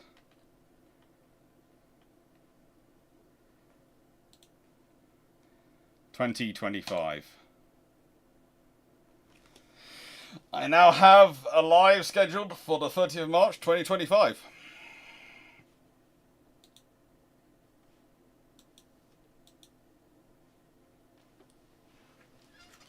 That should keep things interesting.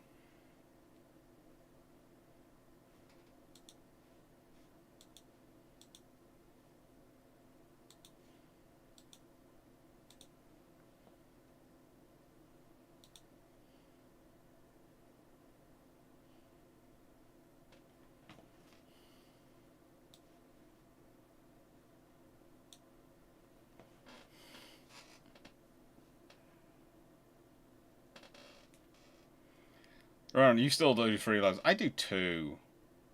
I do 2 lives a week. Bruships and I do Thursday night. It's just I sometimes join other people as well. It's like next week next week I think I am planning at least on my Monday evening on joining the Fleet of Oceans for their live. Then I have my live on Thursday. Then Friday there's Armchair Admirals. And of course, also on Thursday there's Discord, and then there's there's Bruships on Sunday. Yeah, in the nicest way.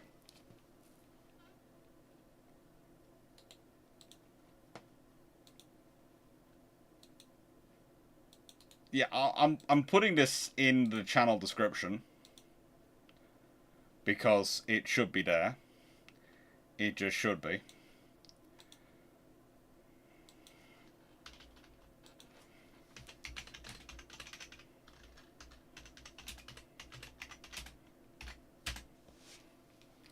And yeah, that's a fun one.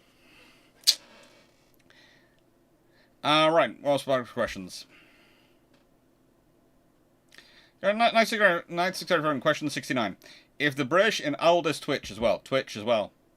Yeah. Well, yeah, but I don't really consider that, you know. So technically, I'm doing Twitch. So next week I'm technically doing 4, 5 lives?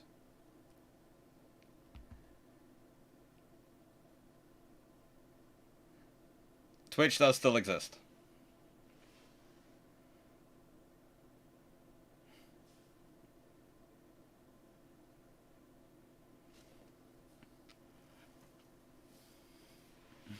Yes, that's when the Blackburn became a cult.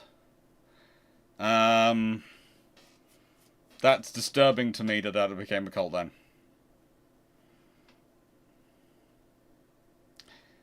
Nice secretary from question 69. If the British had no treaty in 20 years of new construction, how does Mussolini change his plans for a new Roman Empire if the British have super battleships running around? Well, has he tried to construct his own super battleships? What has he constructed? And remember, it's not going to just be super battleships, it's also going to be aircraft carriers. What have they built in that scenario? And that is like the Yara not considering Unicorn a carrier, Runon. That also started in that period. when I explained that, some people went, "That's honestly not that's not an aircraft carrier. It's not. Your Atros Unicorn is not an aircraft carrier. It's a forward aviation support ship, and don't let anyone tell you otherwise. It might look like a carrier, it might act like a carrier, it might be used like a carrier, but it's not a carrier. It's a forward aviation support ship."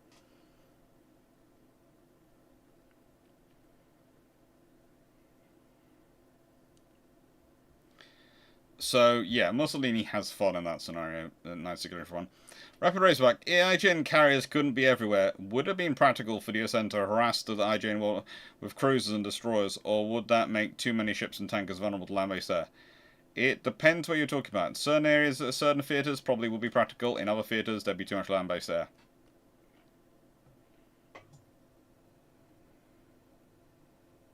Anxious Verdun. Basically, cynicism required to be a mod on my channel.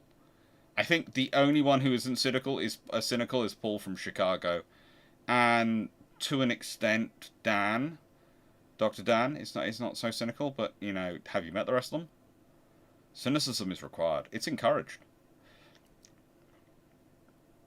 Mole's Revenge. Battle Denmark straight, but reverse, so Prince of Wales is destroyed by a Golden BB and Hood survives. 1. Does Hood continue in engagement or break off? 2. How does keeping Hood and losing Prince of Wales change in the next 2 years?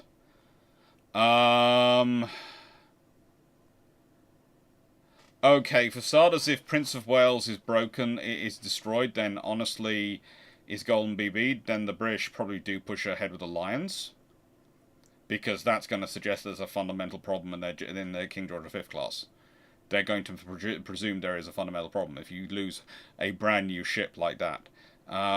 Secondly, Hood probably gets a refit. No, I have an idealistic streak. Yes, but it's heavily encased in a cynical one, in a cynical wall.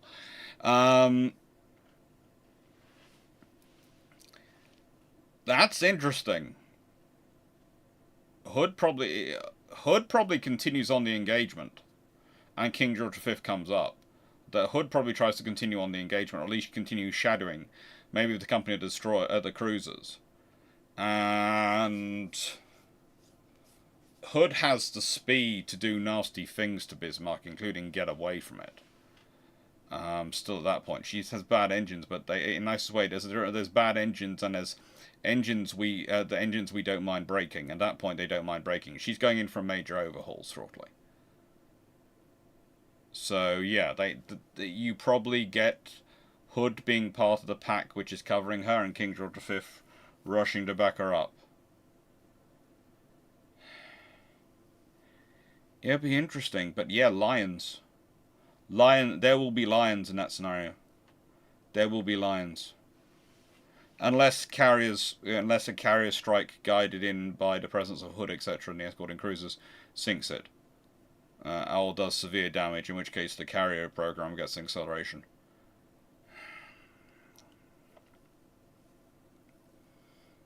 But honestly, for Hood, shadowing them is going to be more difficult in a way because she's a battle cruiser. She's not built for a long fight.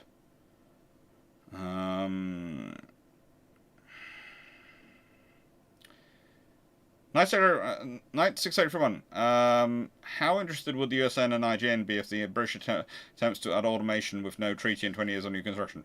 They'd be very interested, but they'd probably also be pursuing their own approaches to that scenario. And the thing is, if they're all building, it's going to be an interesting scenario where they're all pushing it forward. And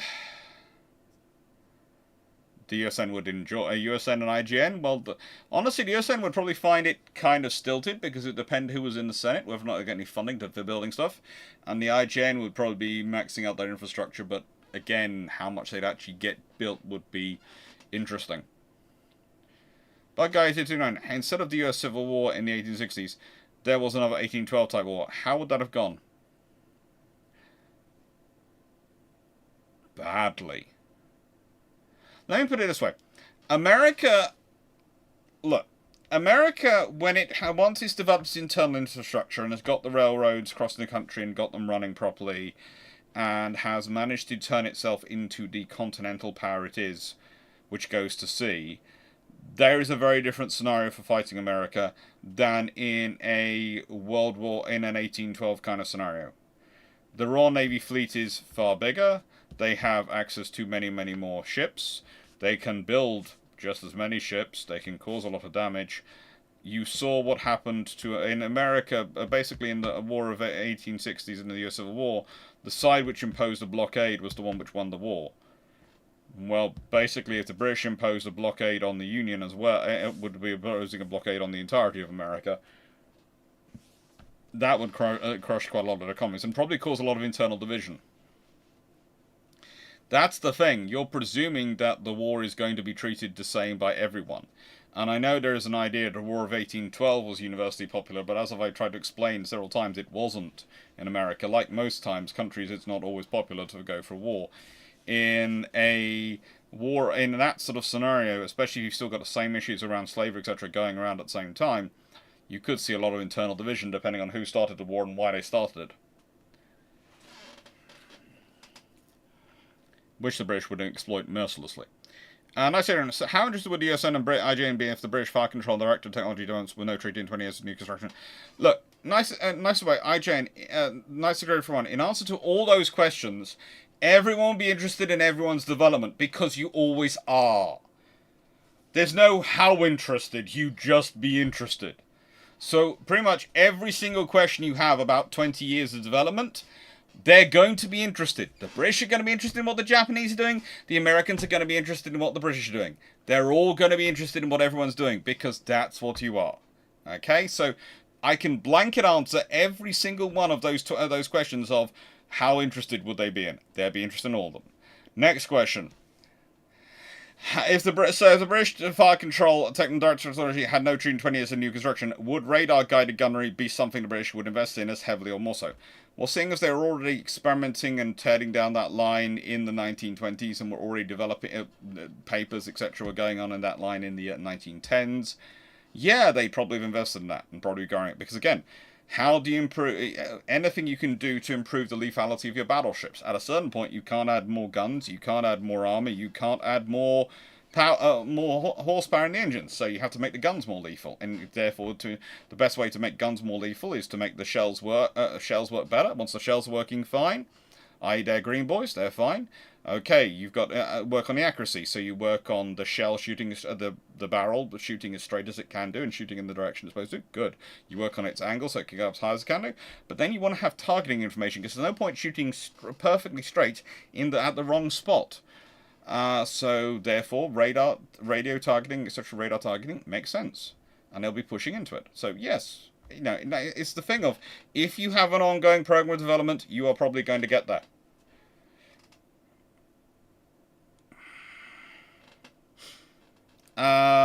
If the British are continuing to invest and develop the Navy as they had done prior to World War One, post World War One, without the treaty limitations,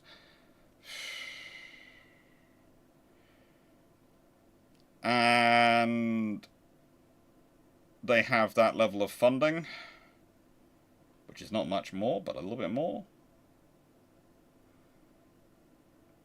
they could have a better start. How much of a better start, I'm not sure. It's going to depend on exercise, it's going to depend on how they tested the things, it's going to depend on how they wargamed them.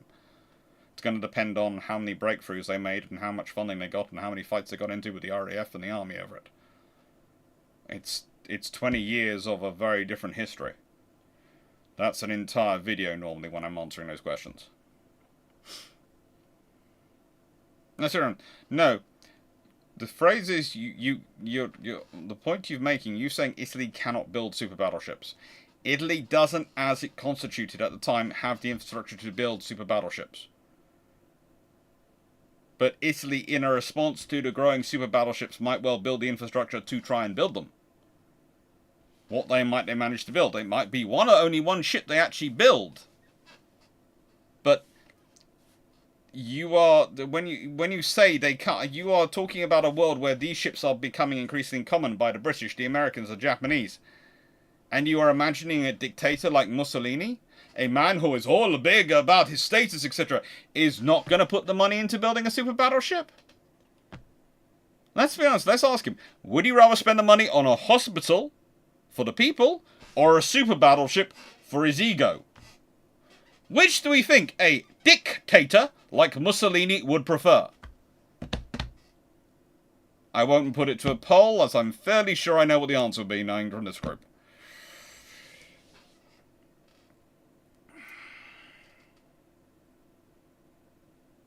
Nice agreement. If the British reached the practical limit for heavy cruisers by the end of the 1930s, what physically stops them having to build new ones later?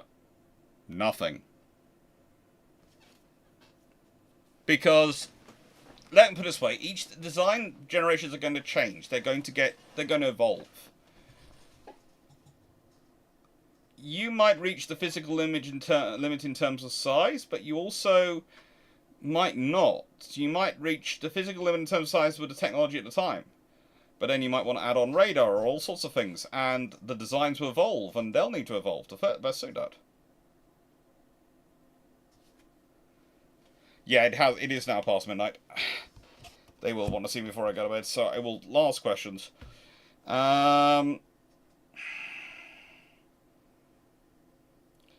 How does the battle go if for some reason North Carolina or Washington are with Hood instead of Prince of Wales? Well,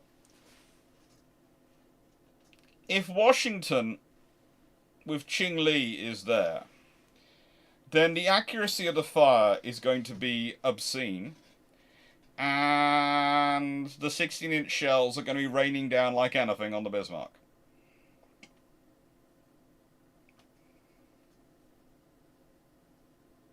What difference does it happen? Who knows? Who honestly knows? It's going to depend where those shells hit, what damage they do. Bismarck can be penetrated by 15-inch, 14-inch, and 16-inch shells. So it's going to depend where they hit. The Americans, it's going to be an interesting command structure as well.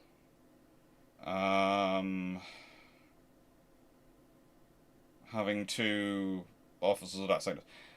You'd more likely get a scenario if you were doing that of Prince of Wales being hooked up with Washington than Hood necessarily, because you send two fast battleships.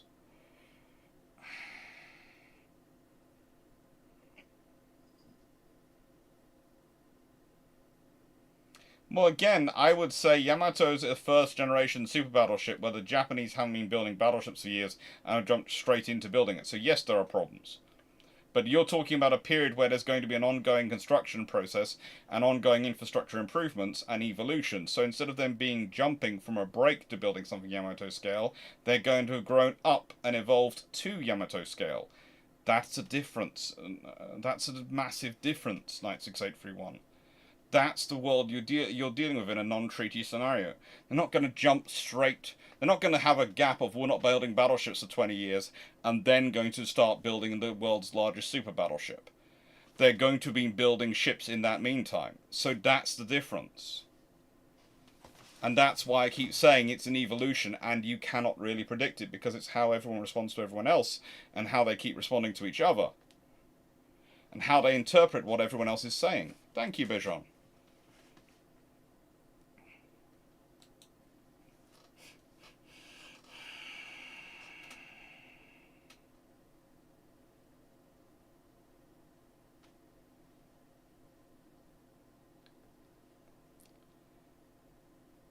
Nice figuring. Why are the 4-stack Clemson Wicks class inferior to World War I vintage British V&W destroyer class? I wouldn't argue they are inferior. I'd say they're about on the par, but they've got different advantages. I'd also argue the British spent far more money upgrading the V&W class than they did the 4-stack Clemsons and Wicks when they were using them. Because they had plans for the V&Ws, and they were just literally taking Clemsons and plugging them into holes. Bugguy229, did the US come with radar on its own after British developed radar first, or was it based off British design?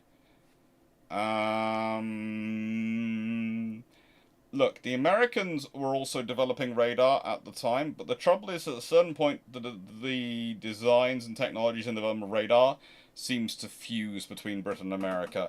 There is a discussion as to when it fuses, but there's a certain point it gets to when you're going, It's definitely fused. So I don't want to really get into that argument here because there's a full slides I can go through, and I can go, well, they share this information in this period, and then they share this information in this period, and then they start setting up joint teams in this period, and so this, and this technically doesn't come from the joint team, but the people who were doing it have been part of the joint team, and it's on the same on both sides. You have all. It's weird.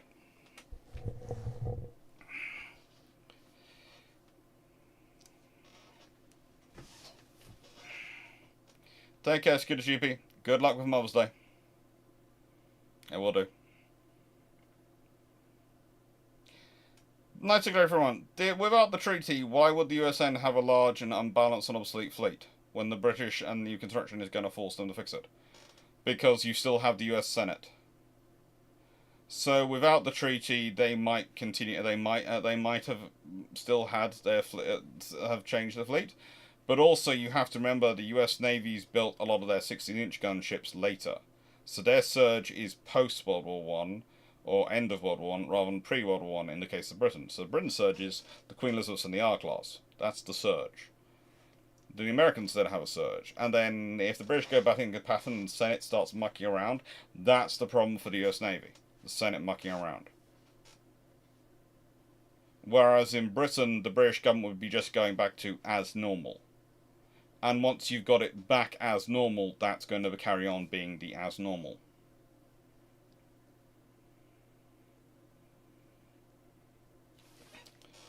Is someone asking me a question? Is Tomas asking a question in this? Let me see. Oh, what are ideals we're on? Oof, that's a big question. Right, so it is now nearly midnight. And I have been up since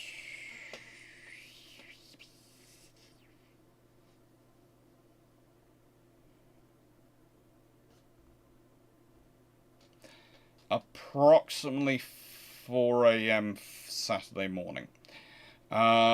So I'm going to go to bed and try and get some sleep. Thank you very much, Aaron. Take care. Hope you enjoyed. Hope you liked the video. And as said, there are some old videos to go back and watch. Hope you enjoyed them, Night 683 Hope they help you. Thank you, Jack Ray. Thank you, everyone, for watching. I know I normally do skip through, but I've just also received a picture of the doggy staring at the door going, "Where's Papa?" So, thank you, everyone. Thank you for watching. Hope you enjoyed. And, yeah, 60 questions for next week. Nice to everyone. That'll be fun. And I mean that one as fun. Thank you, Inns Morrison, John Shea, Megascrow, Knight681, Thomas Klovic, Paul Amos, everyone who's here. Thank you, everyone, for chatting away. Hope you enjoyed. And thank you, Bijon, and everyone who's doing the super chat, super thanks. Thank you for all that. Thank you for all the support for the channel, because it just wouldn't exist without you. The books wouldn't be bought. The house move. Let's put it this way. Moving house is extortionate. And with me not having replaced King's University after that role, I would probably be definitely not able to do any research and definitely not able to do any history work if it wasn't for the channel and for all your support. So thank you very much, because without that it wouldn't work. Just without it, it wouldn't work. And thank you. And yeah. Any ideas for topics for the Donathon, please put them down below in the comments. Take care, everyone. Have fun. And see you on Thursday, if not before. Doodles. Wrong one. Right one. Doodles.